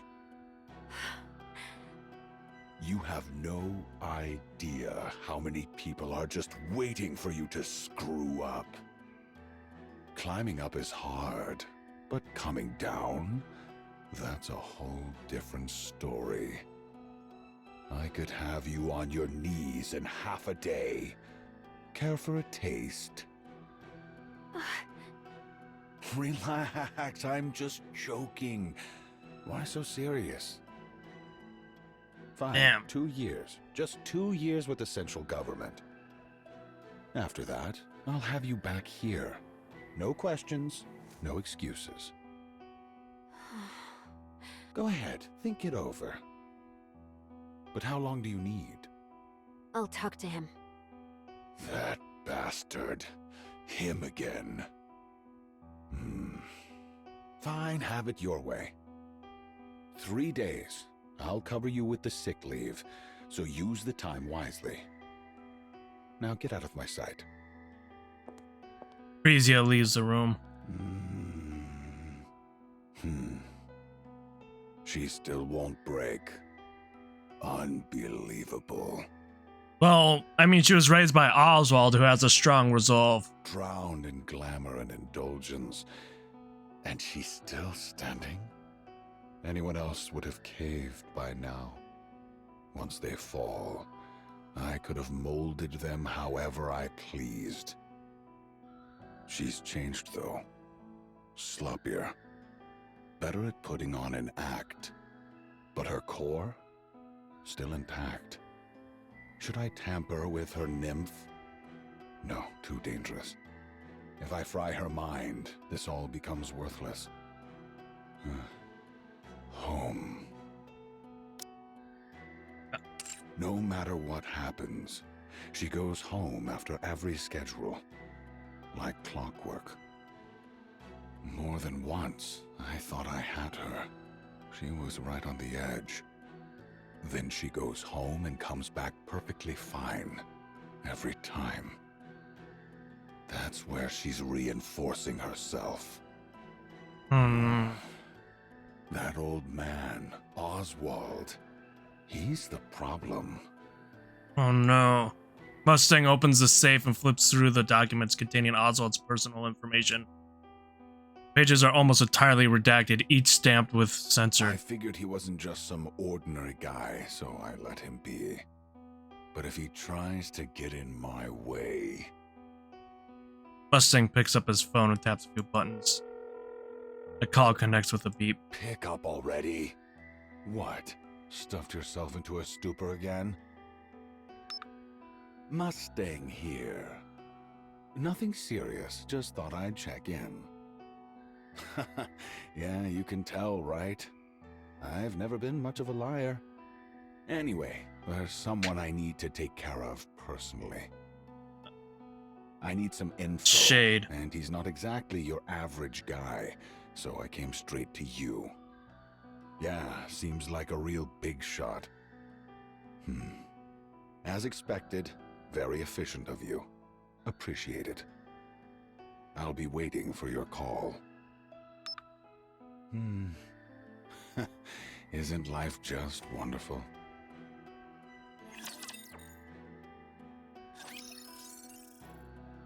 Alright, we're gonna click this.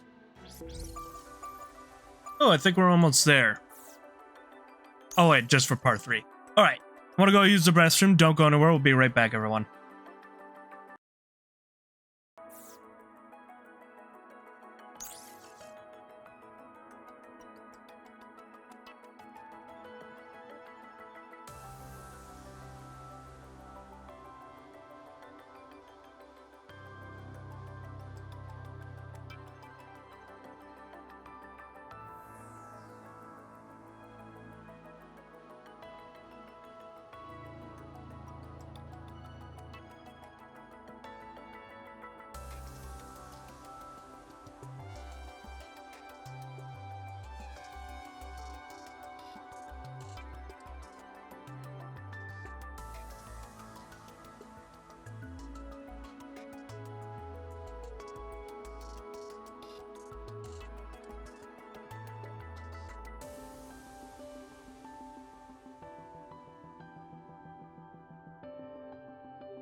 All right. Everyone there?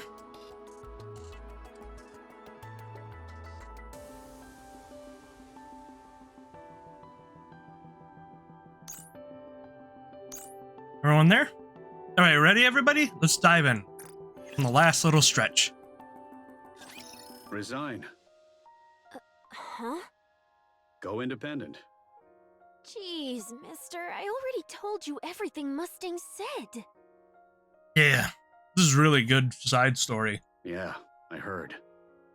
What you're really worried about isn't losing access to Tetra's resources. Yeah, that doesn't scare me. I know I can start from scratch again.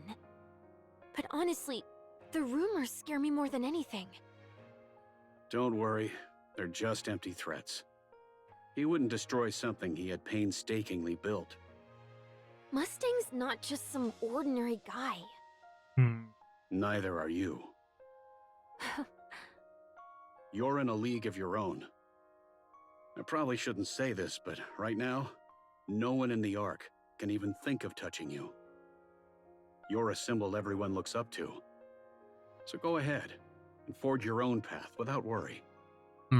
Wow. Hearing you say that really makes me feel so confident. Okay then, I'll trust you and go my own way. Yeah, I don't need anything else.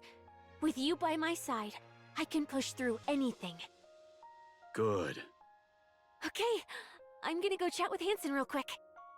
At this hour? Yeah, I've gotta tell him right away. Only speak to him.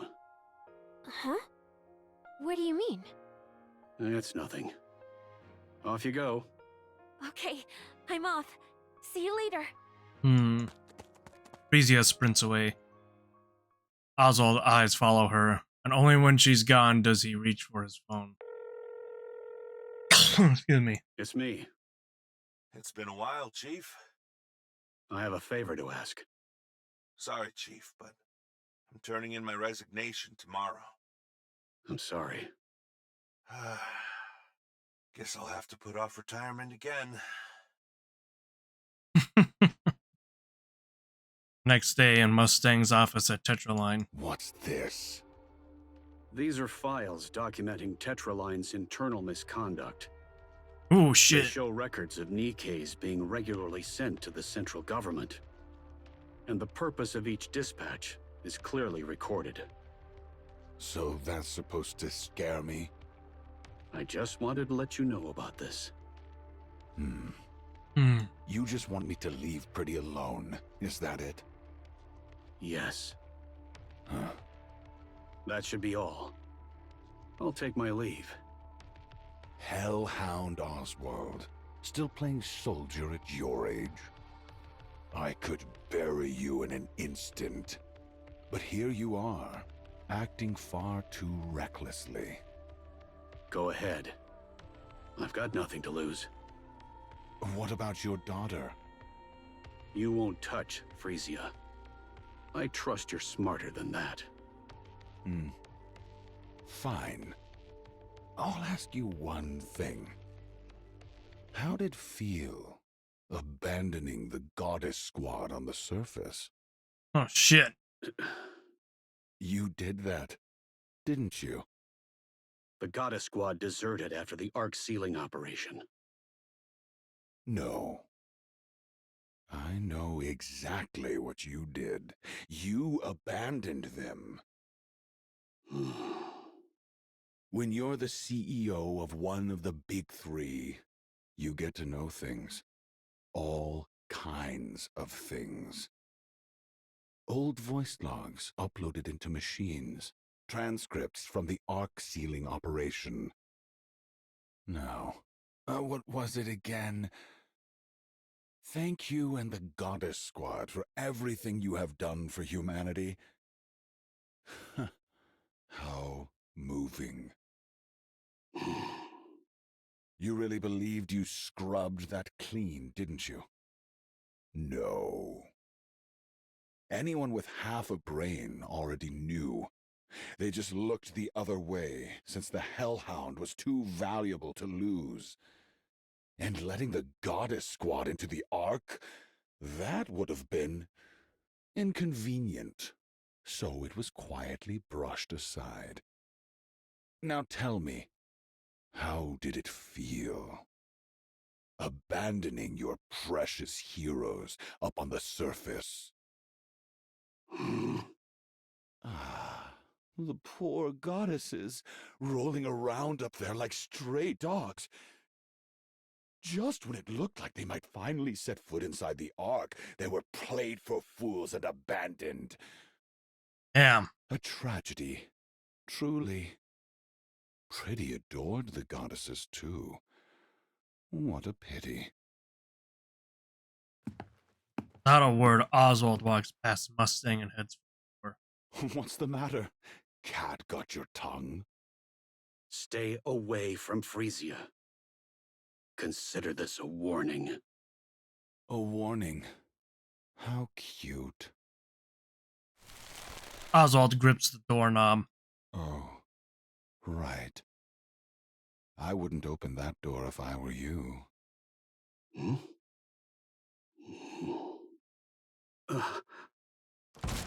Oswald yanks the door open. Beyond it, Frisia's eyes widen in shock as they lock. Whoops. I called our superstar pretty and completely forgot about her. Left her standing at the door.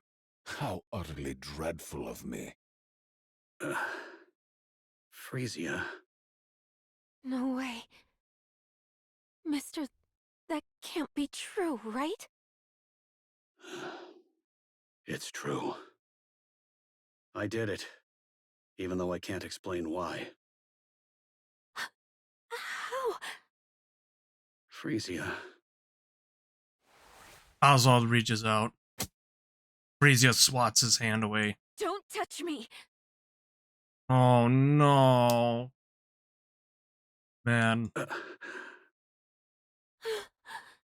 This is the worst! Frisia dashes off. Oswald stands frozen, eyes following her every move. Meanwhile, Mustang laughs. Yeah, I think the current Mustang would definitely frickin' pound his past self. Now that's entertainment. That was a bit too much.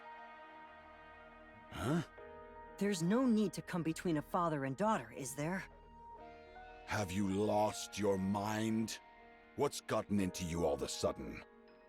You could have just pressured them like you always do. Why did you have to split them? Fist smashes at Hanson's jaw and he hits the floor. You think being Pretty's manager makes you someone special? Listen closely, Hanson. Everything you have right now, the clothes on your back, the shoes on your feet, the car you drive, the room you sleep and wash in, none of it belongs to you. It's all mine. Every last bit. You live a life most people could only dream of. And yet you haven't earned a single thing yourself. You play at being Pretty's manager for a while, and suddenly you think you raised her. Something tells me that Suyin would have the biggest crush on past Mustang. I don't think past Mustang would even give a would actually really hate Suyin a lot just because of the way he is. And I like the modern one where he gets really annoyed with her and rolls his eyes. Like, no, I think he just straight up hates Suyin and do anything to burn Missilis down in the process. What if I took it all back? Or simply reclaimed what's mine? What would you have left? Nothing. You'd be nothing. So just stick to driving her around and handling her schedule. Remember your place, and don't overstep, Hanson. Do what I tell you, just like you always have and always will. Understood? Do I make myself clear? Yes. You pathetic fool. What a loser. If that father and daughter mean that much to you, the least you could do is put up a fight. Now get out of my sight. Hansen staggers to his, bows his head and leaves the room. Pathetic.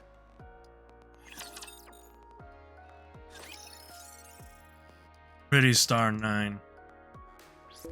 I'm still really thinking if the Commander-in-Chief is Oswald.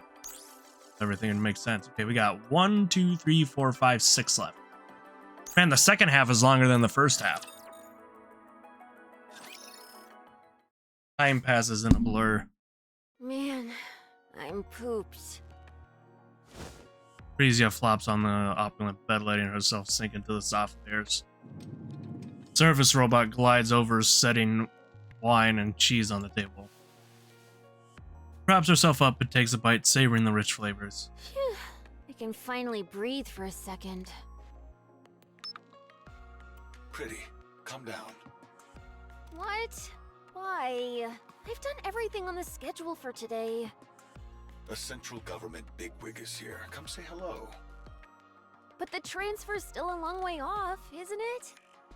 Better to let them know you early. It'll make things easier later.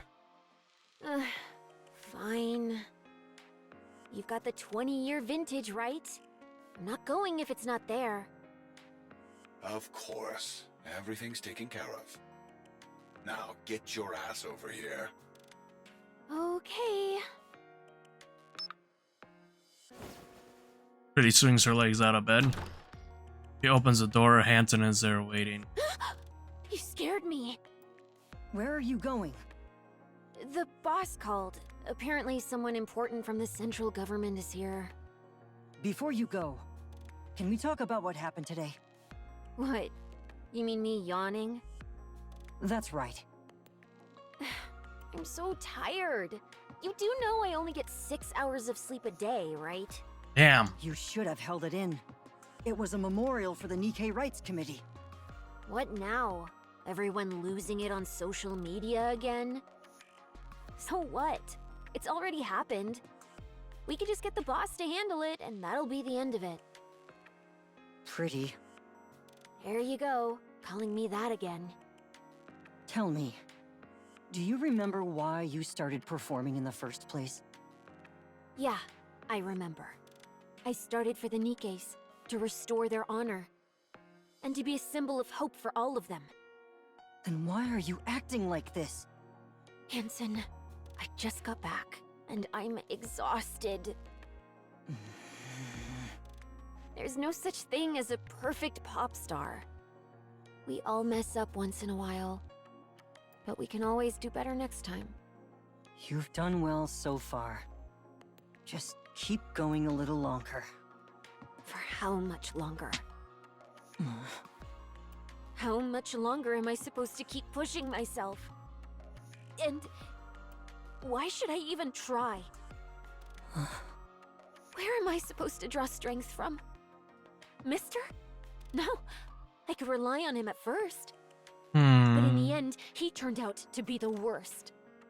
All that talk about heroes and ideals? Lies. He abandoned the very people he claimed to care about.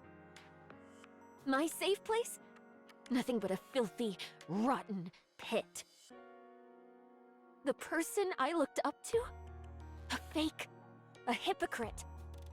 If there's no one left to lean on, what reason do I have to keep going? Am I not enough? No. You're not. Hmm. You're nothing more than Mustang's puppet. You have no free will. If he finds out I'm counting on you, he'll crush you in an instant. Do you even have what it takes to fight him? Can you really break free from his control? Yes, I can. Oh, yeah? Pretty glances at the camera on the ceiling. then moves to the stand in front of Hansen. Kiss me. Come on. Kiss me, Hansen. See? You really can't do anything, can you? Frisia brushes past Hansen, bumping his shoulder as she goes. Hansen stays rooted in the spot for a long moment. Frisia lives in a lavish mansion provided by Tetraline. He hasn't returned home once nor exchanged a single word with Oswald. Oh. After losing her umbrella, she slowly falls under Mustang's. Under Mrs. Misguidance, she gradually transforms into a pop star. One day, during a press conference about a downtown alcohol-fueled incident, more than 20 armed Nikkophobia swarm Frisia. Get down! Don't move! Where do they even get weapons like that? God damn it! Where the hell is the central government when you need them? I'll distract them! When I do, run! There's a car behind us! Get ready! What are you saying? You'd die if you got shot. Then, They've got anti-NIKKE weapons! You won't be safe either! Here I go! 1, 2... Wait!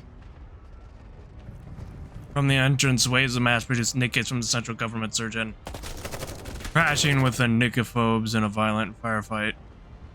Gunfire and explosions tear through the air, screams ripping from every corner. Frisia huddles behind the podium, clutching her head at her own cries piercing chaos. Then just like that, everything goes silent. Phew.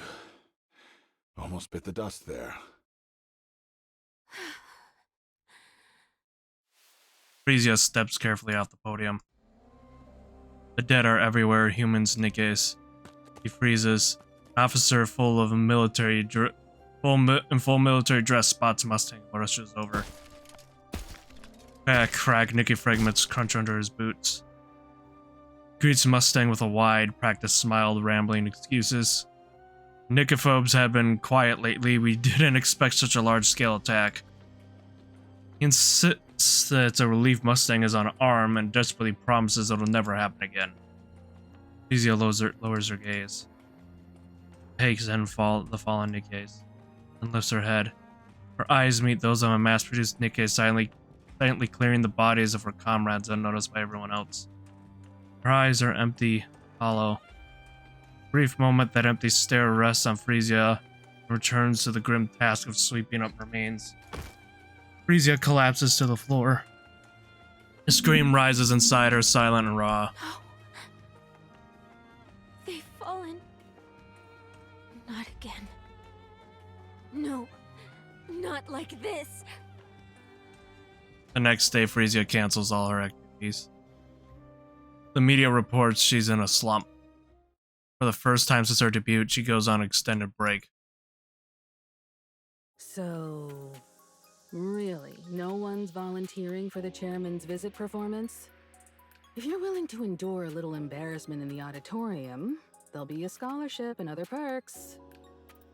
You don't even have to be that good. Silence falls over the classroom. Okay, no one's volunteering.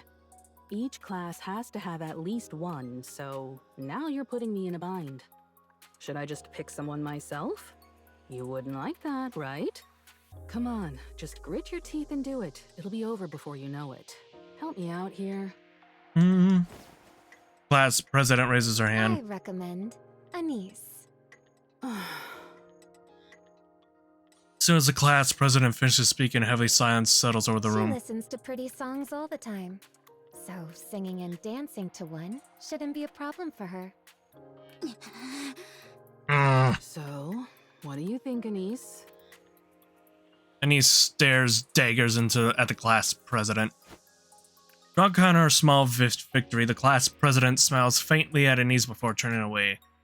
For the first time in what feels like forever, Anise finally speaks up at school. Yeah, I'll take care of the performance.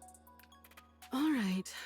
Whenever you've got a song in mind, just send me a message. Okay. All right. That's it for today. Get home safe. that, the class ends for the day. Anise narrows her eyes, gaze fixed on the back of the class president head. Without so much a glance, she hurriedly packs her bags and slips out of the classroom. That piece of shit! Anise? Yeah? What song are you gonna do? Pretty Star, right? It's her debut song, after all. I have footage of her live performance, so I'll send it to you. Oh, yeah, thanks. You move so well, Anise. You'll totally nail it. Are you going to sing too? Yeah, I guess so. I've also got a high-quality backing track we can use. If it's okay with you, I can help out too. Thanks a lot. Yeah. But you sure you want to do this? Ow. You mean the class president? It's fine. You're gonna be doing a pretty song, after all. Two of my faves together. I can put up with the class president for this. Are we starting today? Maybe we should. Do you want to go together?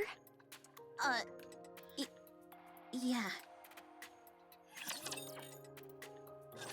Well, that was easy. Next one.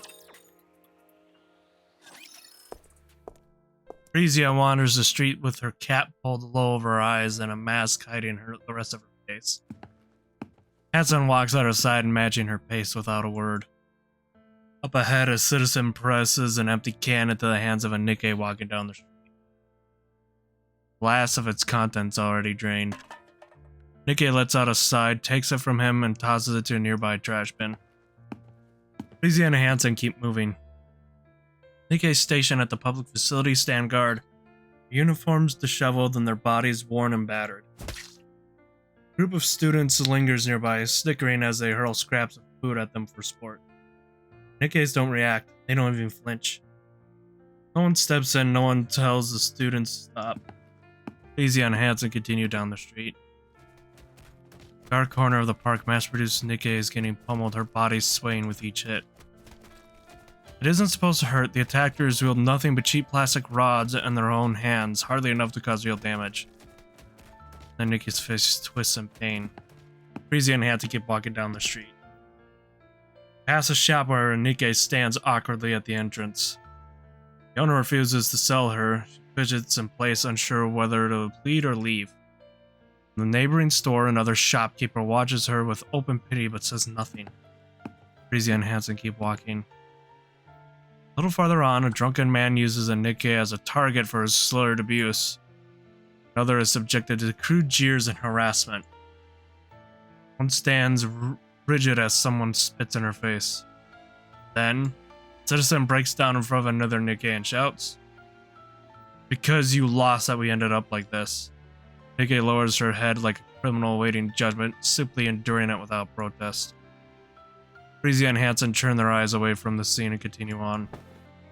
Find quite a spot in the far corner of the park and sit down. Frisia, tears fall.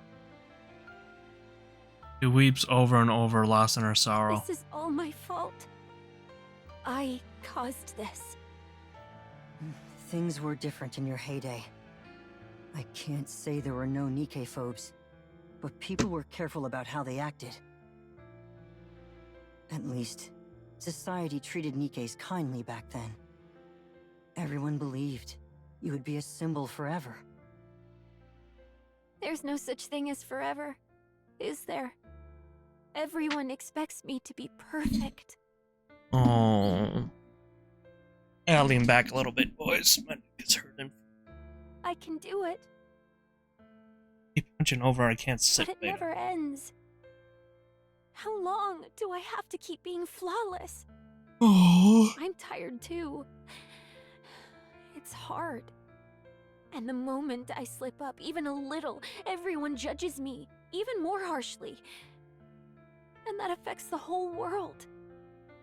Because I'm a symbol, and everyone looks up to me. So I gave up. It was just too much. And this is the result. I don't know if I can do it again, because it would never end. If only Mister were here. Tell me, what exactly am I supposed to do, Hansen? I don't know.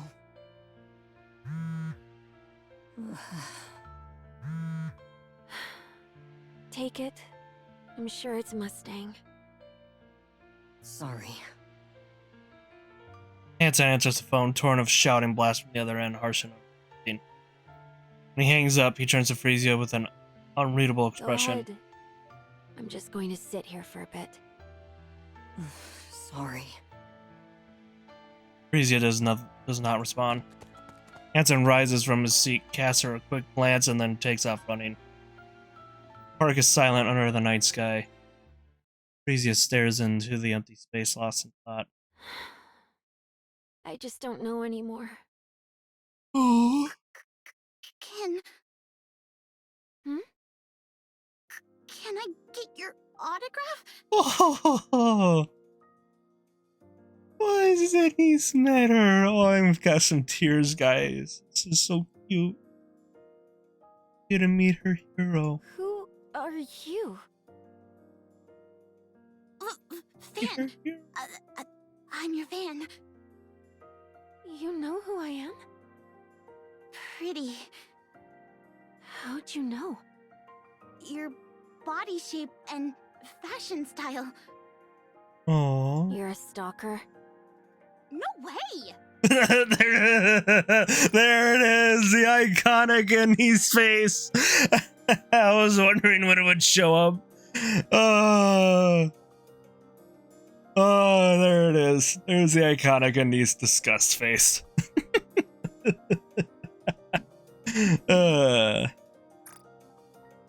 There's my girl. Yeah, there she is. How on earth did you figure out it's me?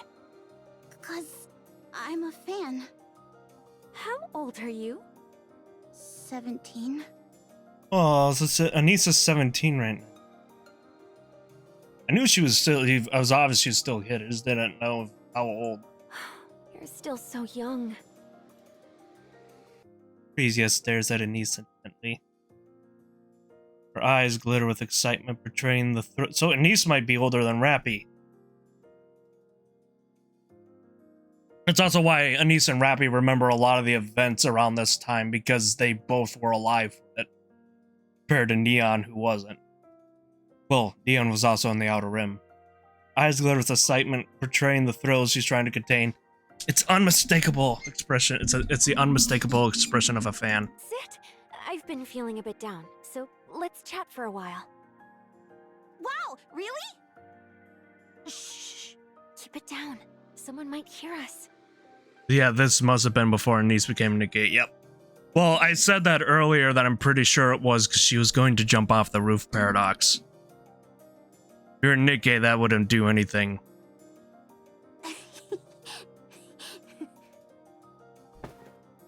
And he sits down next to Frisia. Wow, this feels like a dream. Why do you like me? Because whenever I see you, I feel like I can take on anything. Oh, really? Hmm. I don't know. You just give me strength. You know, I used to get picked on for standing up to the popular kid in class. But listening to your songs helped me get through it. And now, I feel like I can handle whatever comes next. Hmm. It's like this little spark of hope that tells me things are gonna be okay. Hope. Yeah! Hmm. At first, your songs totally saved me. Wait, scratch that. They gave me strength. No, they totally saved you, Anise. Then just seeing you on TV was enough to keep me going. And now, even a photo of you does the trick. I've been stirring up all kinds of trouble lately. Can't say for sure. I've mostly just been listening to your songs lately. So, for me, you're still at your absolute coolest. Is that so? Thank you. You really know how to comfort people. And you're so mature for your age. That's funny because she does not seem mature when the commander meets her. But this is true. She does know how to comfort people. Thanks. Oh, right. I've been practicing Pretty Star lately. Wanna see? I'm going to perform in the school talent show. You know that super popular kid I told you about? Yeah, she set me up for this on purpose to screw me over. Kids these days really don't mince their words. I'm gonna go out there and blow everyone's socks off. Plus, I've got a friend helping me too. And after that? I haven't really thought about it. Just want to get a little payback. You've got a dream, hope, and the drive to make it happen. It's all thanks to you. Did I really give you hope? Aww. Yes. Can I really keep doing this? Of course! You've done it all along, and I'm sure you'll keep going. Huh. Okay. Aw, Niece made her smile. Oop, I clicked Show me what off. you've got. Oh, I clicked off before we could see it, but Niece made her smile. Well, I was already holding the click, so... Yeah. Huh? Really? Yeah. The quiet part comes alive under a night sky. Niece dances with pure joy as Frisia watches, a soft smile lighten in her face. Oh, this is so cute! Songs signaling the start of their journey plays vividly in their minds. 1, 2, 3, 4, and stretch. Stretch! Yes, that's it. That's it. And right here, bam, bam, bam! Wow, you're really talented. Oh yeah? You think I can get back at her? For sure. She won't know what hit her. Also explains why she held Frisia in such a high regard. She gotta meet her, yes, and it was her hero. Her hero. That was so much fun. Oh, this is so cute. But yeah, she does have stars in her eyes too, Frisia. I was like technically on her eyebrows, but not eyelids, but look at it. He's just so adorable. Look, he's such adorable. I know, right? By the way, I noticed you always tilt your head back during breaks on stage. Why do you do that? Is it some kind of breathing technique? I do? How'd you know? Well, I've watched tons of your practice videos and stuff. Oh, wow. You're such a big fan. Damn right. Up on the surface. It was so nice to just sit and watch the clouds pass by. Especially when you'd been waiting for someone endlessly. Somehow, watching them made time fly. And it felt really good. Oh, Anise looks up at the sky. I can't see anything though. Okay, you know what was that one rumor? Is that some friendships, transcend time? Not rumor, saying. And it was in Avatar The Last Airbender. Friends with Red Hood. Friends with Rappy Red Hood. Isn't that cool? I love that. It's, Sorry, the writing's just great. Well, yeah. It's night, and we're not even on the surface.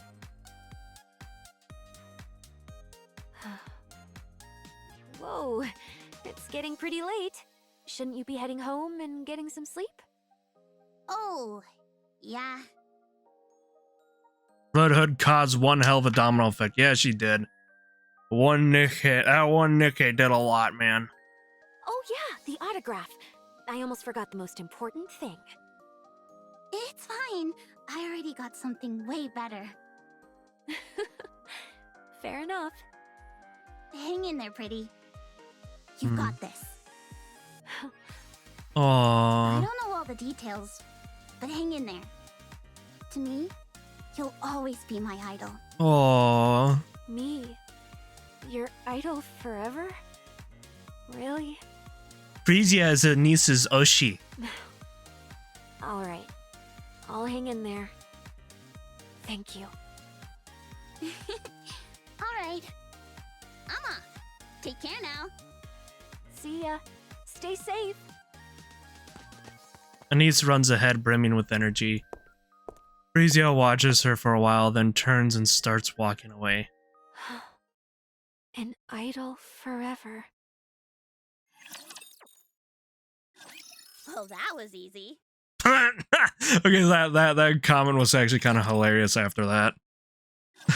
There's no such thing as a pop star that lasts forever. Never has been. Time passes, tastes change, and eventually, even the brightest stars fade. It's just the way things are. In a way, it is only natural. There's a reason people say you should leave on a high note. You mean retirement? Yes, retirement. After that, people don't nitpick every little detail anymore. And you get more freedom in a way. Even if your fame fades, it doesn't matter. You've retired, after all. Your fans will get it since you can't keep running at full speed forever. Why? Do you want to retire?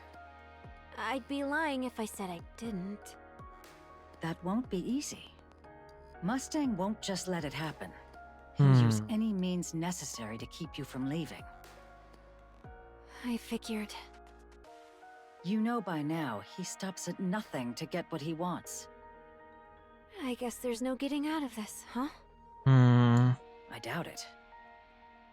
If I can't be a pop star forever, and I can't retire, what does that leave me with? At this point, all I can do is delay the inevitable. And in the end, I'll vanish completely, leaving no trace. I'm sorry. I didn't expect you to say something like that, Mrs. Miss. I'm the one who made you a pop star. So I always knew this day would come. Still, there was nothing I could do. Was it for the money? Money? I already have more than I could ever need. The Ark was drowning in darkness. It needed a star.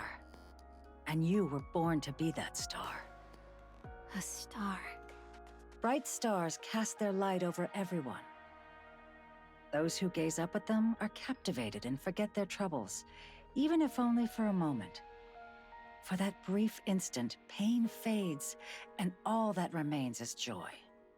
That's the power of entertainment. You're a star. The Ark Star. My job is to buy as much time as I can until that star dims. Until the next one rises. So I'll help you with anything. Except retirement. I don't know whether I should thank you or resent you. Then resent me. It'll make things easier. You seem troubled. Have you talked to your father? Don't tell me you haven't gone to see him even once all this time? Oh, even she knows she needed to be with her father. Yeah. I don't want to meet that person who would abandon his heroes.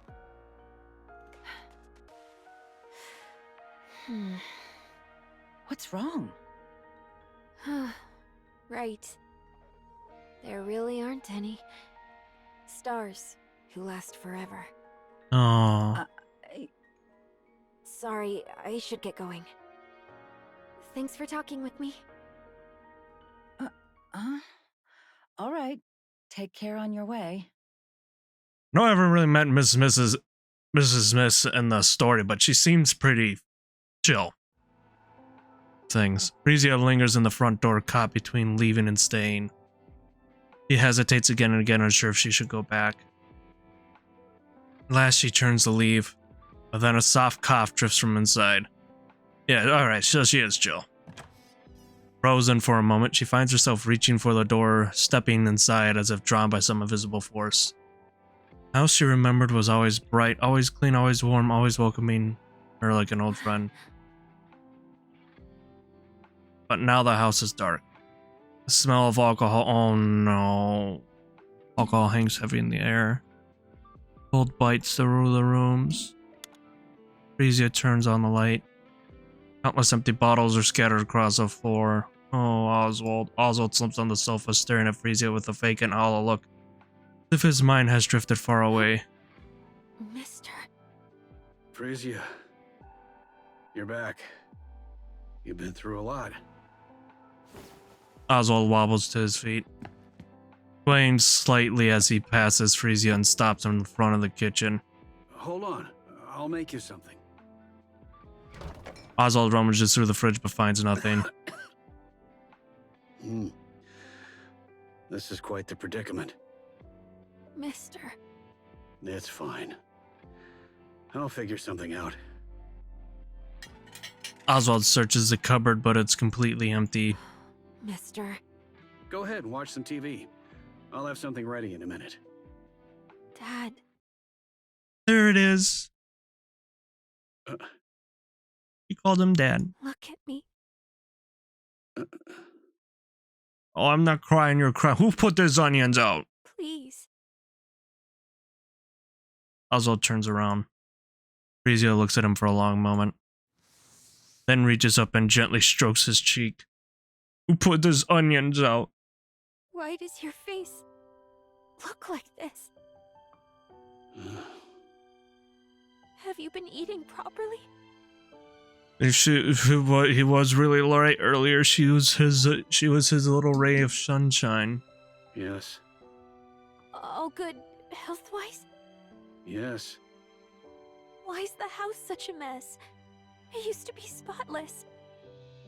And you never drank before. Why are you drinking so much now? It's just for today. That's a lie. I know you better than anyone. Why are you living like this? Huh? Because you're not here.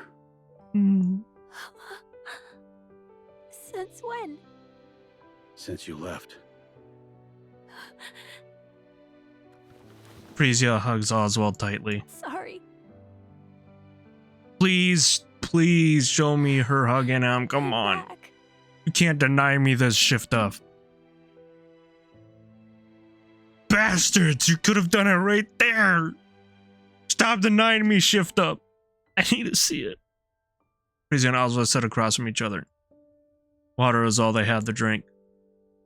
Cups set between them, they finally talk about the things they've avoided for so long. I abandoned my heroes. There were reasons, yes, but nothing that could ever excuse what I did.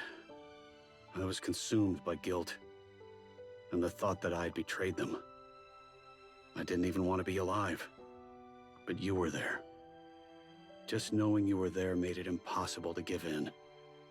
It was enough to comfort me. So, I kept going.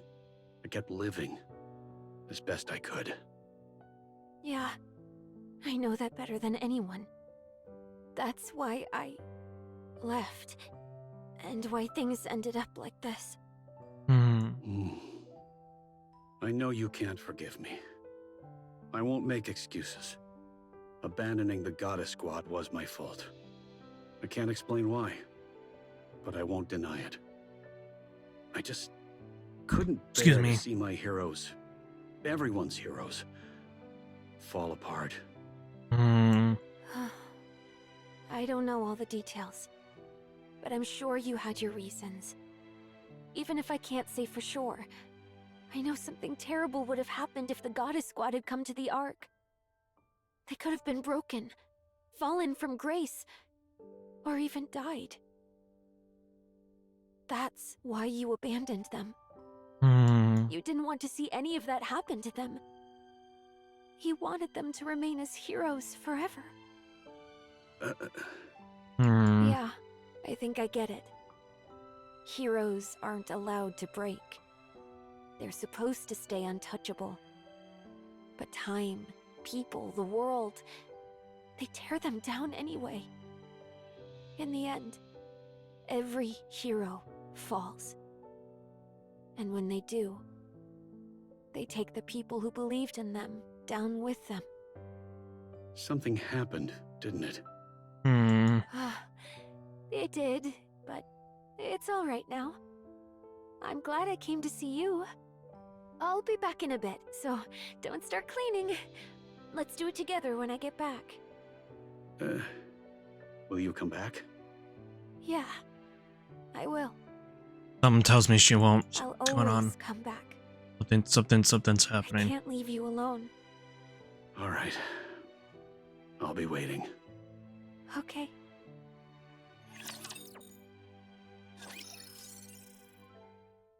Something's telling me she's not coming back. Pretty announces her return. She offers a heartfelt apology for the past recklessness and promises to return to her true self. She steps away from the spotlight as a pop star, dedicating her days and nights to defending NIKKE rights. NIKKE rights community, once weakened by her erratic actions, quickly regains influence. The public support rises once more to the heights of her heyday. Pretty shines as the Ark's star and stands as its symbol. She knows better than anyone the ripple effect of her actions across the Ark. Driven by that awareness, she strives to show only her best self, and her best efforts begin to bear fruit almost immediately. Ugh, so busy. I'm not even singing and it's this crazy? How on earth did I even manage all this back then? Still, things have been going well lately, and I can't help but think back to when you first debuted. Feels like I've gone back to square one. Then we'll start again. Think you can keep going? Absolutely. Come on, let's nail the next one perfectly. All right, let's go. Not bad. Sprucing up her image before heading to the central government, huh? Smart move. She's a first-rate celebrity. I'll give her that. Pretty handled it herself. She's been wreaking such a mess. I was honestly starting to get worried. My finest product for the central government is rotting right before my eyes. So, she's still going home? Yeah, every single day. What's the matter? Upset that you can't control everything? I suppose not even the great Mustang could come between a father and his daughter. Silence. Never mind. Results are what matter. Go all in for the Ark superstar. Naturally. I finished recording everything. Hey, it's Anise. You were amazing, Anise. I really think our class is going to win first place. Oh, stop it. I honestly think you'd make a great pop star. Oh. I really mean it. A pop star, huh? Yeah. If you ever become one, I'd want to be your manager. It'd be so much fun, traveling around, performing everywhere. Hey, keep it down, will you? Yeah, sorry. There's that face again. Oh, we love that face. Let's head outside. Anise, are you really gonna keep acting like this around the class president? On. There we go. What do you mean? She's probably just going to keep picking on you. Nah. I think we're just gonna stay like this. Why? I don't know. Maybe this is as far as things go. That's a relief, but are you really okay, Anise? Hell no! I'm this close to smashing her face in! He stares at her friend standing in front of her. But I won't. I gotta hold back. I've got something I can't afford to lose. What about you? how are you holding up? I'm fine. I never really stood out in class anyway. Thanks, I guess. And he gazes absently into the classroom through the window. Class president nervously chews her fingernails. What's the worst that could happen? Pretty continues her activities without pause, steadily building recognition beyond even the heights of her heyday. And just when her fame in the arc hits an all-time high, The venue is Arcrayon Hall. We've got a 5-hour extravaganza lined up. she did see him back again several times. Time passed. It's been a while since my last concert, and I'm super nervous, but I'll give it my all and make it unforgettable. I want to hide this quick. I want to get up and take a stretch break. Because, and I don't want you guys to get ads on this next part. Don't go nowhere, we'll be right back.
I'm here and waiting right now.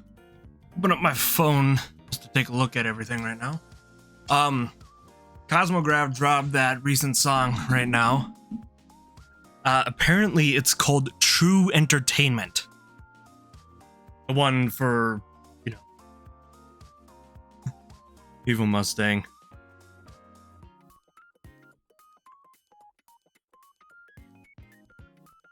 This is damn.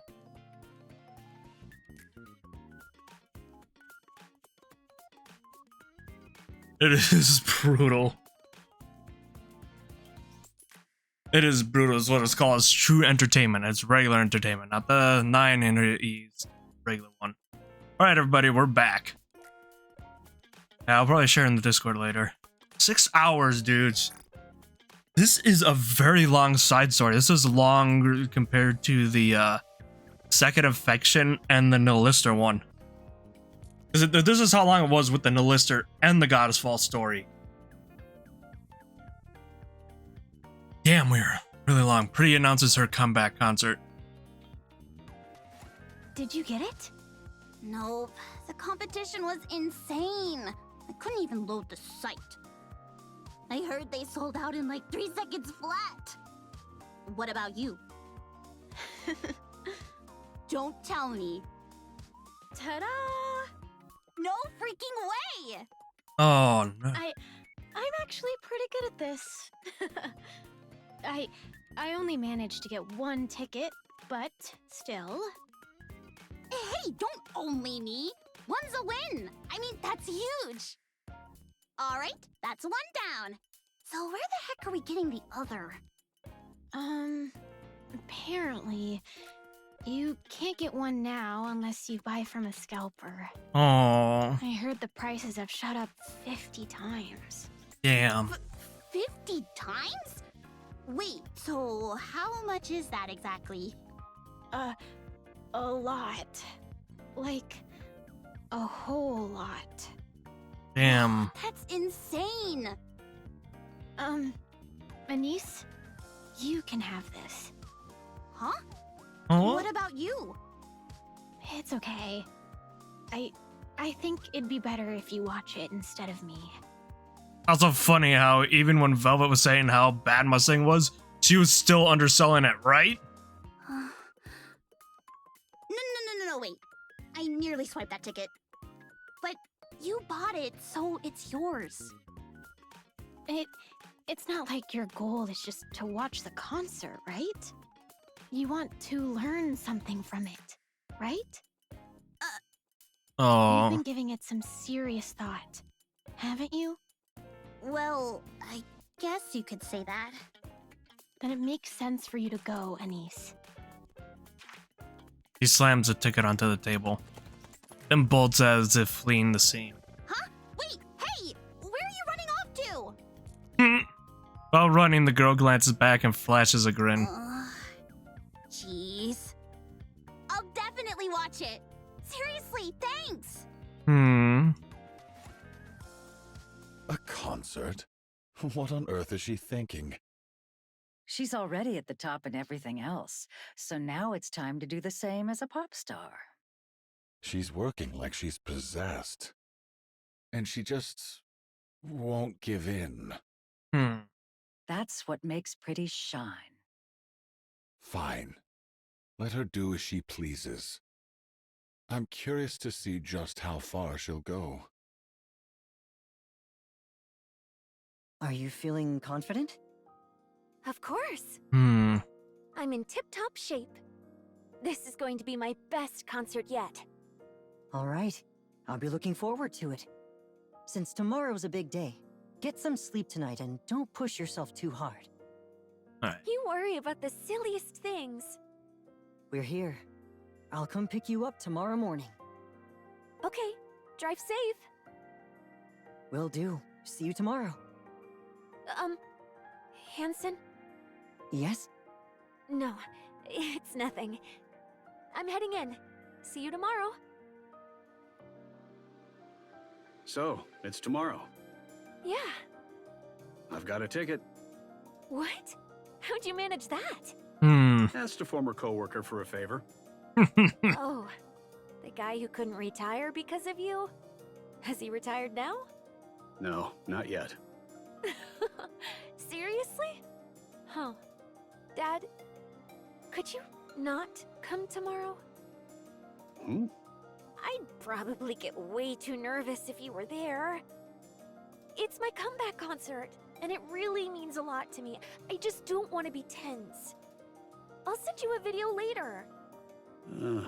All right, I won't. Phew. How have things been lately? Honestly, it couldn't be better. Good. I'm glad to hear that. Yeah, me too. I feel like Oswald's still gonna go, but just not tell her. As he's a supportive dad. Nese feels like she's dreaming.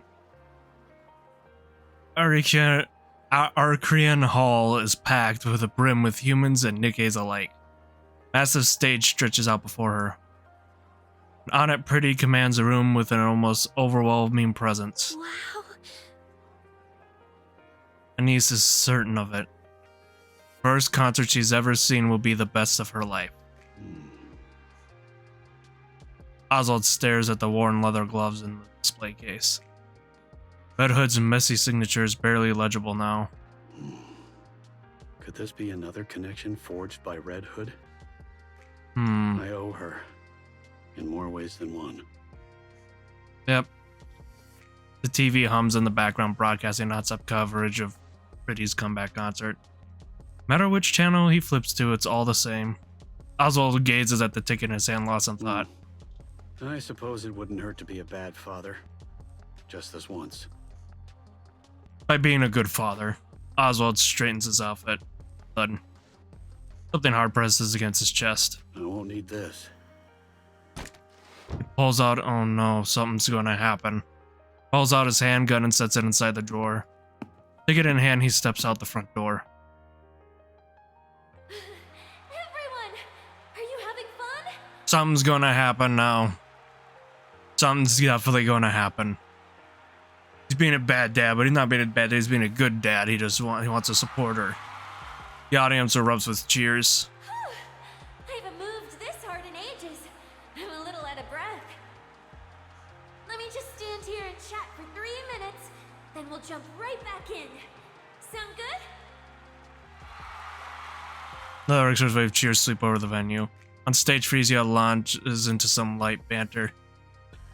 Owned by countless variety shows, her words float effortlessly, leaving the audience hanging on every time. She's incredible. Spellbound Anise watches Pretty on stage, hanging on every word. Then she notices something off about the 3 figures ahead of her. Their movements are strange. The crowd in the stands is shrouded in darkness, making it hard to see clearly. Even so, Anise doesn't take her eyes off them. They fumble, searching for something. One pulls a metal rod from their coat.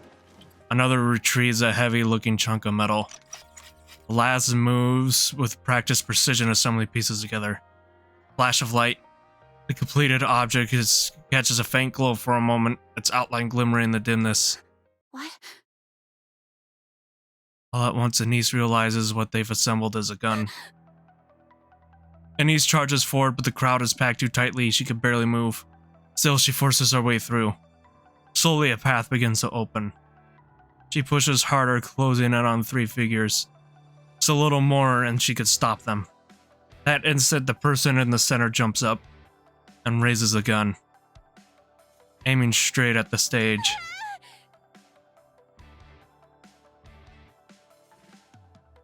Chill runs down Oswald's spine. He should have kept his gun. He would have stopped it. Sound you never expect to hear at a concert reaches his ears. It was sharp clicks and clanks of a gun being assembled. Oswald lunges towards it, heart hammering. Up ahead, he spots the 3 acting suspiciously. His hand slips into his jacket. It's empty. He left it at home. Without thinking, he tears forward. He would have been able to stop it. He kept it. That instant, the person in the center jumps up and raises the gun, aiming it straight at the stage. All right, everyone. Next time you see a NIKKE, make sure you greet her with a smile, okay? They're the goddesses of victory, who put their lives on the line for us. The crowd explodes into cheers. At the same time, someone vaults onto a folding chair. Frisia catches sight of a dark circle aimed at her. A gun barrel, and flash erupts from its mouth. You can't be serious. Oh, but I am. No matter how I look at it, this is the only way. No hero lasts forever. Every star falls. Every symbol breaks. Time, people, the world itself, none of them will just leave you be. But there's one way to change that. One way to remain a symbol who never falls from grace. Who never breaks. Absolutely not. You think I'd entertain that for a second? Come on, Mrs. Miss. You know exactly what I mean. I'm going to give it everything I've got. Harder than ever before. I'll push myself so far that even at my peak, no one could compare. I'll become a superstar no one can even touch. But I'll need your help, more than ever. I can do this. This time, there's a real finish line. And when I reach the very top, I'll hold a concert. Something big will happen. I can feel it, Oh no. And on that day, in that place, I'll shine forever. Why are you telling me this? No. Find the next star. I won't shine forever. Even the brightest light fades Oh with no. time. Before mine does, I need you to discover who will shine next. That will be a Ark's new niece. star. That's something only you can do, Mrs. Miss. It'll be a niece that's the star. Oh no. We know I've created a monster. I never meant to drag you into this. Oh. It just hit me. You're the first and last teacher I'll ever have. Oh. A bullet. Oh. Just accepts it. This is kind of what I saw. I'm like, fuck, I gotta go into it. Gets this picture. That's the thing flying at me, huh? Back when I was a human, I only ever saw a flash. Never the bullet itself. So that's what a bullet really looks like. Crazy that something so small can kill someone. It's slow, though. I can dodge it easily. Maybe I can even catch it. But a normal NIKKE probably can't pull that off. Oh, right! Dad mentioned something about Lillyweiss in the hallway the other day. Maybe I really do have a knack for combat. If I'd become a NIKKE sooner, could I have ended up like the goddesses? But what if it hits me and I'm fine? No, it's okay. I swapped to a lighter frame and made sure the area around my forehead is fragile. No. Let's see. At this angle, it'll hit my neck. Better shift a little.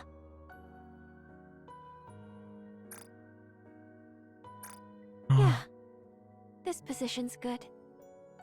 I'm kind of amazing, huh? Dodging bullets and everything. Okay, that's enough. This is it. She just accepted it?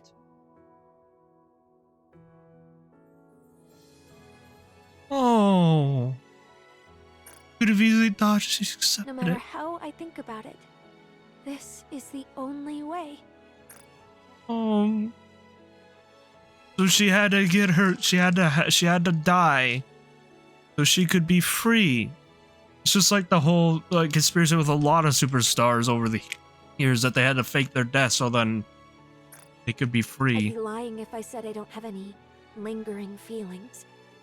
But I don't regret this. I leave the rest to you, Mrs. Miss.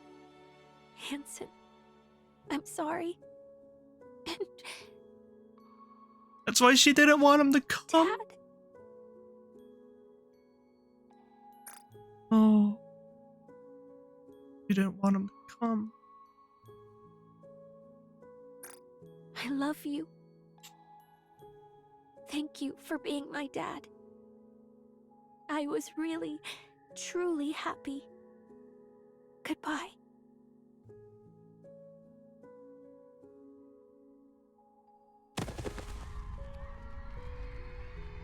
He crumbles to the floor.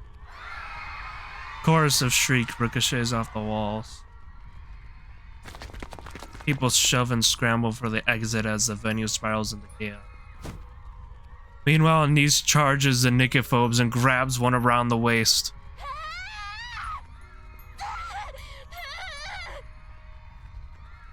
That's our Anise right there. Remember, she kept caving Chatterbox's skull in, and Neon had to pull her off. He lets out a raw, desperate scream and refuses to release her grip. The butt of the gun slams into the back of Anise's neck. Her body goes limp and she drops hard to the floor. The fleeing crowd does not look down.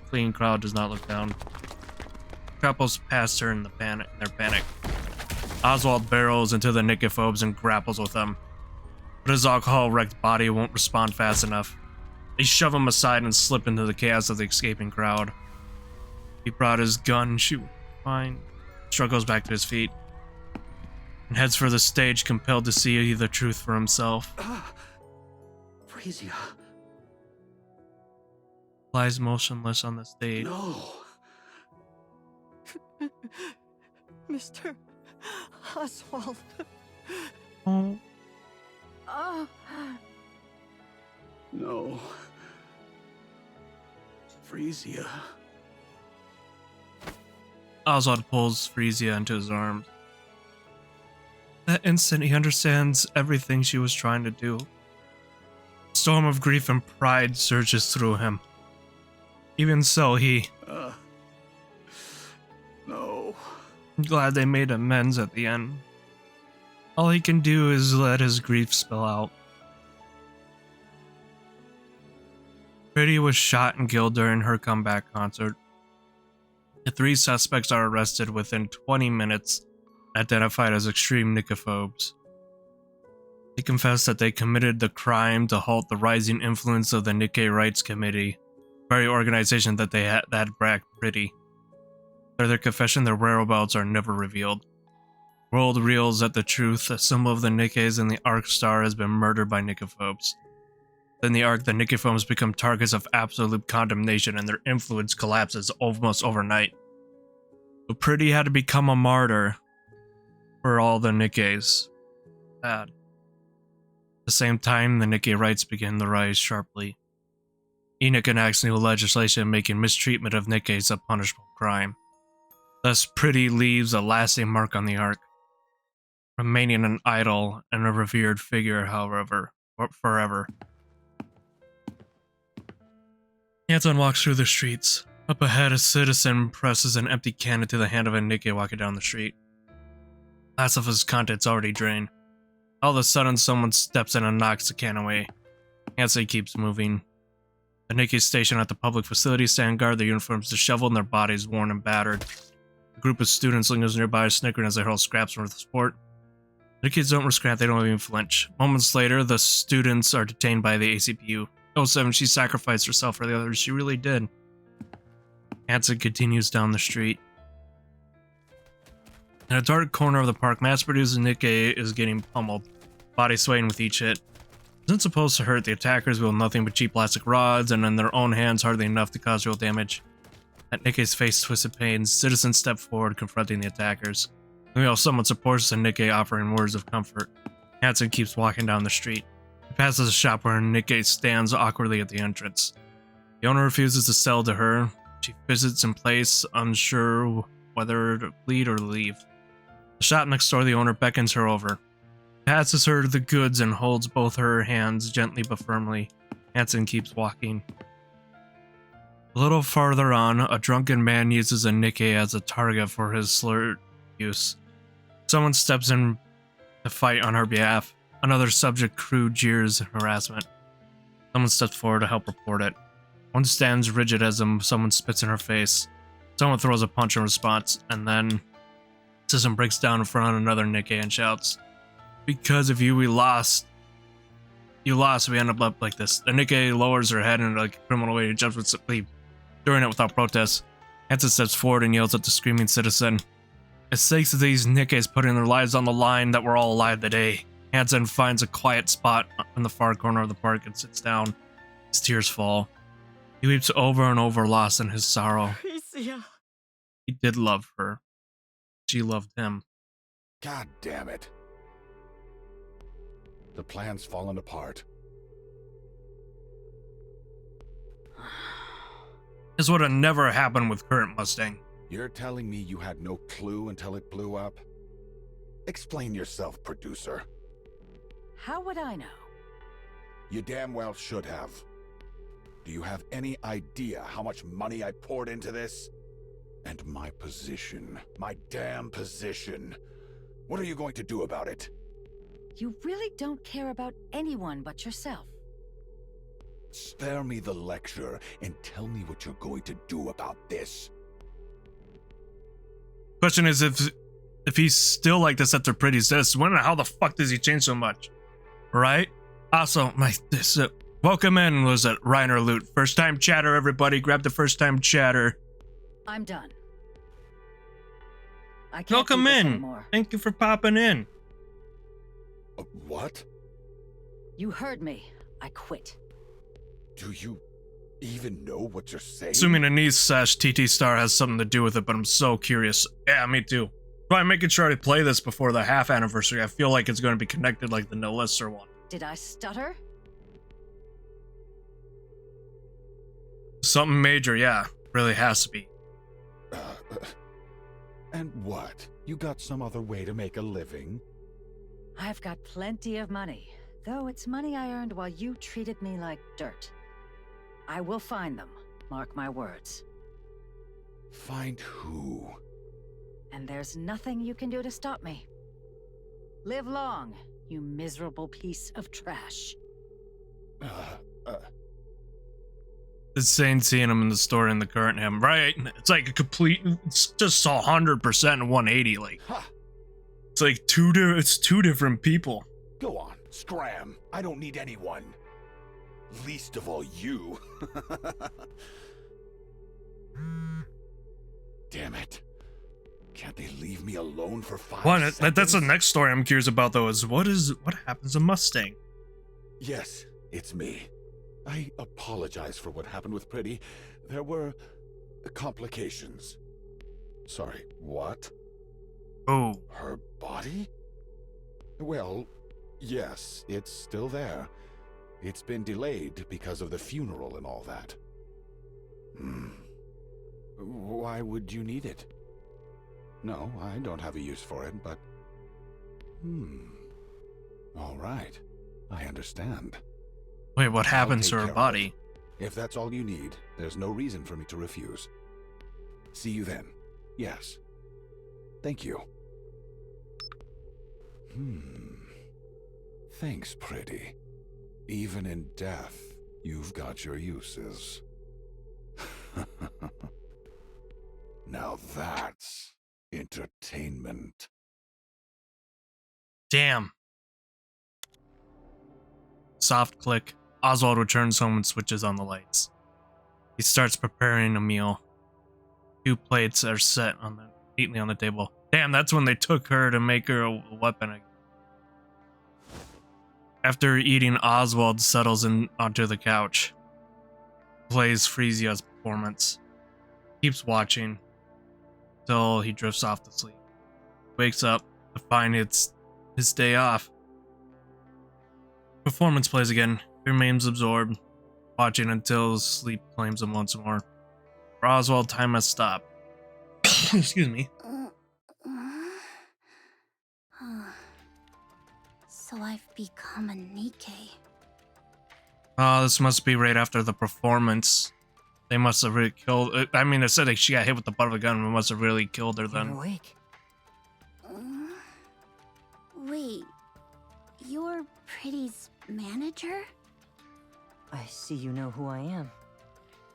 Yeah, I've seen you on TV a few times. Oh yeah, and she got knocked out and trampled by the crowd, right? I see.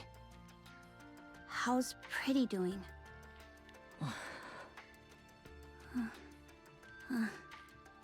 Okay.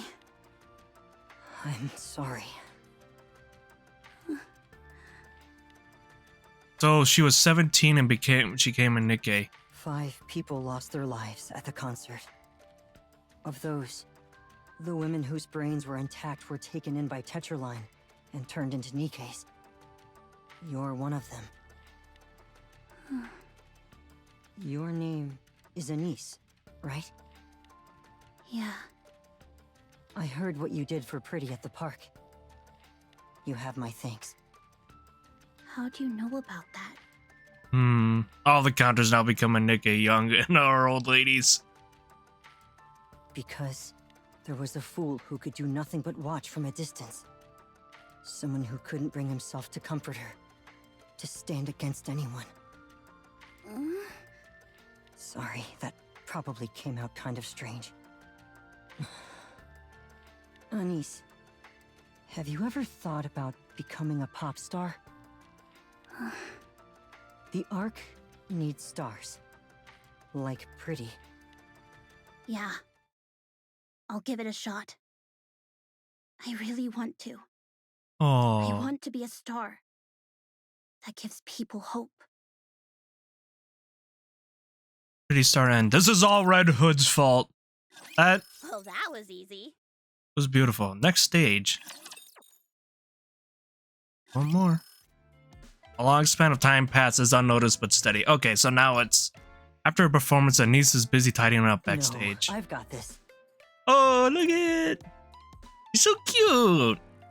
Anise is always so adorable. Chill. Mint and Prika's got this. It's automated now, remember? Also makes sense that Anise would have her own body be the same as her human one during the nickification process, and she didn't even know she had become one, right? Again? I can't with those two. It's Whiplash to see her hopeful here, knowing she then gets Doomer pilled a second time before becoming an idol a second time. Well, she was Doomer pilled at first. She already had her trust issues. Hansen walks over to Mint and Prika. Hey, pop stars aren't supposed to be doing this. I've got it covered, so go on inside and get some rest, alright? Anise lets out a chuckle at their interaction. She packs up the equipment. Her gaze drifts and lands on something in the distance. A middle-aged man still in his seat. His eyes fixed intently on the stage.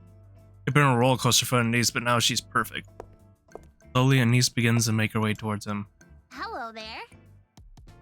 Oh, she met Oswald. Good evening. You've been showing up a lot lately. Feels like I keep seeing you everywhere. Yes, I come whenever I can. Commander really did bring her back from the abyss. Everyone. I like it here. Anise bows her head politely. Thank you.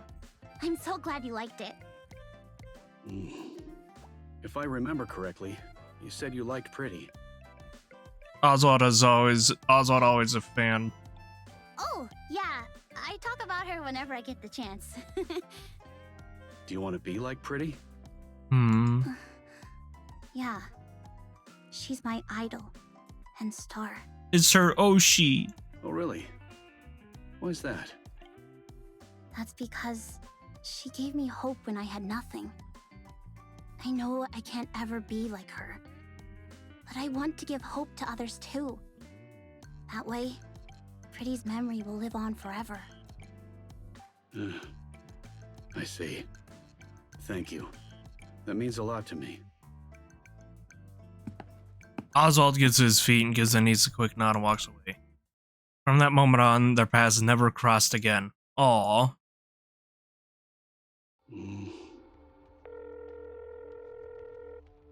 Hello?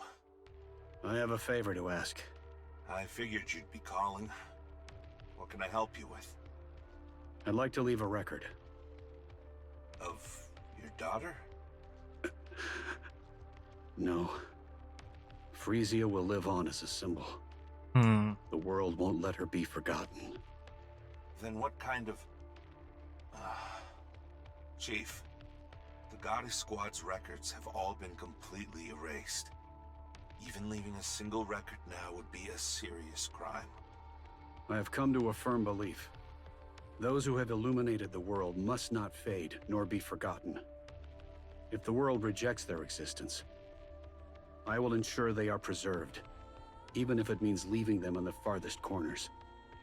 When the world is finally Bestseller filled with Squad. light again, I want that light to reach them as well. Please, help me. Got it. Looks like retirement's off the table. Again. I'm sorry. More time slips by. Oops, shelf. Unable to escape the march of time, Oswald's hair has turned completely white. He dots a final period on the last page. Closing the book, he sets a pair of worn leather gloves on top and shuts his eyes. Leaving the record while evading the watchful eyes of the central government is no easy task. In the end, though, he succeeds. Oswald feels the weight of exhaustion, so he does die. Okay. course he would die because he wouldn't want to live on without her. Oswald feels the weight of exhaustion pressing on him. Part of me was hoping he was alive and present in Evergreen, right? Just then someone taps him on the shoulder. I'm here. Arthur. You've arrived. Maybe this was the guy that was being mentioned in the current event. How have you been? Arthur. Same as always. I'm sorry, Arthur. I didn't take care of you the way I should have. What are you saying? I've always respected you, Dad. This his own son, Arthur? After my biological father fell in the line of duty, you took me in and raised me without ever asking for anything in return. He raised another child. Well, I mean, he did what he needed and got nothing more. You gave me the strength to stand tall in a world like this. And for that, I'm truly grateful. Or is he the one that is Arthur the one that's the director? The commander-in-chief now. The one that oversees everything. Following in his dad's footsteps. If there's one thing I resent, it's that my old man never got to retire because of you. Oh. Ooh. I'm joking. My father always respected you. Ooh. Ooh. Okay, so it's I've been training hard to live up to your expectations. I didn't quite make it to Deputy Chief, which is a bit of a letdown. But I've made a bit of a name for myself in the Ark. You've done well. The bestseller squad will be formed as you desired. So Oswald did create the bestseller squad, and his son Arthur helped oversee it. Well, adopted son. Records that must never be forgotten will be passed down through many generations. Yep, and we saw that last year with Arcana when she showed us all of them. Damn.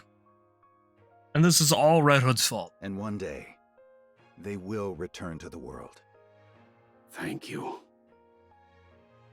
Arthur's gaze lingers on the book in front of Oswald. Huh. I've never seen this book closed before. And you even took out Red Hood's gloves. Out of water now. Made sure no one was ever forgotten. Did you really finish the whole thing? Yes. I've just finished it. That's incredible. Well, looks like the hard part's all yours from here. It's all good. If I can't do it, my son will. Isn't that right, Burning Gum? Oh! No way! Oh, holy Lord, right? So that's why, I mean, I didn't see, haven't gotten there yet, but that's why, and now he finally got his freaking spine against Dorothy.